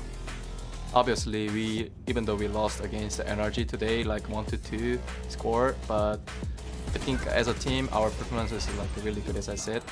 And also, in my opinion, I think that my performance compared to regular season in Pacific, my performance is not that peaking right now. But I actually think I can just come back like how I did on Pacific League. So yeah, my performance is not a top level right now, but yeah, I can come back. Munchkin's gone. It's basically on Zeta here. The only one to do. Pretty! He's doing everything he can! NRG! Come on! I think we can just prepare better, and then as long as we just having a great conditions for the aim, and then we just doing our shots, then it's gonna be okay. Since we play EDG before, so I think EDG guys can analyze of our strategy and our style once again. But I still think we are just better team compared to them. Since my next game can be my last game, but I'm sure we are preparing really much, and then we knew we can beat everyone from this tournament. So it's gonna be really great series.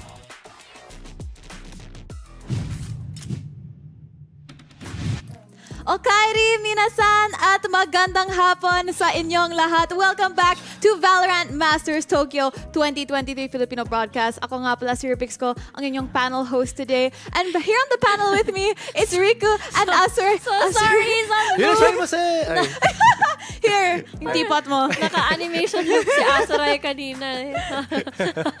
That's right. Kumusta naman yung casting nyo kanina? You know that game was very intense. すごく楽しいです。 Wow! Walang subtitle. It was very fun. Hi! Hi. Well, moving on, we're going to be going into our second series of the day. It is T1 versus EDG. But I just want to quickly mention, we didn't get to dwell on it kanina na, what's this? FUT Esports is now out of the race for Valorant Masters Tokyo. But moving on here, EDG and T1, they just saw each other recently. Tapos mag-reunion match sila ulit.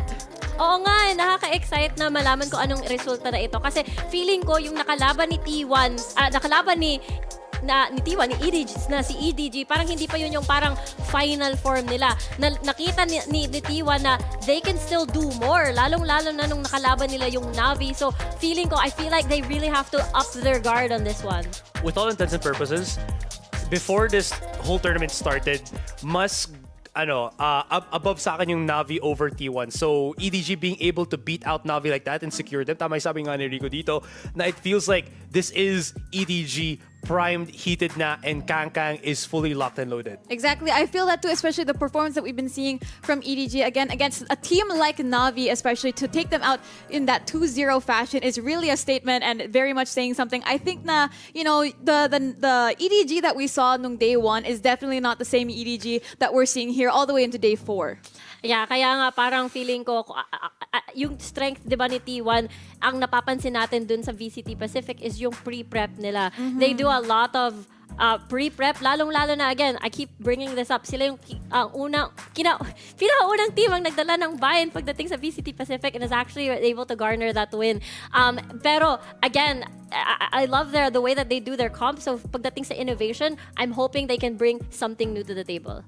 That's right. And speaking of T1, yesterday against NRG, we kind of didn't see them bring that same spice that they brought to Bind last time because it seemed na they had a very, very strong start and they were very util reliant and everything. Pero hindi natin nakita yun when they carried it over to the second half. They seemed a bit lost as if they ran out of ideas almost.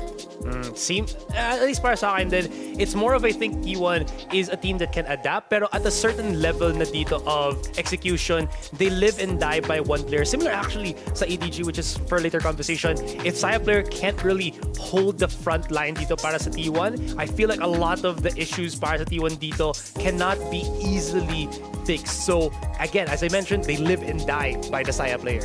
I think yun nga rin napaka-critical, lalong-lalo na pag parang how does this affect Saya players' mental as a duelist player pagdating dito kay T1? Kasi after looking at Kang's performance, parang mapapa-second guess ka kung ano ba talaga yung gagawin mo. Do I want to match up or do I want to just play for the team? Kasi T1 has really good, they really act as a cohesive unit eh. Pag napapansin natin yung highlights nila, almost everyone has their own highlights. Si Zeta, si Carpus, si Munchkin, si Banyo, si Saya player, everyone has their own part to play. Exactly, and I think this thing that we've seen EDG na parang nag-evolve sila over the course of Valorant Masters Tokyo. We've seen the players like Smoggy and Chichu, si Nobody and Haodong, they really stepped it up yesterday and again, keeping them alive here in this run in the group stage. Now, what I like about to mention this naman is it's not only EDG, sorry, I was showing it. We have the great privilege of seeing then that T1 actually was able to adapt so quickly then nung nasa Pacific League pa sila. But now looking at EDG, same sentiments lang sa akin dito from the T1 that I mentioned. Kang is a huge catalyst of just being able to bring this team to that level na kaya nila mag-clutch. We saw, if Kang starts doing things like that, we saw the follow-up from Smoggy and Chichu on that very crucial Pearl map against Navi. I think yun yung maganda, di ba, sa lineup ni EDG. Talagang they make sure that Kang has the right has the right set up so that he can do a lot of these aggressive plays, a lot of these operator plays. Kaya yun yung swak. He's in the right team right now to up his full potential. Exactly, and I think this just sets such a good a good precedent again because this again is China's first win, their first international victory. So this is so huge for EDG. And as Kang said in his interview yesterday, this is just the start of their run here in Valorant Masters Tokyo. They seem very confident, and I think going into this series that we're going to having today, it's going to be a very, very difficult one to predict. I know, tell me about it. Lalong-lalo na pagdating sa dalawang duelist natin, si Saya player at saka si Kangkang. I think this is gonna be one of the most heated matches dito kasi you gotta put the edge kay Kangkang. Like, honestly, right now, even though Saya player has a lot of really nice Blade Storm moments, Kangkang had a lot of Operator God moments. Exactly. Yun yung parang kailangan na, does Saya player match that Operator God power level? Does he want to try to scale? Or does he play a different game and just stick to the team, stick to the plan? And I do want to say the latter. They will win more if hindi sila nagpapadala sa mga ginagawa ni Kangkang. I do think they can really do it. I'll add something din dito. I think it's not going to be just the head-to-head. It's going to be incredibly important. While, again, it's going to be the catalyst, as I've been mentioning, for both T1 and EDG. It's gonna be to T1, as they mentioned nga, they're all about adjusting to certain criteria that's being thrown at them. It's gonna be very crucial for them to put Kangkang in a perspective na hindi niya may utilize fully yung kanyang operator dito. I think the weakest that he may be, even though it's still incredibly scary, is if they can push him on a non-jet role na naka-option. And we saw that again when they played Pearl and he was on that get-go. Sang-ayon ako sa'yo dyan, Azray, kasi may mga times na nakita natin si Navi, they were really doing a lot of lineups, utility para ma-flush out sa position itong si Kangkang, di ba, on his operator, kasi usually that's one of the solution, and they're forcing him on a very awkward angle na hindi siya na matitrade ng kanyang team. So I think that's also an angle na pwedeng gawin ni T1. Exactly, and speaking of angles, I think that's a really good angle for, our predictions here. And I'd like to start us off because I think na, although I love watching Kangkang, I really love EDG here. Again, sa match natin yesterday versus Navi, I think I truly became a Kangkang fan. But I think, like Azuray said, T1 is just the team na kaya nilang mag-adjust and are able to deal with problems. So I feel like once they take Kangkang out, it's over. So I'm gonna have to go for T1. Okay, para sa akin, ito, I think it's gonna be T1 again. I think I'm just going all in on the Pacific train. Can you see me real quick? Kangkang for... Kangkang, EDG. Player C because you come from the upper bracket. Oh, all right, so... do you want Team A or Team B? Team A. Okay, so we'll start with T1, your first band. They band Split, your band.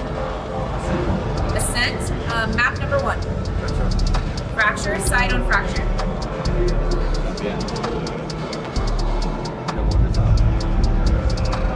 Attack, map number 2. Haven, side on Haven. Defense. Okay, we're gonna go to the next set of bands starting with T1. You have Bind, Lotus, and Pearl. You have Bind, you have Lotus and Pearl. Band Pearl, map number 3 will be Lotus, side on Lotus. Defense. Okay, we're gonna run through this really quick. First set of bands, we have T1 with Split, EDG with Ascent. Map number 1 is Fracture with EDG on Attack. Map number 2 is Haven with T1 on Defense. Next set of bands are Bind and Pearl. Map number 3 will be Lotus with T1 on Defense. Good? Alright, good luck to you both, guys.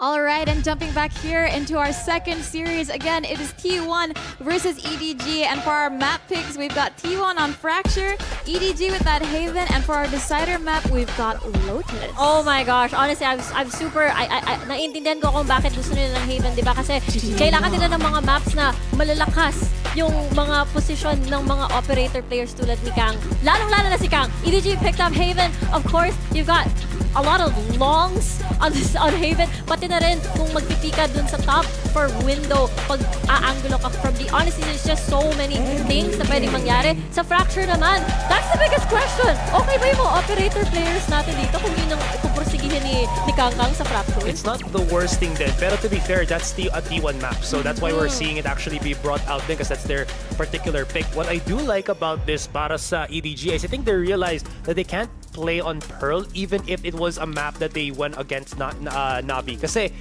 para ba sabihin ito, there is, again, as I keep mentioning way back in the past, then the NA-DNA for T1, they're very skirmish heavy as a team. Then even though they do play somewhat of a different style now, it's still very free-flowing. Magaling sila on their contacts, and they know the timings on how to set up their utilities, especially yung flashes nila, which Saya player plays on such a great degree. So I think if EDG is realizing this, maganda yung map selection na nakita natin dito. Lotus probably is the biggest outlier factor nga din, but that's the best of what they can get in this particular map dito. Yun nga, ibig sabihin, matindi ang respeto ni EDG sa yung skirmish heavy playstyle rin na pwedeng gawin ni T1. Kumbaga, they don't want to take their chances by unlocking that kahit maganda yung performance ni Kangkang against Navi. Pero sa katulad ng sinabi ni Azuray, Lotus nga, kung titingnan natin on a bird's eye view at least pagdating sa VCT Pacific, si T1, solido na yung kanilang fundamentals dyan sa Lotus. So, kung umabot man tayo sa map 3, hindi ako mangangamba. Exactly. And looking again, you know, Fracture being our first map here, I think this is going to be very much in T1's favor, seeing as how they've kind of fixed that combo reliability that they've had with utility. But again, if EDG is just able to adapt to this and pull off these many hero plays that we've seen them pull off in the past, this could look bad, you know, for either side. Yeah. Yun nga, tandaan nyo, huwag niyang natin kakalimutan yung ginawa ni Kangkang. Round 2 pa lang, may Blade Storm na siya. He's able to get 9 kills dito sa Fracture nung unang nagtuos itong T1. So, pwede yun ulit mangyari. And again, I think if they're just looking at this, yung history na best of 3 sila, it was Haven for EDG, it was Fracture for T1, and Pearl went the favor of T1 then, even though it did go into overtime. So maybe if I'm just hyper-focused too much dun sa understanding EDG, if they're just looking from that previous series, they're just trying to utilize what worked for them in that previous series. Exactly, and nandito na tayo sa Prime Gaming Agent Select natin, and it looks like we've got very classic lineups that you see on Fracture, and I kind of, you know, we've got that raise on T1, but not for EDG. Yeah, double duelist ang angulo ni T1. Meanwhile, double ini pagdating kay EDG. I mean, it's still the same nga rin naman. T1, even though I keep calling Saya player out for being their particular duelist, Ban actually also plays duelist. And actually a lot of players, if not 4 out of the 5 players on T1 play duelist in their previous team. So not really out of the open then. And again, it gives them a lot of aggressive map control in Fracture, which really needs it then. That's right. Anyway, oras na para simulan ang series number 2 natin. Again, it's T1 versus EDG. One will make it and the other one will be going home. Let's pass it off to our casters, the Muds. Kayo na. Sino ang mas angat? Sino ang mas sikat? Round 2 ng labanan nila. This is gonna be T1 versus EDG. G! Ayun na nga yung simula natin para sa susunod. G ba yan? Parang S-bes. G.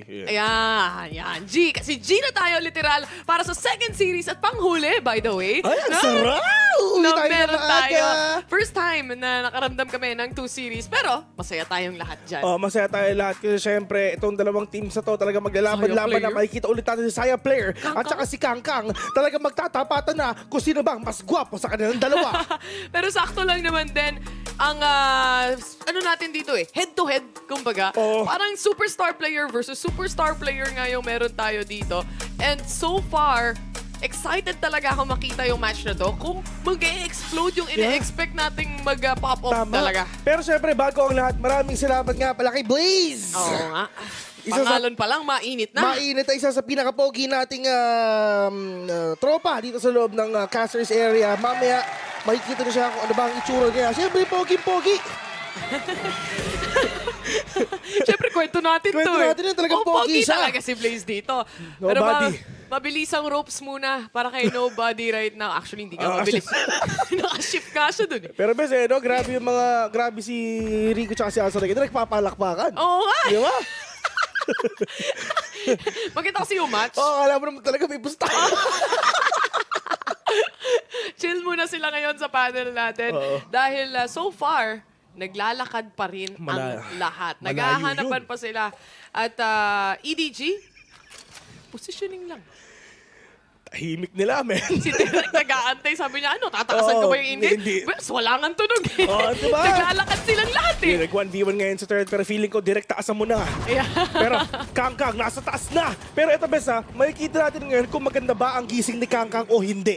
Totoo. Dito sa first game na meron tayo, no, masasama niya ba yung scenario na meron sila kahapon? Pero si Chichu, nalugi. Si Munchkin dun. Oo nga pero nga, si Van, parang yung Facebook ko lang. 4v1 right now, glass cannon build. Meron siyang Sheriff 1, tattoo head lang. Kailangan na, pero ang problema, alam na ako nasan siya. Yung Chichudog nilabas na. Pero wala na siyang dash ngayon. The clock is ticking already. At lahat sila nakatingin na kay Van ngayon. Waiting patiently pa rin si Van para sa mga taps niya towards the head. Pero kailangan mag-connect each and every shot na meron siya dito. And Smoggy, nakapwesto na sila pagdating sa post-plant position eh.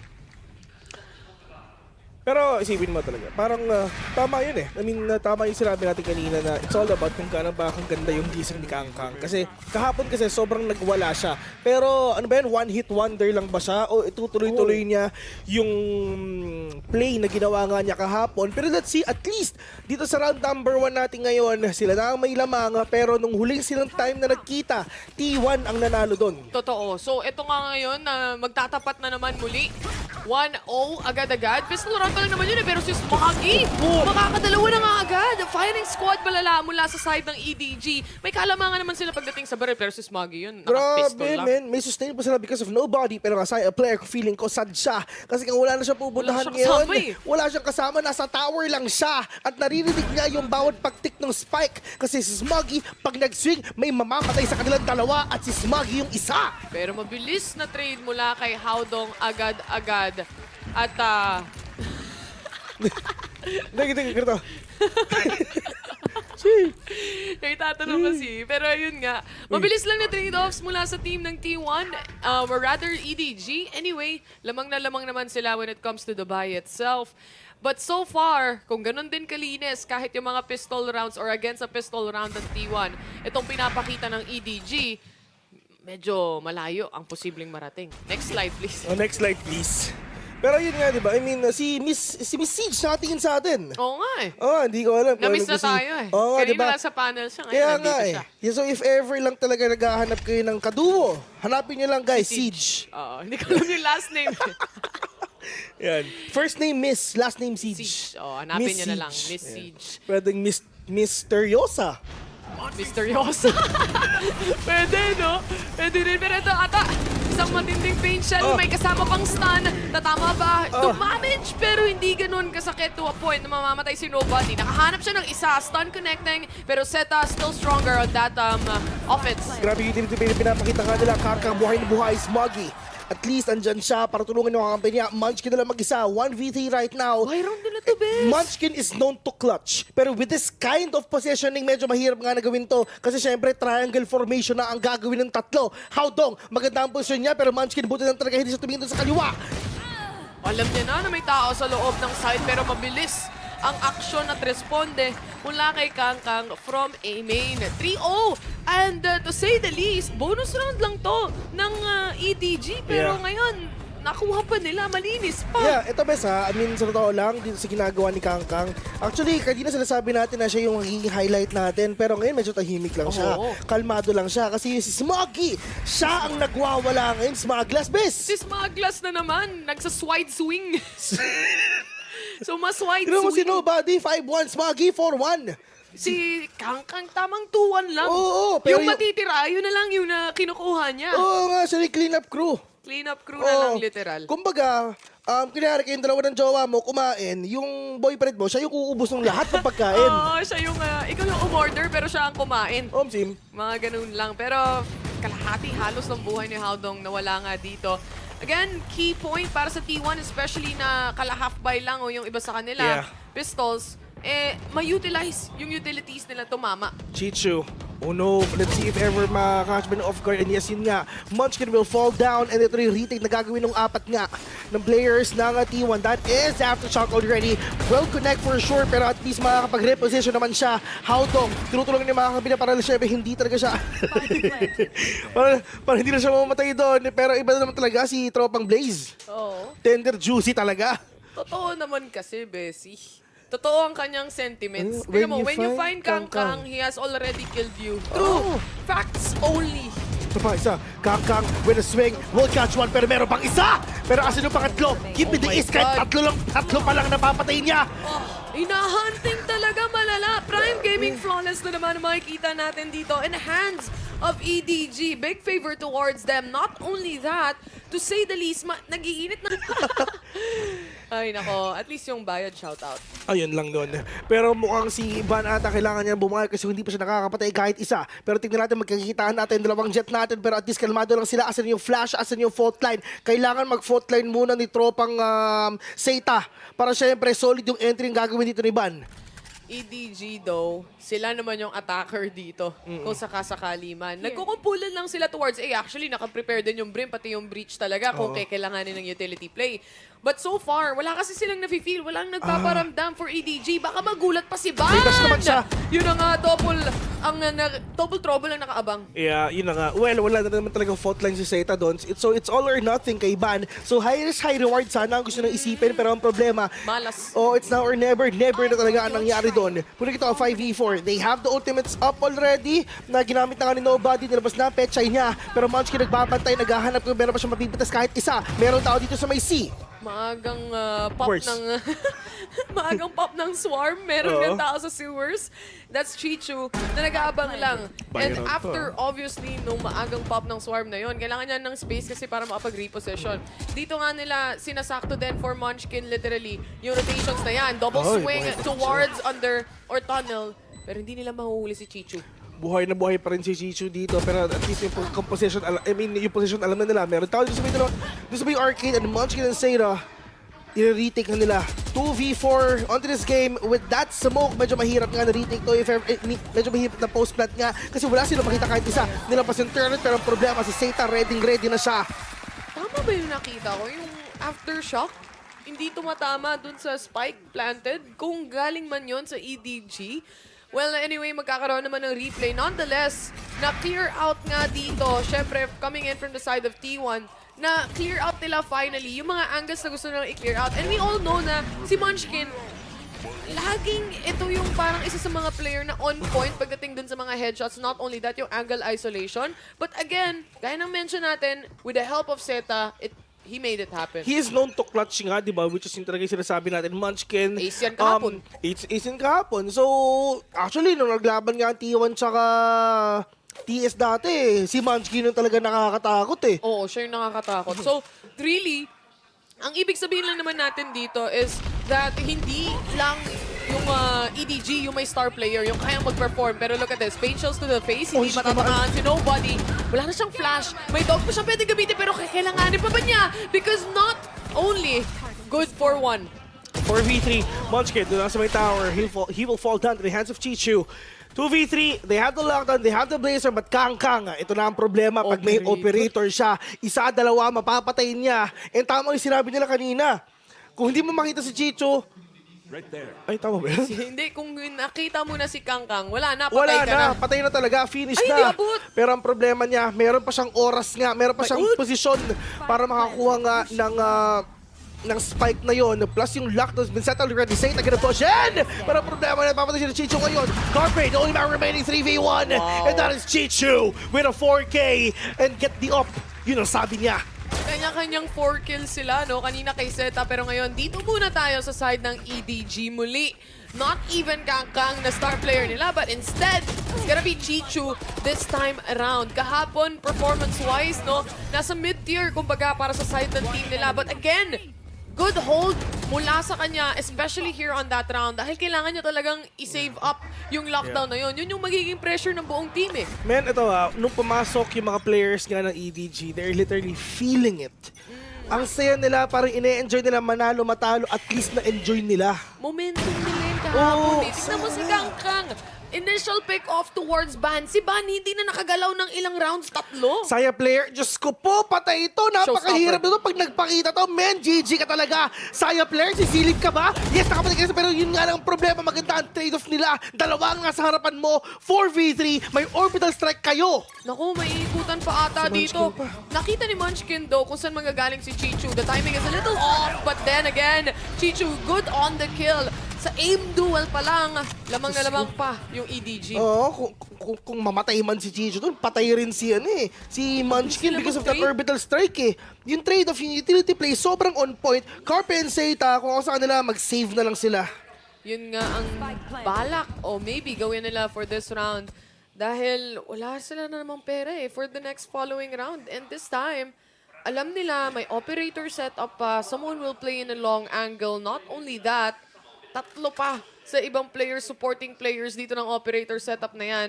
Nakaabang na rin dito sa post-plant positions. T1 ang pamili nitong mapa na to. Oo nga Pero 6-1 yung score. Alright. So at least EDG, sobrang, sa tingin mo ba, dark horse ba sila? Ang EDG? Oo, sa tingin mo. Medyo, Medyo. Oo. Kasi, obviously, sa Masters Tokyo, kasama mo na yung ibang mga regions. NA, EU. And always, it's a fact already anyway, na kumbaga yung tingin nila sa Asia Pacific region and Asia in general as a region is subpar pagdating nga doon sa tier na meron ng NA and Europe. And having that in mind, sige lang, isipin nyo. At least hindi kayo masyadong isipin nyo, underdogs kami na hindi nyo kami masyadong iisipin. Oo. Tapos biglang manggugulat na lang sila, bye Navi. Oo. Ganun Yun lang nga, yan, diba? man. Isipin mo, tinalo ng EDG ang Navi. Navi. Puro pala kayo, Navigyan nga sila, di ba? Navigyan. Yun nga, puro kayo champion sa Sinid ng Jamba, di ba? Tapos sila Suigetsu. So, at least, ito na talaga yung new generation, di ba? Ng CN. Talagang bumabawi at bumabawi na sila. Pero syempre, dun sa Tokyo, wala ba kayong merch dyan? Baka naman. Ganda ng merch actually ng Sobrang Valorant minimalistic lang. Oo. Medyo mahal din Kaya mo yun, Bes? Kaya mo yan, Bes. Ayun yun yung extender niya. Alam mo, at least, to say the least, para sa side ng T1, maraming matches na nakita natin na ganito sila, na parang sobrang lamang yung kabila, and then babawi at babawi sila. Once they actually get the understanding of how EDG plays here, I'm pretty sure na makakasagot sila sa mga susunod na rounds na meron tayo nga dito. And so far naman, ang pinaka nahihirapan makahanap ng initial pick-off talaga is si Ban. T1. Yeah, 0-7. Zero talaga. Yeah. I Kung mean, ano yung kinalakas na dati, ito yung kinaawit niya. kasi isipin mo, main nakapwesto sila doon, tatlo ha. Yung dalawang support niya na Brimstone sa Breach nakabuelo na. Pero hindi pa rin nila ginawa. Walang utility play. Yeah, wala talaga utility play dito. Pero at least, nasa isip ngayon ng mga players nga ng T1, we're gonna stack A at bahala na kung mag-iiba sila, at least marami talagang tao doon. Pero yung T1, iniwan nila si Munchkin doon sa B all alone. Pero yung ginagawa lang ni Nobody, isa lang siyang malaking diversion sa pwede nilang malaking pagsabog na pwede gawin nga sa B. Dahil yung lockdown, meron mga lockdown si Chichu, wala, yes. Pero at least, yung mga utility play na pwedeng gawin ni Nobody, dito nga sa A for them to force out na maglabas pa ng utility ang T1 dito sa A para mas mahirapan pa ang retake nila if ever nag-post plant na ang EDG. Daming traps pagdating sa B-side ha. Kangkang na naman leading the charge here para sa side ng EDG. Kung meron siyang makikita. Alam niya may turret sa kanan pero yung mga kakampi niya na yung bahala dyan. This is already the traps being popped off. Nabaril nga nila lahat Walang delay. Walang delay nangyari. Ito na pinakagusto ng lahat. Pag si Kangkang may operator na at alam nila yon. Matatakot silang lumabas. Walang nagsasmoke Yun, buti na lang may smoke sila. At least magkakaroon sila ng pagbawi ngayon. Pero top the spike, yun lang ang kailangan nila. Pero meron pa lockdown si Munchkin ngayon. Pero wala naman silang sagot dito kahit isa kasi wala naman silang orbital strike. Meanwhile, si Nobody, siya nag-iingay kanina sa may A main. Pero ngayon, mahuhuli na sila lahat isa-isa. Kailangan niya mag-iingat though. Baka may nag-aabang pa rin. Pero mukhang busy. Yung kabilang punong dito dahil Kangkang gets the first initial shot dyan sa kanyang operator. Pangalawa na nga. And yun na nga yung magagaling from behind as well. Chichu mula sa arcade. Hindi na kailanganin. The triple kill settles in and that's Kangkang. Ngayon, grabe yung laso na ginawa nga ni Nobody. Sobrang layo ng inikutan niya. Pumunta siya sa may A main. Pagkatapos noon, nag-rope siya. Pumunta siya sa kabila dun sa may dish. Then after that, bumaba siya. Pumasok dun sa may city. Nakuha niya lahat ng mga tao. Right after that lockdown, isa-isa silang nawala. Ang ganda rin kasi ng timing Kung iisipin mo, nag-lockdown nga sila dito. Yung timing ng rotation sa city side, sakto mo talaga Mawawala na yung lockdown, sakto yung rotation, nag-e-entry pa lang sila dun sa retake nila.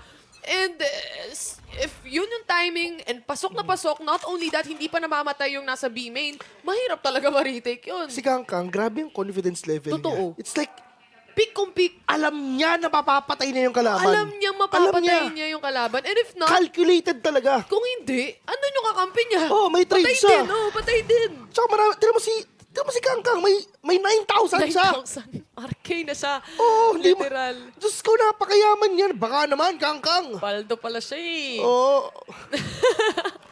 Ano siya, men? Odlap. Ayun. Paldo. Tagal. Kaya pala tagal mo pinag-isipan kasi ngayon ko lang din narinig.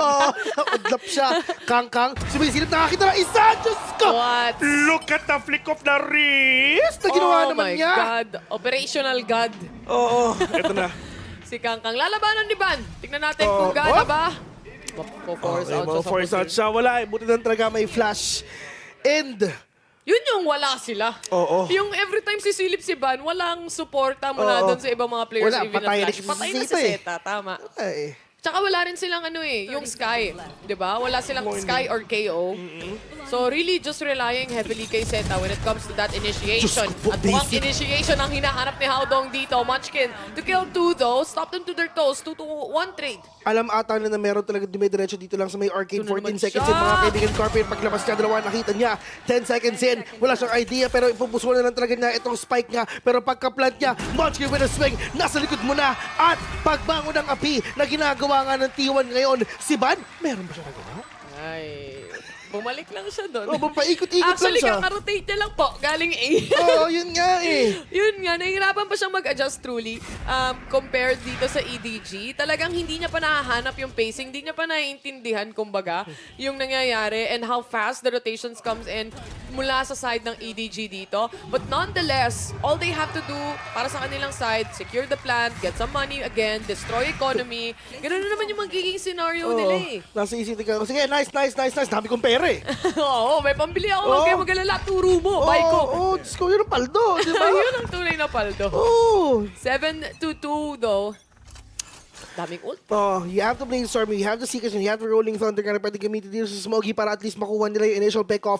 But Kangkang, oh no, magkikita ata yung dalawa, which is si Munchkin at saka si Jet ngayon. Pero at least si Smoggy, pwede niya iset yung tempo, pwede siya mag-set up para kay Kangkang nga. Pero paano ba mangyayari? Kailangan nila siguro mag-ingay dito nga sa may beaming para problema na si Ban nagbabantay. At habang nangyayari yun, literal na bumabagsak na rin talaga yung mga cellphone. Omsim. Tulad ng cellphone ni Blaze ngayon. Omsim. Sira ba? Sayang. Sayang. Ay, yun na ang hinahanap na initial pick-off ni Ban. Finally, managed to pull it off. Pero si Kangkang, meron ngang Blade Storm din dito. Si Ban din naman, good for 2 already with his operator. This stopped initially itong EDG entry. May tao sa harapan niya. Yun na nga flash nila. Diyos ko, wala siyang idea. Si Nobody nasa harapan na niya. 2v4.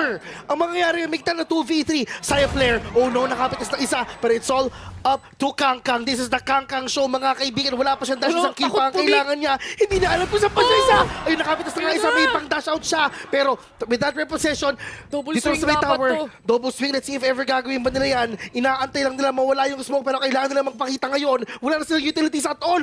Oh no! Sa kanan mo, Kangkang! Pero yung ano, no, wala yung smoke, namatay ka na!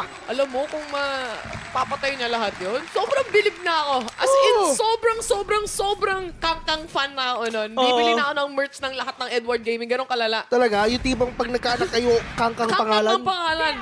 Oo, hindi nang dupet yung last name, pero at least, di ba?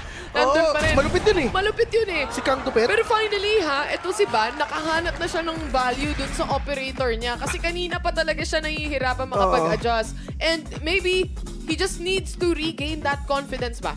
After 2 rounds na nanalo nga dito ang T1, ito yung disiplina na meron ng EDG. Okay pare, time out na tayo. Ano yung score natin? 7-3? Make this a 9-3 instead. I mean, it is what it is for these players. They have the momentum at the end of the day, pero yung pressure nasa T1 talaga. Paano nila mapipigilan yung teamwork and yung solid na synergy na meron dito ang sila paring Edward Cullen. Kangkang GOAT. Yun, the GOAT. At 7-3. Bes, Oh. anong tawag sa goat na maliit? Ano? Kapirang goat. Teka lang, nag-isip ako. May sunod ka pa ba? Wala na. Ano ba yan? Wala pang mas malaki nun, gano'n? Wala. Mahina ka mag-isip na. Pwede yun. Tama. Pag mas malaki, kambig. Kambig ang tawag doon. Wala yung end. Anyway. Okay. Merong showstopper available for Saya player. Meron? Alam mo, di pa nga natin napapansin si Saya player masyado eh. May Saya player pala? May Saya player pala. Andito pala siya. Andito siya, bes. Ngayon nga kasi, so far, it has been an EDG show here. And D1, though nakahanap na sila ng rounds nila, alam natin kung gaano pa rin kahirap kasi nga on point lahat halos ng members dito ng EDG. Yeah. And lalong-lalo na talagang, ito sino ba ang prediction mo? Ay, yan din tanong sa akin sa labas kanina. EDG ako. Kangkang yung prediction ko Oh, eh. kangkang lang, men. Kangkang versus everyone. Lockdown muna, Orbital Strike will deny that Killjoy ultimate, and now Chichu, ine-expect naman nila yan. Kailangan nila i-force out nga yung Orbital Strike na meron dito si Carpe, but nobody, they have to flash, they have to Trailblazer, pero paano ba nila papasukin to? Buhay pa naman silang lahat, though. They have the Rolling Thunder as well, at yun na nga, let's go na. Walang tao sa Walang loob ng tao. site though, so really, anticipated din nila kung Yeah. sasabihin natin, no? Pero Tama. nakuha na ng EDG yung A-site and T1. Ito yung preparation nila. 5-man retake. Nag-aantay sila ng rotations. Diyos ko po, aray, napakaskihide nung natamaan nga siya May dito ng heal. pain shell, pero killing over here, ang naman sasabihin niya. But Munchkin, ito besa, medyo masakit pero kailangan niya ng isang kill para makakuha nga siya ng lockdown ngayon. Meanwhile, Ban, this is showstopper already. Medyo... Oh my God, pinaulanan ng flash. Ay... Nobody. Puro flash lang. Pero at least napigilan nun yung kill mula sa showstopper. Di pa rin nila alam na meron pang isang A-main. So baka pwedeng maging lason yon. Pero pasok na nga itong retake scenario natin coming in from T1. Chichu makakahanap ng isa. Alam nang may isang A-main pero malapit na ma-defuse yung spike. And si Ban na nga ang huling makakapatay. That's towards Chichu, closing things off to a 7-4. 7-1 kanina, 7-4 na ngayon. Not bad. Sobrang bilis ng mga nangyari. Aiming for that 7-5 nga, pero sabi ng EDG, gawin na natin itong 8-4. Napakadaming pera pa rin ng mga players nga ng EDG dito. Na-plant na yung spike, they have the money. At for D1, ang problema lang nila is na-force out lang din yung ibang utilities nila. And same goes with... EDG as well, na wala yung Rolling Thunder, which is like what you've said, talaga ina-anticipate nila na if ever nag-stay tayo sa site, ina-Rolling Thunder lang tayo. So, play for retake na lang at yun nasa isip nila. And Munchkin with that lockdown, maganda yung retake potential nila. Ooh, dito mama yung first shot ni Ban. This calls for a repossession with the teammate as well. Pero mukhang ang gusto pa nila talaga is really to control satellite here. Mabilis naman din mag-ropes itong mga players natin na sina Nobody at Smugs para... Smugs. Smuglas. Si Smuggy. Para makasama na rin yung tropa. Patay ka. Nag-ano sila. Yung Saya player, actually, Take tower daw. Pinipin na eh. Sobrang lason yan, men. Pero yun nga, Smoggy with the fault line already. Meron pa matatamaan pero mukhang wala ata. But Munchkin will fall down to the hands of Kangkang. Pero yun nga, sobrang lason nga sila yung position nga ni Saya player. But at least Kangkang is on its way for them to carry his team to victory. Smoggy. Ay, yun lang. Si Munchkin hindi na nakapag-ultimate, hindi siya nakapag-lockdown ngayon. 4v2 to. At hawak-hawak nila yung operator, no? So, kailangan nila talaga makahanap ng pick-off 1 or 2. At nakadepende yon kay Ban. Siya yung forward dito, nagiging support. Kumbaga, si Zeta, alam nila kung saan nanggaling yung flash as well. This gives intel info. Pero na-flash din siya ng kakampi niya. Yun lang. Kangkang, nilabas na nga yung knife. Last round na daw kasi. Pero si Smoggy pa rin ang tatapos sa kanila. Grabing entry pinapakita dito ni Kangkang, di ba?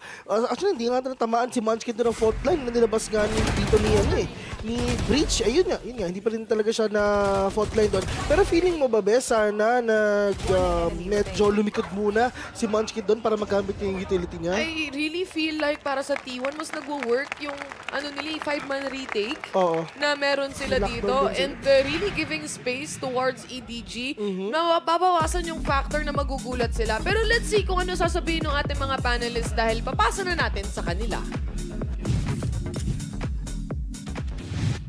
This first half has been crazy. The second anyone from T1 shows their faces to EDG, literal napatay agad sila. It's insane to see how a team like T1 isn't able to kind of suppress this firepower of EDG, but it's like, look, si Kangkang, he's pushing the smokes, he's pushing all the util thrown at him, and he's putting himself in these great positions, and T1 is just not ready to catch him off guard. When I was watching dun sa waiting room, you know, just checking out the play style dito ng EDG, it's not entry fragging per se, it's first contact plays eh. Hindi sila naghahabol ng first blood, naghahabol sila ng first contact if ever man. And that's sobrang galing ni Kangkang, quick reactions, amazing flick.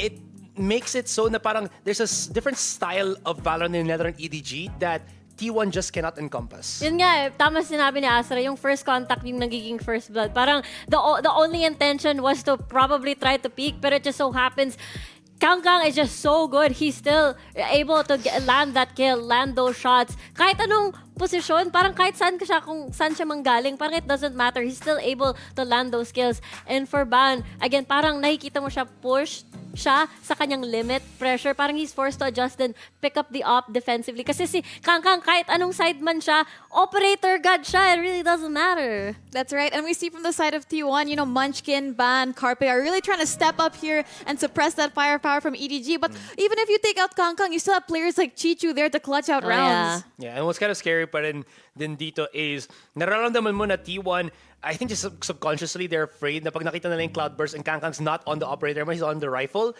they're like, kaya ko ba talunin itong can I beat this man?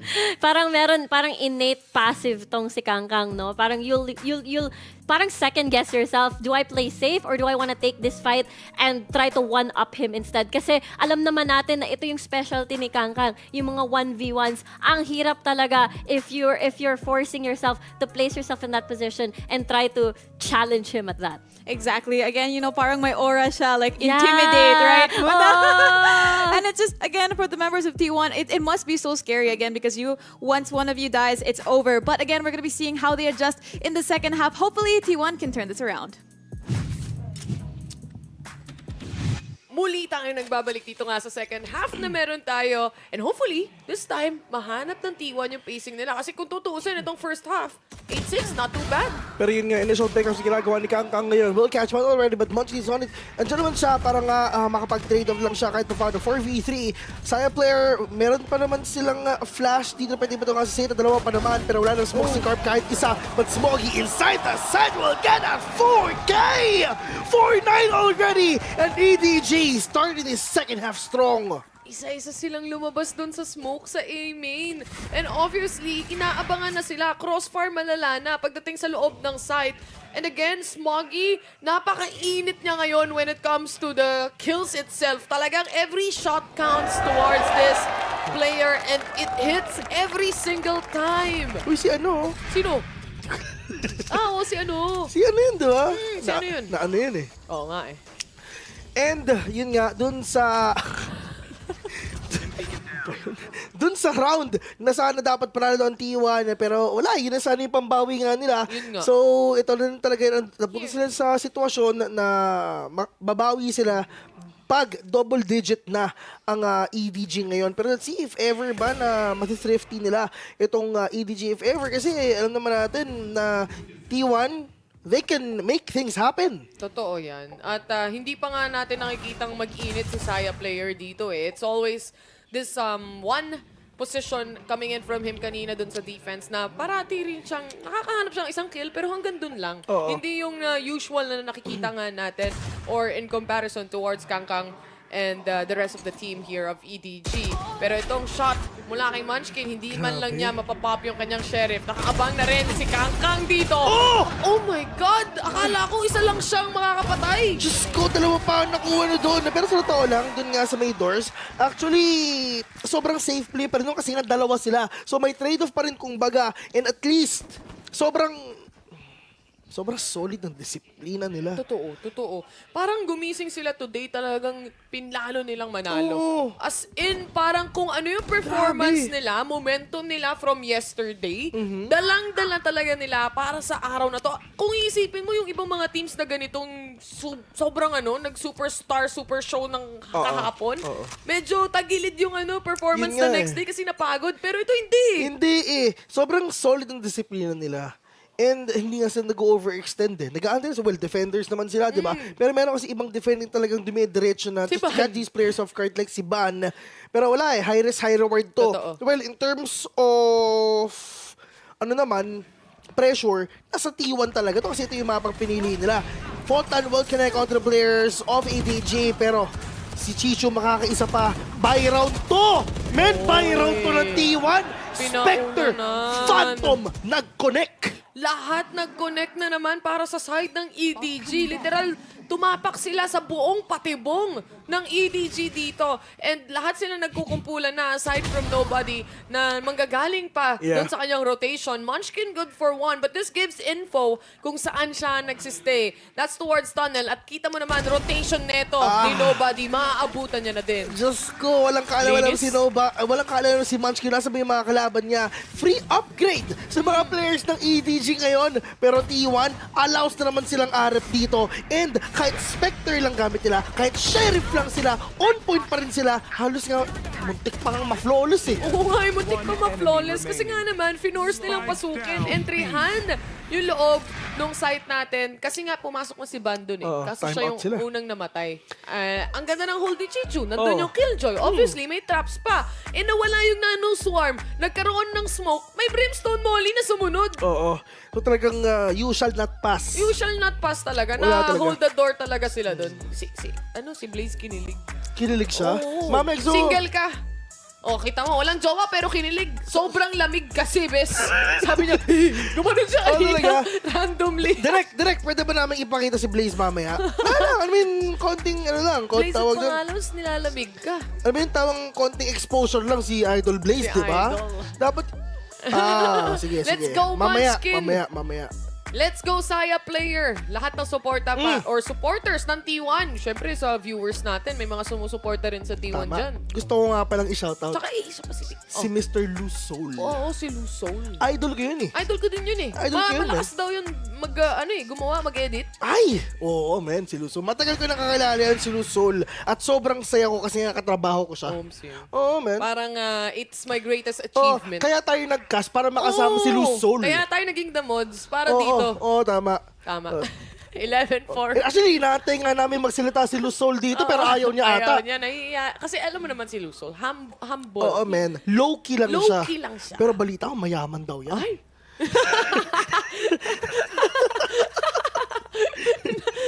Diyos ko. Walang walang armor pagdating kay Saya player para ma-force lang. Walang utility nga eh. Walang Roomba, walang satchel. Yeah, bahala na. At least may baril kami. Basta may baril. Literal na barilan talaga ang gagawin natin ngayon. Ba, nakapatas na ng isa pero ang problema niya, sobrang low niya. Wala silang sustain kahit isa. Zeta, aftershock, Carpe will catch one. 2v4 at buti nilang itong play na ginagawa nila nagwo-work. Pero wala silang pera. Yun ang problema lang nila. Pero around is around, a win is a win. Hindi pa nga tapos eh. Bahala na daw. Howdong.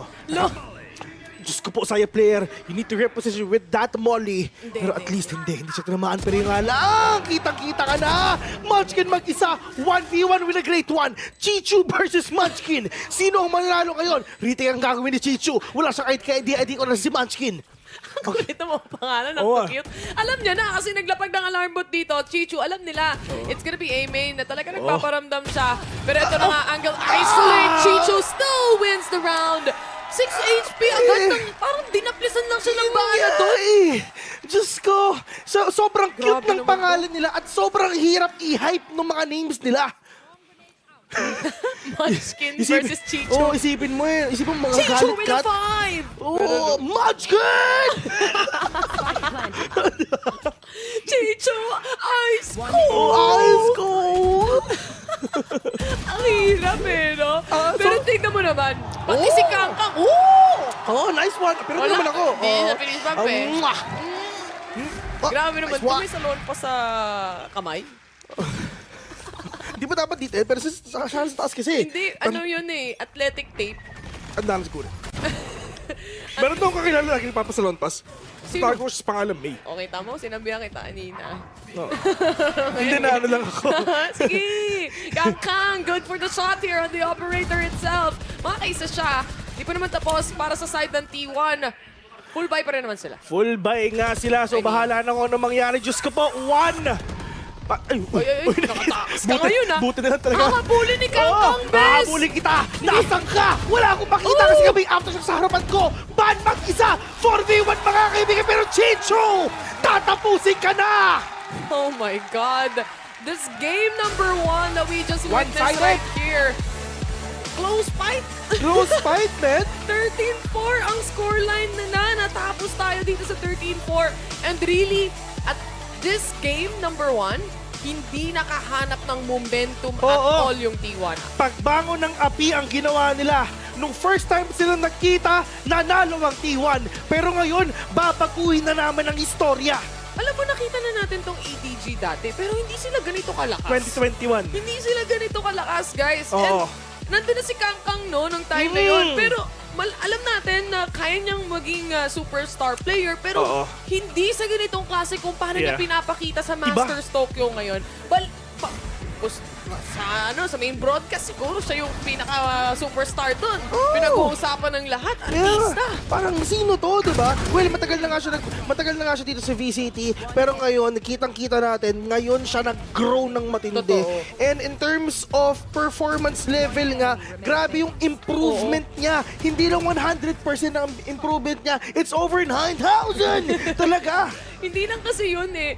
Aside from Kang or having him sa team na meron nga tayo ngayon, na grabe rin mag-operator kahit attacker sila. Siya talaga yung ume-entry, ginagawa niya pa din but in another way and slow pace nga. At the end of the day, you have other players like Chichu na kayang maka-clutch. And then, meron ka pang ibang mga players as well na kaya talaga supportahan. Makikita mo, magkakasama yung tatlo, Breach, Brimstone, tsaka yung Si Dep. Smoggy, di ba? Si Smoggy! Si tropang Smog. Ayan o. Ayan o, draw 4K. Ow! Last na nagawa. Pero, I mean, ina-expect ko to eh. Totoo. Ina-expect ko to na mangyari nga sa EDG at hindi ako nagkaroon ng doubt dito sa team na to. Kasi ako, EDG believer na ako. Nakalagay sa Vil, player na EDG ang mananalo ngayon. Talaga? 2-0. Ako, Kang believer. Kang believer. Believer. Pero, syempre, Asia Pacific team pa rin yung naglalaro eh. So, yung puso ko sinisigaw pa rin APAC, kumbaga. Southeast Asia naman yung isa. Sabagay. Pwede na rin. Sige na, Asian teams naman. Okay Asian lang yan. team. Yan. Basta sa puso't isipan namin, panalo kayo. So yun nga, nakita natin yung game number 1. One-sided game ang pinakita nga ng EDG. For the side naman ng T1, it's time for you na makabawi. Malay mo talagang map pickers ang pwedeng mangyari. Pero nasa isip ng T1 ngayon, men, ibang klase yung pressure na nararamdaman nila dito, Besiwap. Grabing pressure nga ang nakikita natin. Kakayanin ba nilang makasagot para sa game number 2 later on? Manalaman natin yan. Pero ngayon, pupunta muna tayo sa very, very short break. Pagbalik namin, it's gonna be game number 2. At syempre, makakasama nyo rin yung mga panelists. The Mods nga pala, and see you guys later.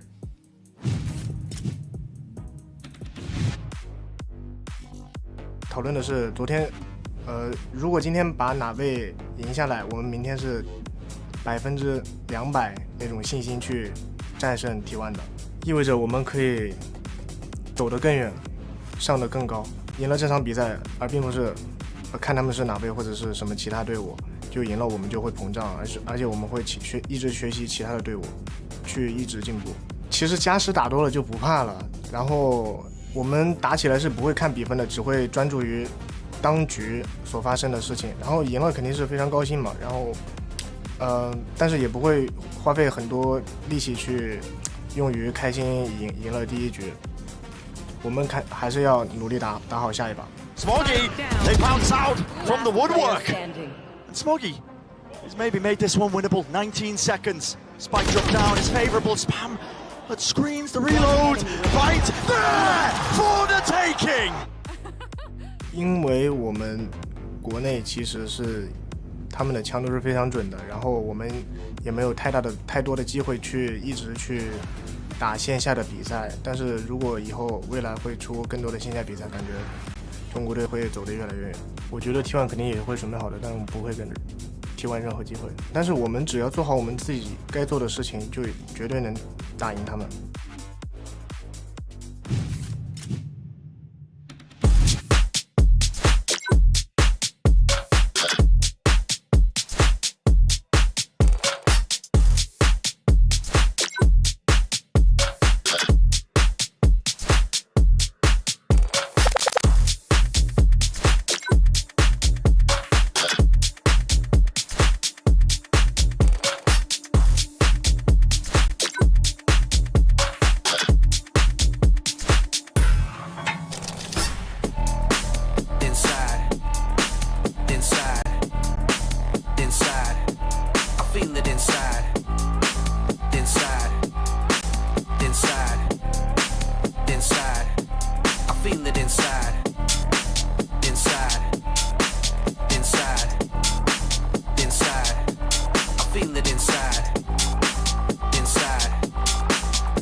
One for the loving, two for the vibe.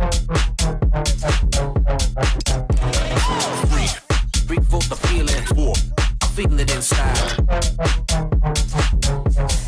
Come on. One for the loving, two for the vibe. Three for the feeling, I feel it inside. One for the loving, two for the vibe.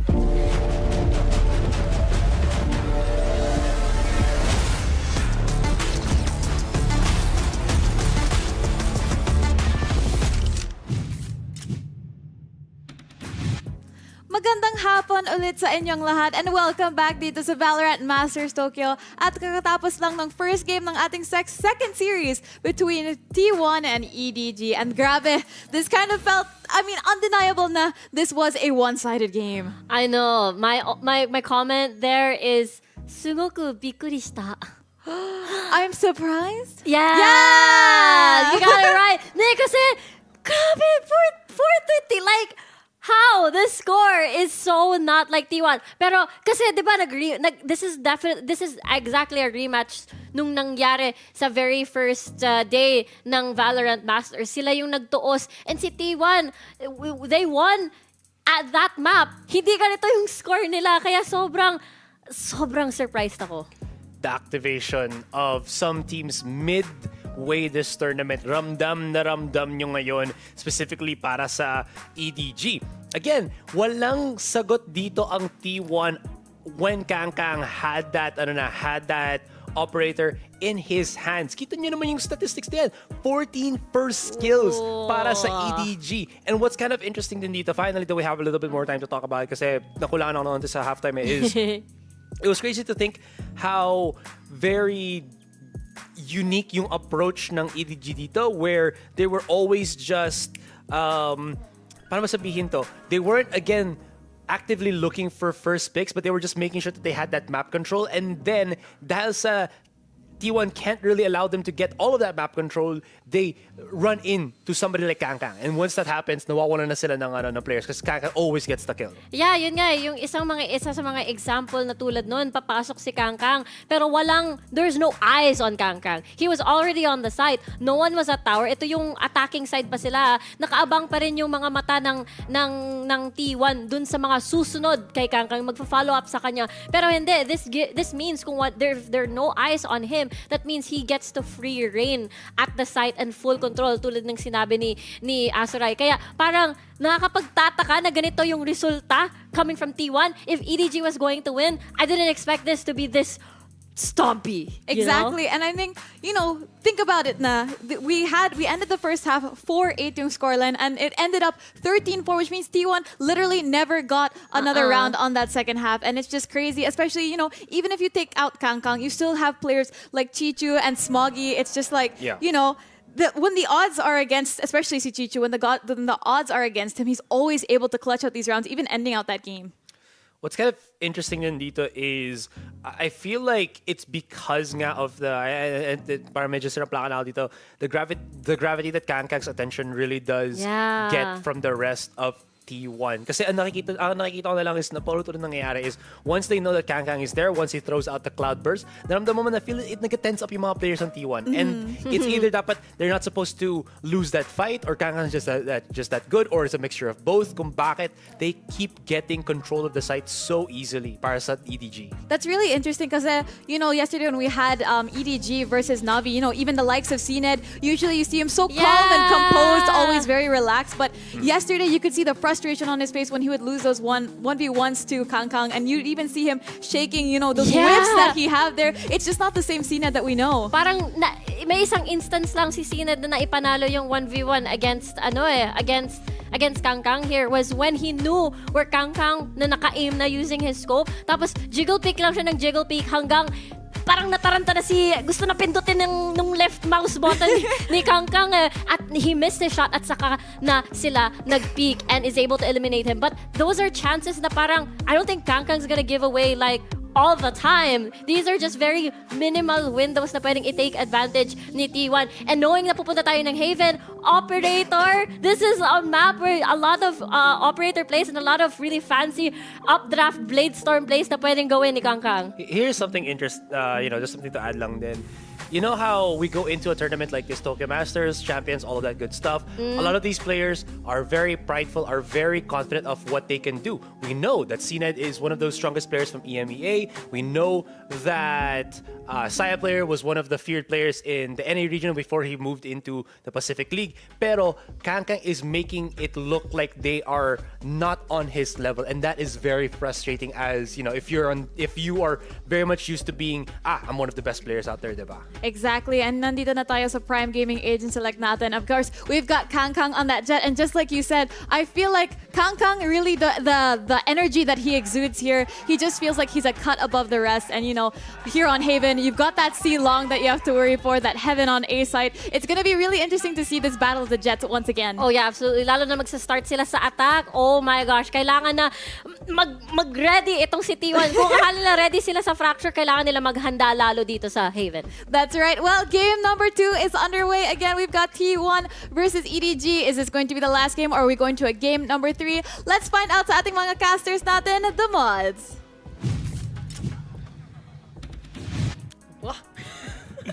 Araw nga ba ng mga 2-0 para sa araw na ito dahil nandito na naman ang The Mods para iatid ang game number 2. Yeah! And gusto ko sabihin, i-shoutout yung sinabi ni Tropang Frederick kanina. Na tama yan, para si Kangkang, men, next level. Totoo. Nasa next level na siya. Nasa Valorant 2.0 na yun siya. Nga, nasa Valorant 2 na siya. Tapos stuck sila sa Valorant 1. Di sila nakapag-patch. Oo. Yun eh. Yung patch notes ng EDG dito, mas malupit na buff ata sila. Salamat, Sir Blaze. Napakatindi mo. Like and follow, Blaze. Hanapin nyo na sa Facebook.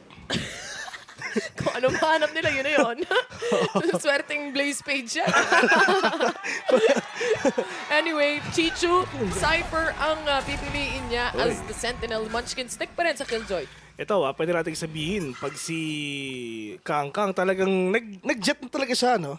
I mean, kanina, di ba, nag-stats tayo? Makita mo, Saya player, 25 times. Use jet. Siya, 4 times. 4 times, pero lakas pala ni Kangkang mag-jet eh. Di ikaw ni jet main namin.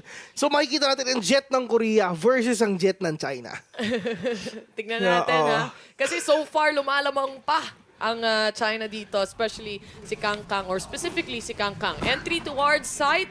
A ang pipiliin nila. Immediately droning is gonna be the side of T1. Pero pinaupo agad si Saya player dito ni Smoggy. Kangkang gets a kill as well. May trade-offs na mangyayari pero si Ban! Chicho mag-isa. Pareho silang low. Yung isa sa likod na pero nga nasa kanan niya. Chicho! With a clutch! Red Bull clutch pa nga!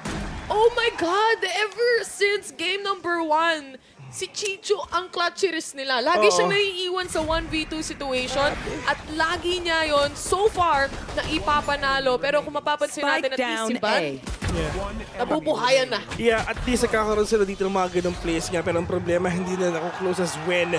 And medyo kinabahan nga si Kangkang. And kitang-kita mo, yung talagang moral boost nga na binibigay talaga niya sa mga kakampi niya. Kasi, di ba, kung napapansin mo, nagtoton siya, tumatayo siya. Ano? Gumagano-ganon siya, di ba? Tatagalog na rin. Nakakasira ng moral sa kalaban. Siyempre, Lalong-lalo na pag tatayuan ka. sobrang durog na durog ka. Kaso nga lang, may concern eh. Kung tayo ng tayo, di ba may isang team na tumatayo din, tapos natalo? Oo. Wala na silang sagot eh. Tinapatan sila ng camera. Nagtatanggal na sila ng keyboard. Nag-e-egress na. Nag-e-egress na sila. Sa'yo player, one tap lang ang kailangan niya. Nagpakita sila pero yun nga, wala man tumama kahit isa. Damage naman. Kahit tumama kay nobody. Oh, damage naman. Saya player din. 56 HP na lang ang natitira para sa kanya. Chip damage towards nobody. Wala na siyang armor to say the least. But EDG, upper hand. Nasa kanila na naman. Pistol rounds kasi lagi nilang nakukuha eh. Pistulan lang talaga ang kailangan nga nila. But Saya player, tingnan natin kung magpapakita ba siya. Pero at least si Ban, super playing close. Dun lang sa load ng smoke with a shorty on hand. Magkano ba shorty ngayon? 300.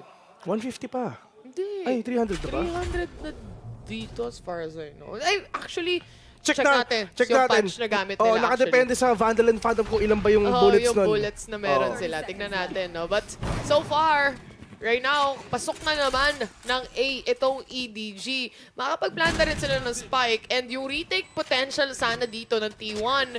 Kailangan 5 silang papasok dito pero pistulan lang. Oo, 5-man retake. Pero for T1, pwede silang hindi lumaban, bes. Totoo, pwede silang magpatay sa spike. Pwede sila magpakamatay. Walang arep. Yun nga eh, alam ng T1 na talo sila dito. O hindi, lalaban sila. Lalaban sila. Yun na nga, Munchkin ang unang mawawala. Si Saya player sasama na din. But they managed to pull off a kill from that aftershock. I think na-realize nila na, okay, ito na yung time na magpapatay na lang tayo sa spike. At least dapat nakapatay sila ng isa which is Smoggy, pero that is not enough for you na maubos talaga yung ekonomiya nga ng EDG dito. At least, Godiko, nakapatay sila ng isa nga. But for themselves, I think the better na side doon is sana hindi na lang sila nag-push. Pero they tried. O kaya a stack towards a site, you know? Kasi onti lang naman yung, not necessarily 50-50 yung chance. Kasi nga 3 yung sites mo na meron ka. But EDG also likes going towards A anyway sa mapa na to so far. So I think that could have been a read. But nevertheless, kakasimula pa lang naman ng rounds na meron tayo dito eh. At full buy na to for T1. Aside from Saya player na may half armor. Nakikita natin to. Kung paano ba ang gagawin ng sitwasyon para makabawi ngayon ang T1. Pwede sila makabawi because of that firepower na ginalangan nila. Weekend Ball not gonna catch anyone. Aftershock as well. Flash sa may backside. And C-side. Nasa sa kanila na. Play for retake ang T1 ngayon. Yun nga eh. Naglalaro sila sa play for retake scenario. Mas okay rin naman kasi talaga para sa strength, kumbaga, pagdating sa manpower na meron sila dito. Si Wendell na pala to. Nagulat din ako. Nagbago yung tsura. Anyway. 150 pa ang shorty dyan. 150 pa? Wala pa. Hindi pa dapat. Uy, yun nga. Through that smoke, but Kangkang says no to 1. Pero meron pa naman 4 na titira ngayon. Wallbang lang kailangan nila para mamatay nga si Kangkang. Pero all towards garage. That is Chichu. Will catch 1. Pero tamang smoke. May Vandal na siyang hawak. Pero nga lang 6 bullets. One tap lang! One tap lang! Oh my God! Yung oras! Na-defuse! Na-defuse! Oh my God! What?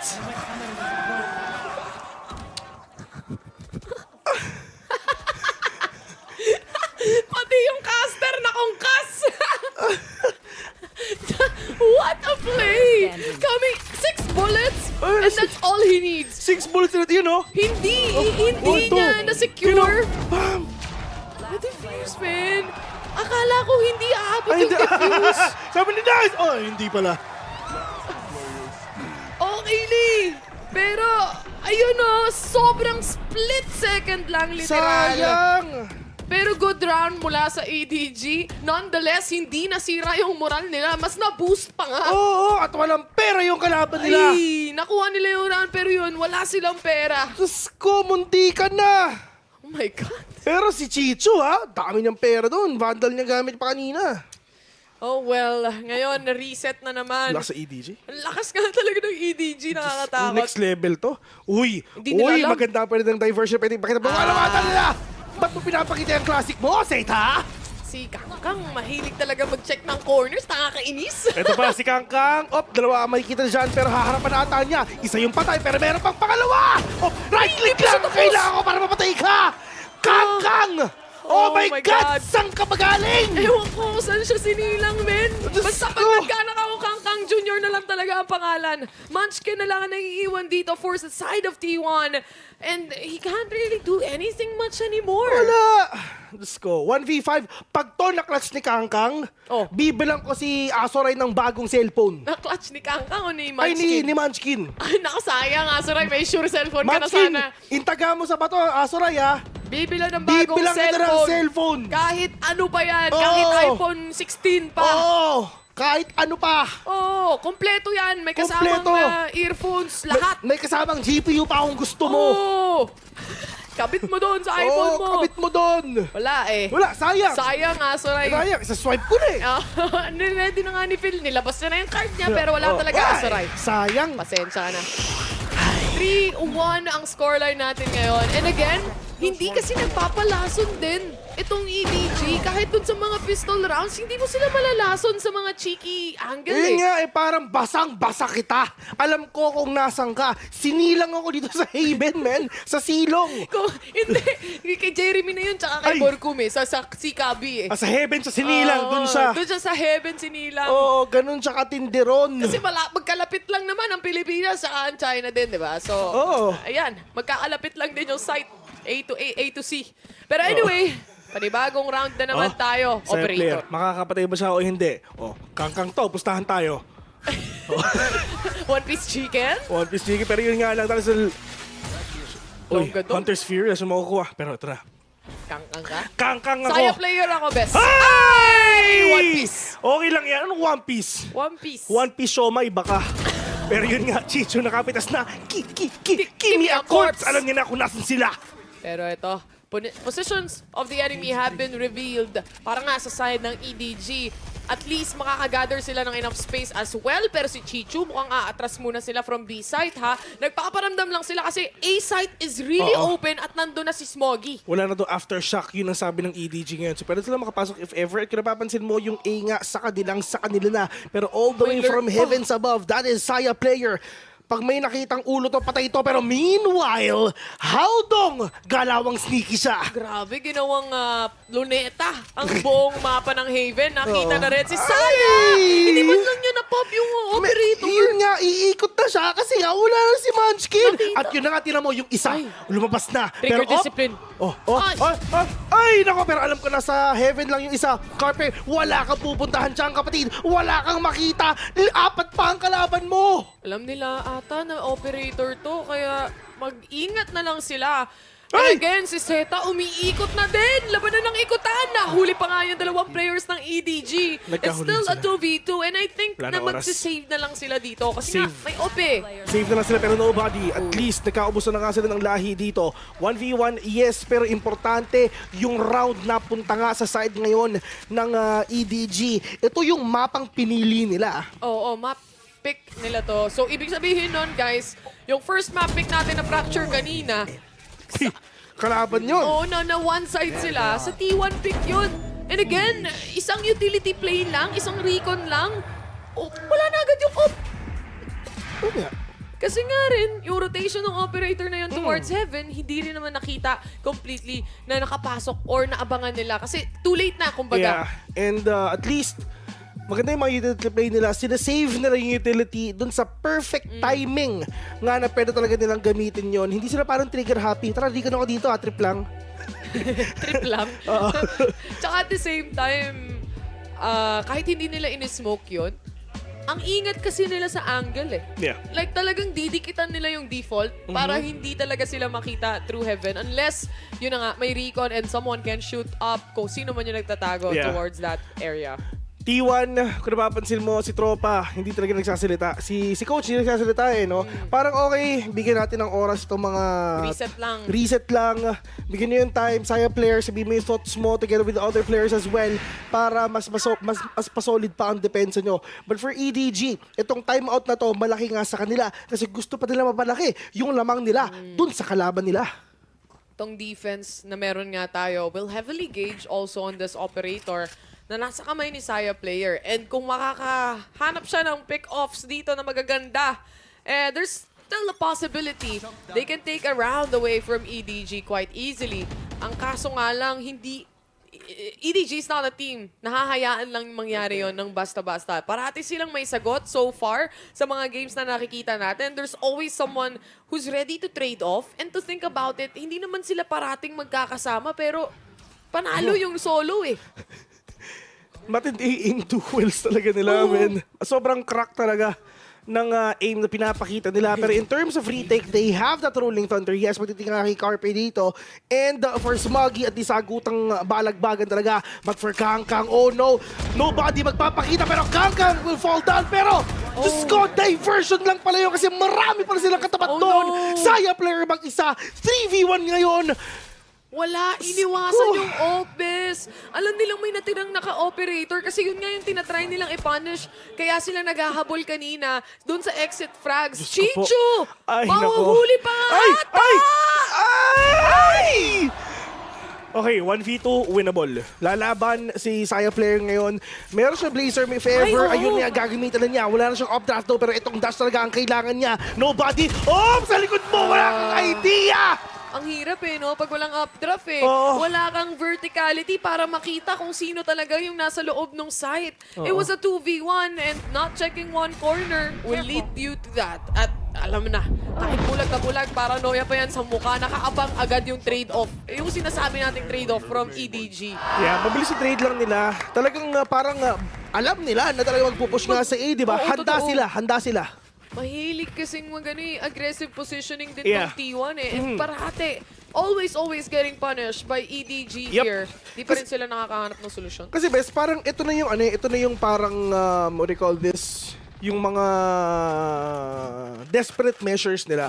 Nakilala naman makabawi, try naman papaka-agree ngayon. Pero Zeta, nilabas na ang Odin niya. Odin operator, men, napakamahal na barel ng T1! Oo nga, malaking investment pala ang mga ginawa nila dito.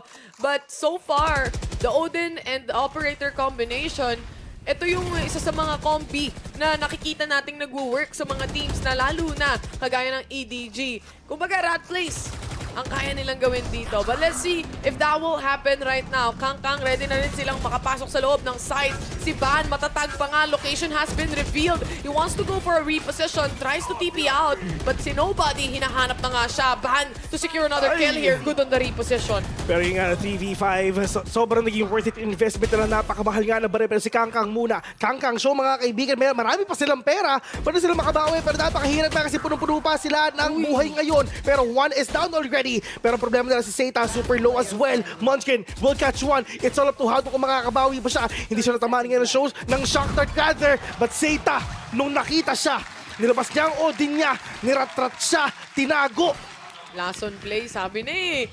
It works. It works. It really does. Pagdating dito sa mga teams na nahihirapan maka-keep up, especially going up against yung mga aim duels ng Vandal to Vandal. And if it doesn't work, syempre, ilabas mo na yung susunod, judge yung kasunod na last on play. Ito yung mga big guns, kumbaga. Yung mga big guns. Tama na yung toys for the big boys muna. muna. Diba? Say hello to my little friend.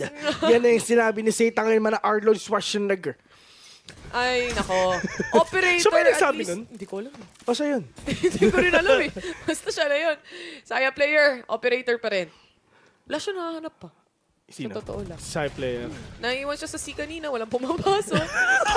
Naglipat siya ng site, nandun sa C naman. Oo, yun nga eh. Talagang salisigang talaga ang nangyayari ngayon.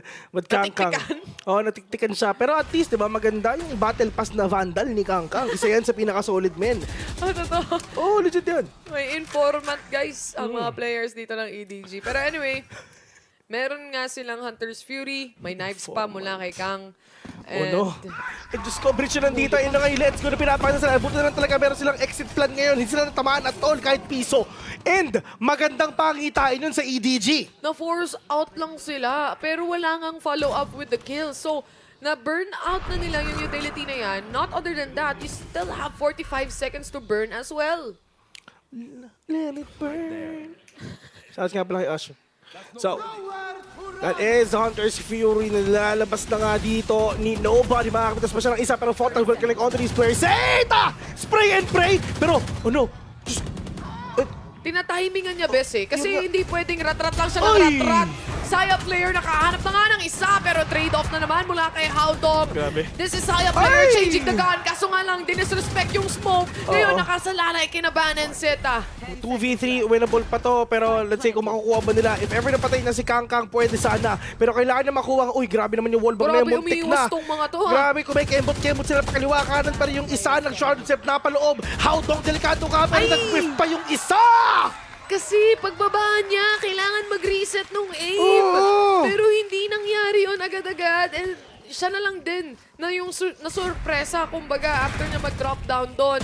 And again, EDG, after one round na minama sila nung Odin and Operator setup, this time, natuto agad sila. Ang bilis nila mag-adjust. Yeah. Alam mo, pinapaulanan ka ng bala ng Odin from heaven. Huwag mo nang labanan. Oh, Taguan mo na lang kung hindi tumatama. Yun, sumisigaw. Odin pa! Mukhang yun yung sinigaw niya, no? Odin pa! Kasi Tagalog pala talaga. Malay mo, yung hospital nga sa Indonesia, yung doktor ko nagtatagalog. Indonesian yun, ha? Kaya you just never know. Ano ang bahasa, di ba? Ano ang bahasa ng pinto? Pinto. O, di ba? Pare-pareho lang, men. Kakamukha pa sila. And for the side of Saya players sila, may baril ngayon. Wala siyang Blazer mamaya, so bahala na kung talaga makakabawi sila. Yung investment nila kanina, men, wala na. Di ba?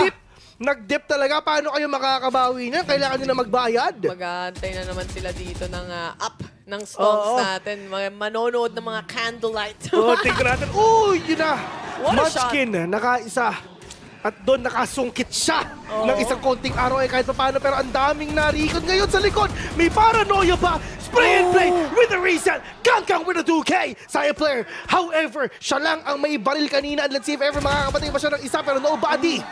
Sino ka ba? Nakuha pa. Aggressive positioning mula kay Kangkang muli. Another one bites the dust and Munchkin na lang na iiwan. With 22 HP remaining, wala na siyang magagawa. Kangkang! Grabe, men. Grabe yung charisma niya din. Parang fist bump. Sa Alam tao niya, lang. malakas niya eh. Eto, Bes, yun na nga napag-usapan na nga natin yung confidence niya.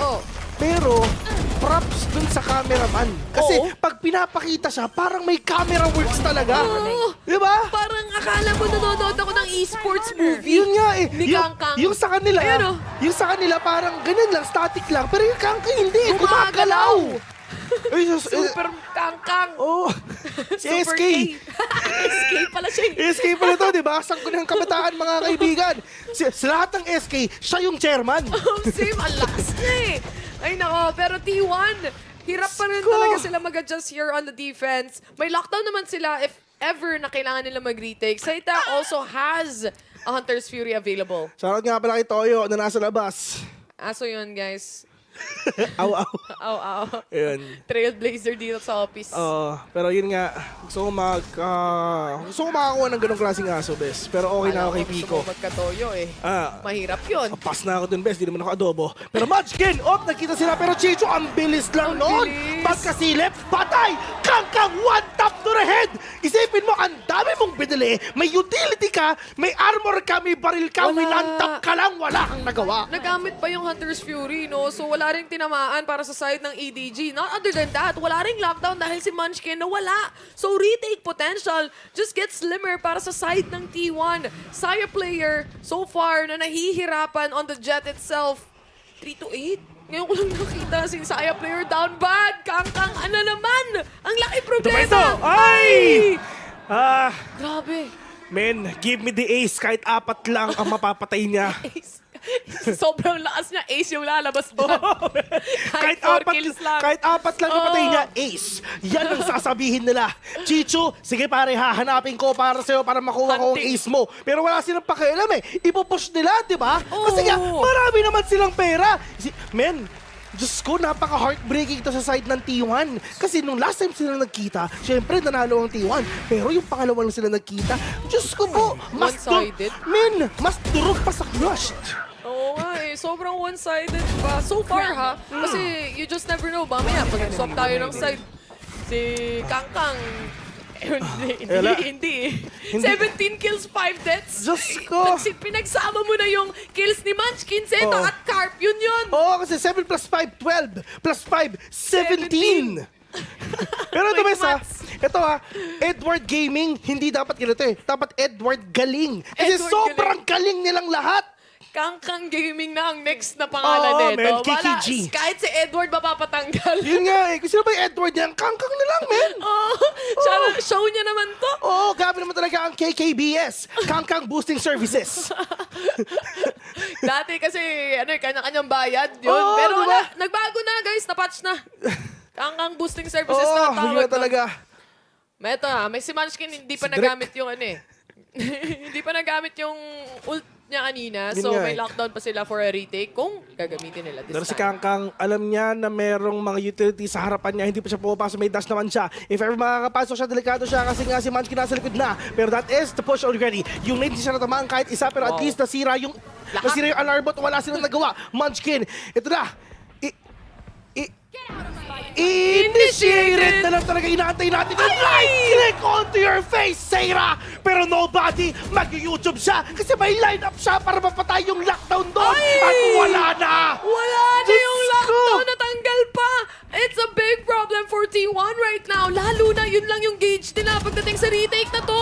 Munchkin good for 1 pero immediately trade off mula dito kay Nobody. 3v3 to, hindi pa tumama yung paranoia! Ay! Aray Nobody! ko! Ito na lang mag-isa at mawawala ka na! Diyos ko, ang sarap panoorin ng Edward Gaming! Ang sakit ng ulo ng T1 Ay! dito, Bes. Pero totoo, ang sarap panoorin ng team na to. Diyos ko! Ang linis ng takes, ang linis ng kills. Para silang nagpa-practice ngayon. Yun nga eh, parang scrims ang nangyayari. Parang dito tayo papasok, men. Diyos Tapos ko. gaganunin natin yung kalaban, tapos mamamatay sila. Pati si Mike Enriquez na pa-approve. Grabe. Ang lakas nila. Si Kangkang din kasi kung masigaw, alam mo yung parang pati yung mga kakampi na nabibigyan ng lakas. Parang siya nagsusuper saiyan. Grabe yung primal roar niya. Talagang sisigaw lang siya, men. Kung may lion's roar, may Kangkang's roar. Ito naman, Kangkang, hop. Naghahanap na Sige. naman ng pwede Oo. patayin sa op. O sige, Carpe, mamaya ka. Nakita ko nandiyan ka na eh. Tsaka kasi, sinisira din ni Kangkang lahat ng traps sa A-site, nakita mo, maliban dun sa isang swarm. So yun nga, diba Because of that, nakakahabol o nakakasunod agad yung kakampi niya. Kumbaga, siya yung tagal-inis lahat ng binabato ng T1 ngayon. Pero nakita na kayo lumilipad na CCTV, mga kaibigan. Natatakot Alam nung na rin DJA sila na nandun na talaga. Pero Kangkang, papasok mo sila. Pero harap-harapan lang yan. No scope. Tignan natin kung... Uy, shorty. Hey! Doon siya hindi makakaligtas. Huling chance para sa kanya kasi naka 9 lives na daw siya. Munchkin naman daw ang makakakuha ng triple kill dito. 3v2. Kaharap, alam ni ba na may tao dyan, pero nobody still getting that kill. How to all the way from afar. One dapat lang, give me the ace. Walang ace na mangyayari. Ang score ay 2-10. Oh my God! One-sided indeed! Pagdating dito sa first half na to, kumbaga pag-swap ng sides, isang pistol lang tapos ang boxing natin, guys. Oo. Pero halftime to, kaya ipapasa natin later sa panelists. Kaya tignan muna natin tong replay kasi si Munchkin, nakatatlo naman siya kahit papano eh. Pero nga kasi yung rotations ng ibang members ng EDG, Hindi mo mabasa. hindi nila nababasa. Masyado silang maraming problema. Yun nga, hindi mo nabasa. Talagang kinokontrol nila yung buong mapa. Wala silang idea na nandun na pala siya. At, syempre, pag-uusapan mo to ng panel. So, Robbie, take it away. Maraming salamat, the mods. Pero since nandito si Azurai, in the words of Bloodlock, I'd like to point out one thing. It's one thing if a player can pull off a great play, but to be able to reproduce it time and time again is to turn it into a weapon. And kung ang weapon ni Kangkang is the ability to produce these insane operator plays, it's the ability of the other members of EDG to pull off these insane clutches like si Chichu and nobody just now. These 1v4s are insane. Ako ba? Gusto ko lang idagdag dito na just on the observation, nakita ko ata si Kanka para may 7 baso na siya ng Red Bull ata na inom. So, baka hyper-focus na siya at nagpalpitate na yung puso niya. Pero dahil doon, palpitation is my greatest achievement. Kasi grabe ang mga clutches na nagawa niya dito. He's low, he's by himself, and he still gets kills. He still gets results. And walang magawa ngayon ang T1 against that. You can really see the ever so getting sour by the minute, sour by the round faces that they are, showing on camera. Grabe nga eh. Hindi talaga mapigilan. There's no one and nothing keeping Kangkang in check. The fact na kahit may kung ano-anong traps na sa harapan niya, sinisira niya lang, binibait out niya lang na matrigger tulad ng mga nano swarms. Wala silang cipher that there's going to be a trap that pag nag-dash in siya, he's gonna get caught out. Walang ganun. There's no such thing. So parang the only check that you can most likely have is magtuos kayo sa barilan. Pero yun nga, Kangkang is just on such a different level na ang hirap i-counter unless you're going to be a better shooter. Exactly, and I think that Cypher, ni Chichu is going to be a problem for Saya player here on the second half. But again, we'll just have to see how this goes. Hopefully, T1 can pull up a miracle here. But again, EDJ is just looking so hot right now. So we're passing it back off to our casters. The mods, take it away. Second half, it is, at grabe naman yung mga sayings. Ikaw naman, Bes. Meron ka rin eh. Meron na ako, Bes. Oh. No ID, no entry. Meron din ako. Ano sa'yo? Kung nagkakalabuan na sa isang relasyon, humanap ng solusyon, hindi ng bagong karelasyon. Wala kang problema kung di mo po problemahin. Sim! Meron lang yung mga Kala sayings. niya siya lang eh. Meron din tayo, Bes. Handang-handa na. An apple a day keeps the doctor away. Meron lang yun. Ay nako, ito panibagong mga rounds ang pwede nating makita. Reset probably for T1. Saya player good for 1. Ang kaso nga lang nobody shuts him down. Ang kaso, sumagot din agad yung T1. Magandang nagkakasagutan na nga sila and habang mga sayings sa sinasabi natin, nakabawi na ang T1. Ito na yung totoong laban. No? Kangkang versus the world. 1v4. Total siya naman yung malakas, di ba? Pag na-clutch niya to, bes. Wala. No pressure. 2-piece chicken, may yabo ka pang kasama. Talaga? Oo. Gusto ko yan, may dash siya. Kaliwat kanan, may kalaban. 1! Amamba. 2! Sayang. Medyo kinabahan din ako actually. Binilangan ko na, di ba? Sayang. Lakas eh. Pistol round pa naman yun, di di ba? ba? Pero importante, mabilis sila yung laro nila. Pag mabilis yung laro, fast yun. Tas maaga tayo makauwi. Oo Diba? nga. First time. First time namin makauwi na may araw pa. Oo. Diyos ko. Ay, nako.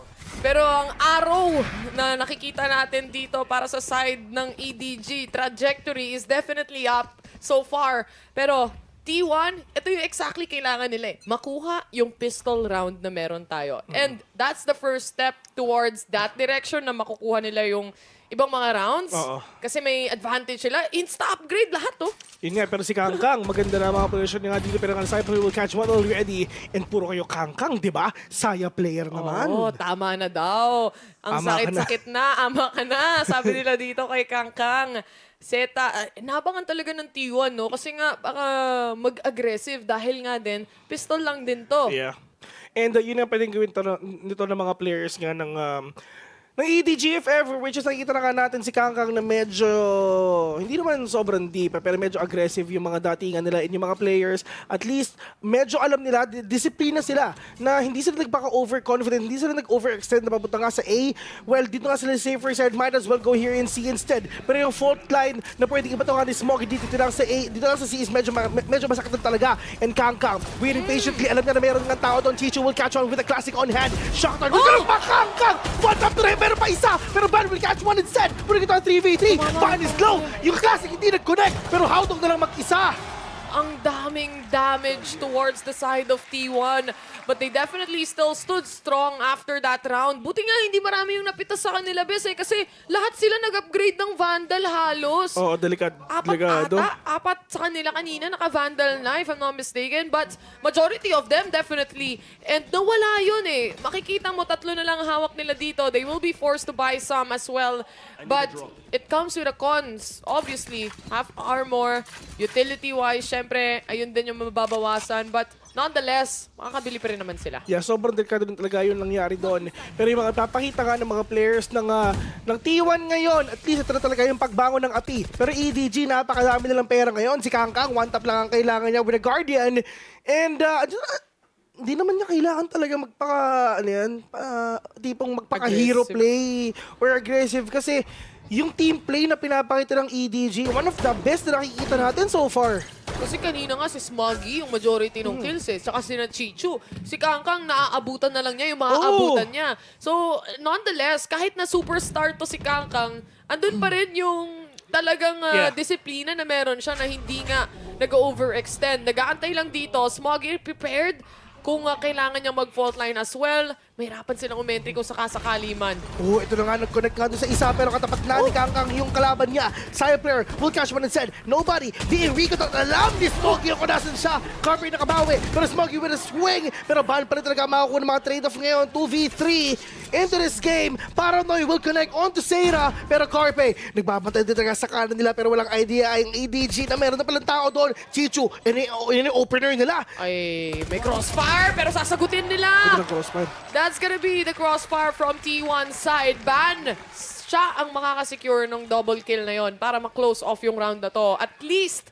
nakakabawi yung T1, especially dahil mawawala na naman ng pera yung side ng EDG. Buy round nila yun eh. Alam mo yung maganda? Dito sa dalawang teams ako. Ano?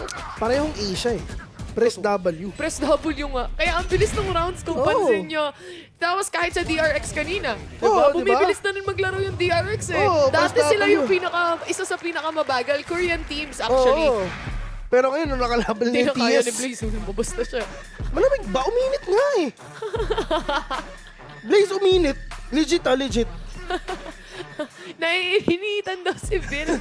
Hindi legit, parang uminit nga. Pero okay lang yan kasi uminit yung laban, bes eh. Mainit kasi yung laban, exactly. Hindi ko alam, pero at least alam na natin si Blaze ayaw niya na malamig. Totoo. 5 rounds pa ang kailangang habulin. 5 perfect rounds mula sa side ng T1. Kasi syempre, double-digit score na rin to for EDG side. There's no mistakes or no room for errors anymore. Dahil isang game na lang din ang EDG. Paalam talaga sa T1. Tapos na talaga ang boxing nila. Kailangan nila makabawi niya. It's now or never. Talaga na gagawin dito sa dalawang teams na to. Pero jump pack ba ngayon? Uy, dami palang talagang tao eh, no? Grabe sila.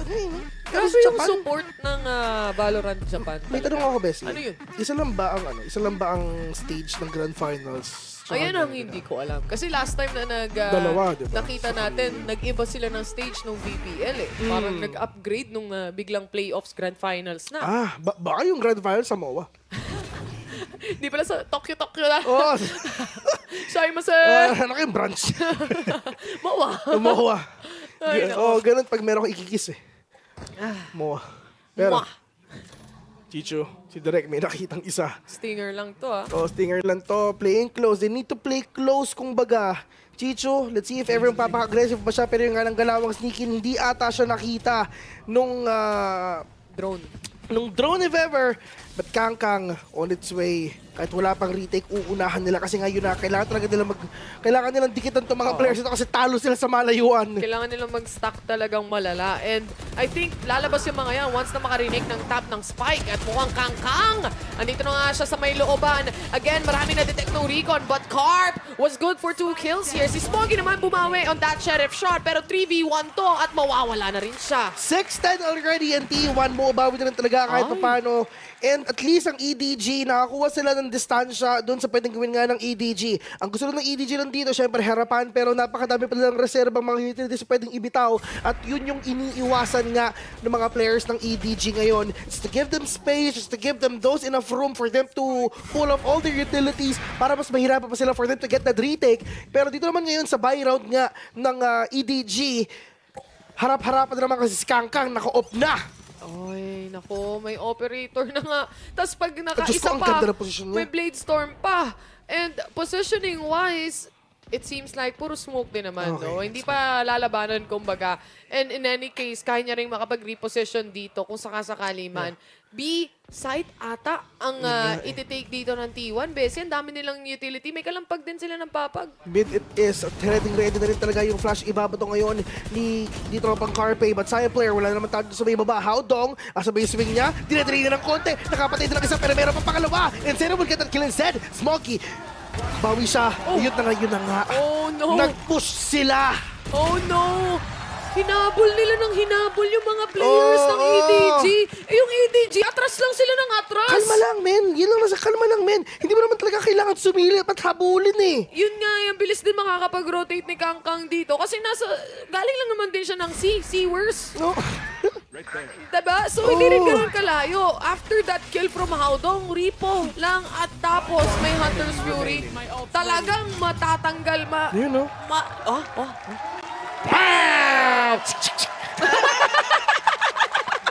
Kami bahala sa'yo! Tropa pala to si Kangkang eh. Diyos ko! Ganun din pala yung galawan niya. Ganun pala. Pareho lang tayo na ginagawa. Diyos ko, Klase ka. Baka siya talaga si Vil. Men, tense kabahan ka na.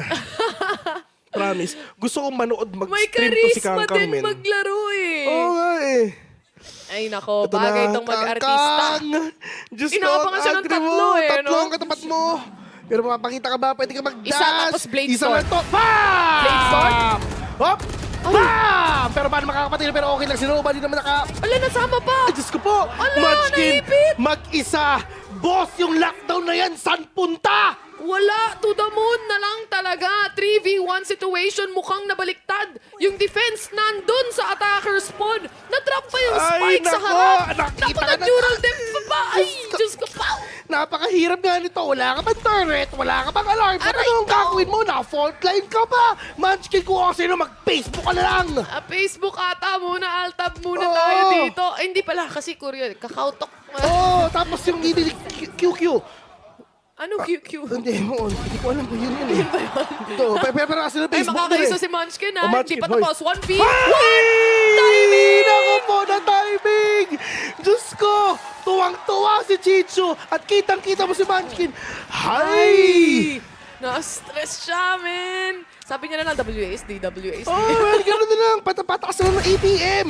Pero, at least, ang daming kasama ni Kangkang doon. Kangkang and friends ang nangyari doon. 3v3. Parang ganon. Tapos biglang may rest back all the way from Silong. Parang utang na loob naman. Saan ako magtatago? Di ba? Wala na! Ang lalim nung Silong. Hindi mo na nga napansin eh. So sobrang dami na nangyayari sa A-main. Kamot na lang talaga sa hindi Makati. Ganun na lang yon, men. Ay, nako. Sarap panoorin. Ang sarap panoorin maglaro ng Pero ito, Besa, legit EDG. yun. Gusto kong makita, mag-stream tong si Kangkang. Gusto kong manood. Manonood ako. Manonood ako, kahit saan man yan. It's on platform yan. Kahit anong platform yan. Friendster pa yan. Papanoorin namin ni Vil yan. Kangkang Supremacy. Magsasub kami dyan. Kami na yung #1 fans nyo dito sa Pilipinas. Number 2 kay si Blaze. Kasi kanina nakita ko nasa harap, sa labas eh. Let's go! Let's go! 6-12 at match point na to para sa side, again, of EDG. At kitang-kita mo naman, kahit operator, talaga, sure si Kangkang makukuha niya yung kill. No? Parang wala siyang takot. Wala siyang takot. Hindi siya kinikilabutan sa T1. Sino ba? Who you ba? Nobody. kakampi niya yun. Sasanay na siya. GG ka talaga, ha? How dong? Diba? Si Smaglas. Si Smaglas, nandiyan pa. So, mas-white swing yan. Wala eh. Wala na si Hari ng tugma si Luni dito. Wala siya magagawa. Hirap to. May aso pa, Chicho. Kangkang? Yun nga. Shotgun. Bakit? Huwag na lang. Out tayo. Wait, what? Nilabas yung baki niya. Ay, hindi nila nakita. I think hindi nila nakita na nandito si Kangkang. Pero yung Recon, ibibigay ata yung posisyon niya. Doon na tapos ang lahat. Ang dami nilang nilabas para lang kay Kangkang. Pero okay lang yan. Para tayo tumama kay Smoggy ngayon. Pero mukhang matatapos na ata. Pero let's see if ever matatapos ba. Corpay Leon, the only man remaining. Ladies and gentlemen, D1 will go home. And EDG will advance. T1 lang ba ang uuwi? Kami din! Kami rin! Wala pang alas 4, OMG! The first time to! Grabe! Let's go, Kangkang! Yung saya nila, ramdam namin! Siyempre! Lakas ni Kangkang! Ang lakas ni Kangkang! Diba? Actually, kasi nga, syempre, dito sa Masters Tokyo, wala nang Filipino teams, di ba? So, fans kami! Oy! Hindi, si Kangkang, Pinoy to eh! Pinoy yan si Kangkang! Pinoy to, Dupet men! yan eh! Ano ba ibig sabihin ng KK? Kare-kare! Same! Diba? Sige, gawin mo lang! Mema. Pero ito nga, T1, ang isa sa Asia Pacific representatives namin. Palakpakan na muna natin. GG, well played sa T1. Malungkot muna si Faker today, pero okay lang yan, malakas naman sila. Shoutout nga pala kay Faker, kay Gumayusin, lahat sa kanila. Wala, tinusiro nila yung TS eh. Yan tuloy. Ayan, nabawian sila ng matindi. Sabi ni Kangkang kay Dubstep, I will avenge you, my friend. Kangkang and the others as well from the side here of EDG. Nobody, si Smoggy, Chichu, I mean, this entire crew, this entire set of team, hindi lang si Kangkang eh. Kung hindi dahil sa mga kakampi niya, hindi siya makaka-multiple kills eh. Lahat sila nagper-perform. Lahat sila sineset upan para kay Kangkang. Pare, ito, patayin mo. Ibibigay ko na. Nilatag na eh. Uy, Rolling Thunder, nandun. Andun din yung sunod na Recon Shock Dart, Smoke, lahat ng kailangan mo. Literal, nakakalipit mo na ng gatilyo eh. Yun na yung gagawin niya. Babaril ka na lang, yun ang sabi nila kay Kangkang. You just need to shoot, we set it up for you. Kami na ang bahala. Malupit din siyang sumetap saka umentry sa totoo lang. Totoo. Yung mga Bladestorm kills nga niya, lalong-lalo na yung mga Marshal niya, yung mga Sheriff niya, Sheriff, bang! Tapos biglang dash pa alis. Yung tipong 1v4 yung situation pero matatakot ka pa din. Kasi si Kangkang yung natitira.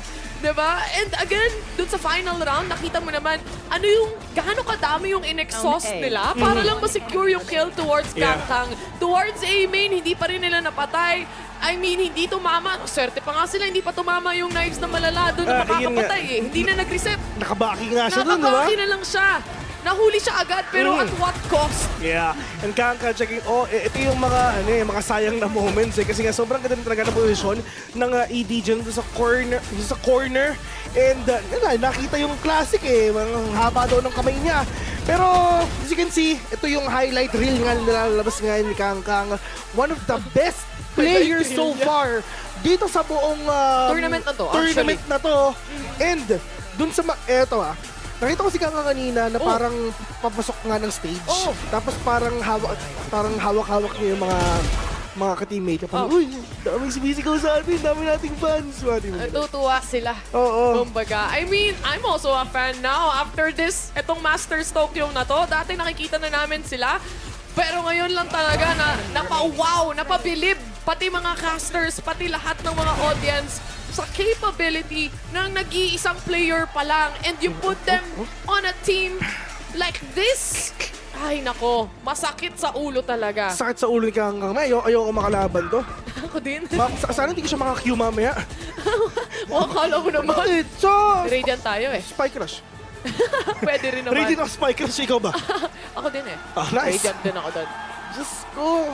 Anyway, this is also the side of EDG. Ngayon na na-secure nga nila yung panalo, nandito pa rin sila sa tournament natin. Although we have to say goodbye again to one team here, it was definitely really deserving para sa side ng EDG. Yeah, We've seen them. sobrang deserving. They took down ang powerhouse ng Navi, mga kaibigan.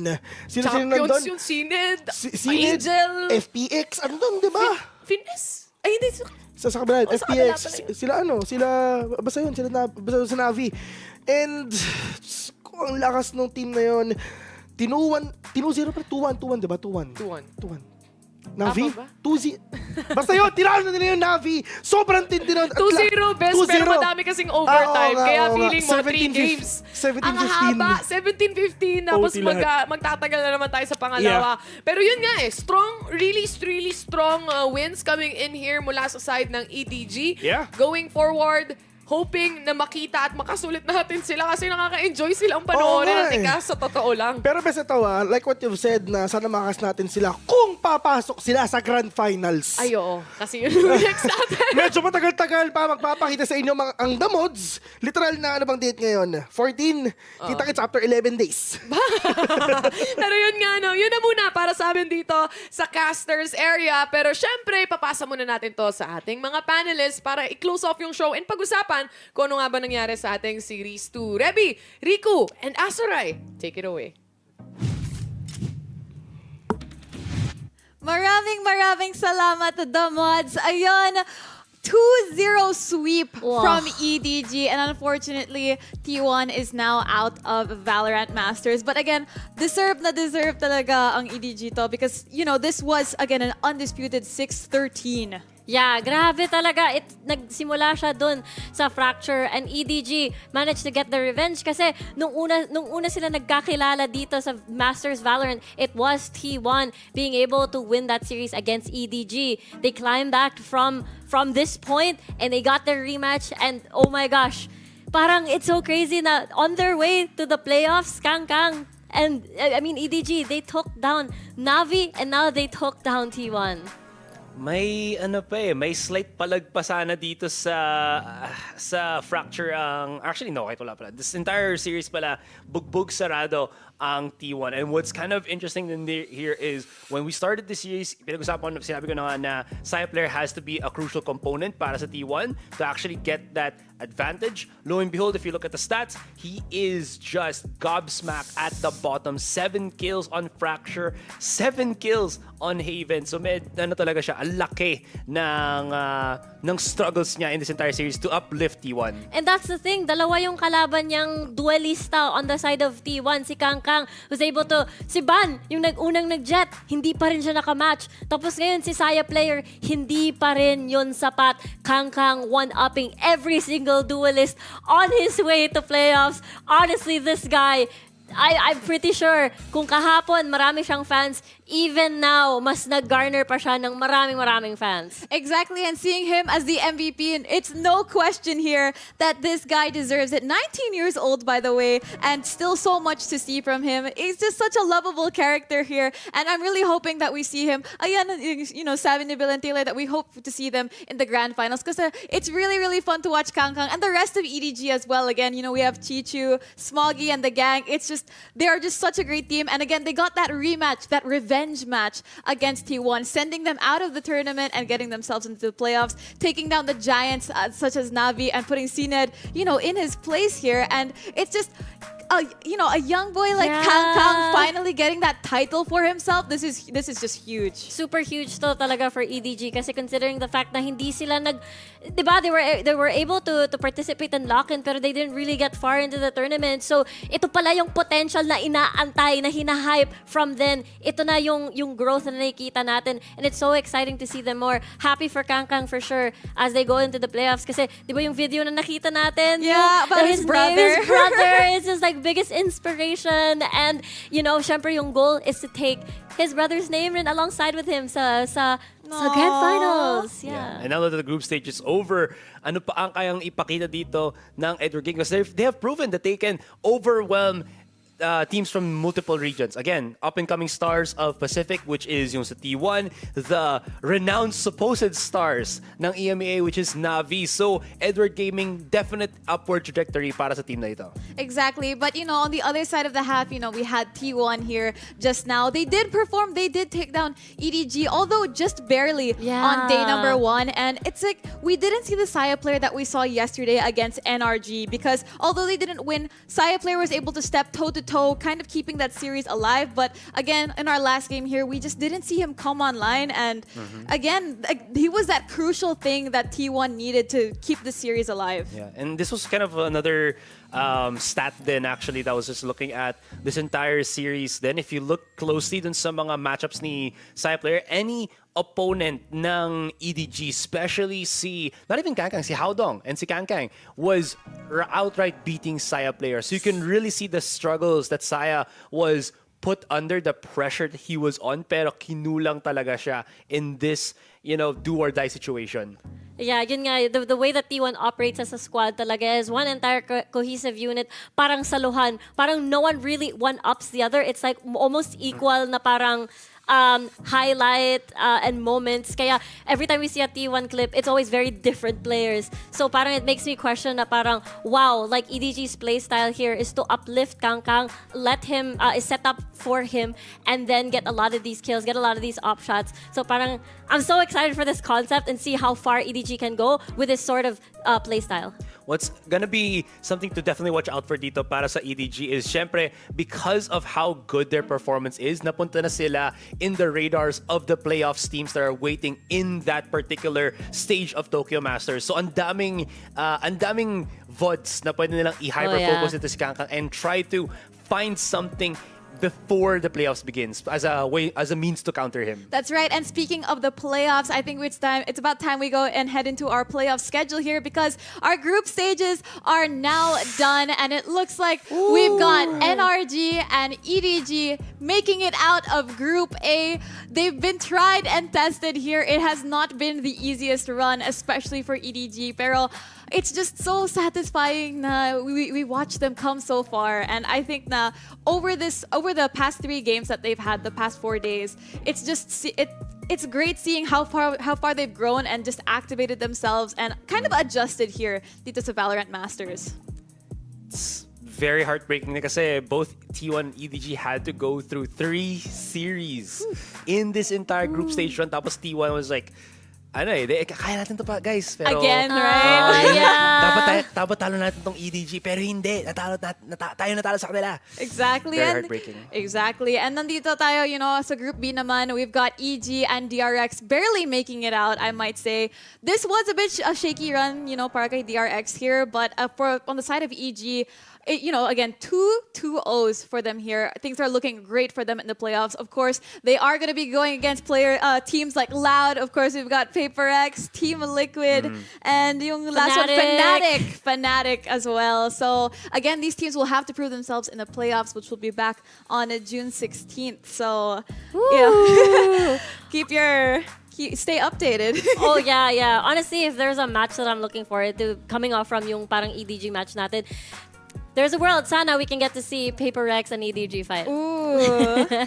I'm just glad now we still have Pacific representatives. That's true. I agree. Pagkatalo ng DRX, my heart is just slowly sinking kasi like, ayoko, is PaperX na yung matira na, or EDG and PaperX yung matira na Pacific representatives, right? So, yeah. Exactly. Yeah. And I was honestly so scared that this would be the time we won't see DRX, make it out of groups. Yeah. It's just, they've always made it through, and this honestly looked a little bit scary for them here. But any final thoughts, guys, before we end out the day? Honestly, I just want to say, happy to be here. Today is my last day. By the way, last day ko na to. So, grabe. I love it. I think EDG is one of the teams to watch coming from the group stages, and aabangan ko ulit sila. Papatuloy ko yung pag-fangirls sa kanila. This was my first day, so Welcome to first day mo. Thank you. I'm excited to get into the playoffs na. That's lit. That's it. Well, again, thank you guys. Maraming salamat for joining us here on Valorant Masters Tokyo Filipino broadcast. It's been a very, very exciting 4 days dito sa group stages namin. And, we will be seeing you guys in the playoffs. Kita-kits on June 16.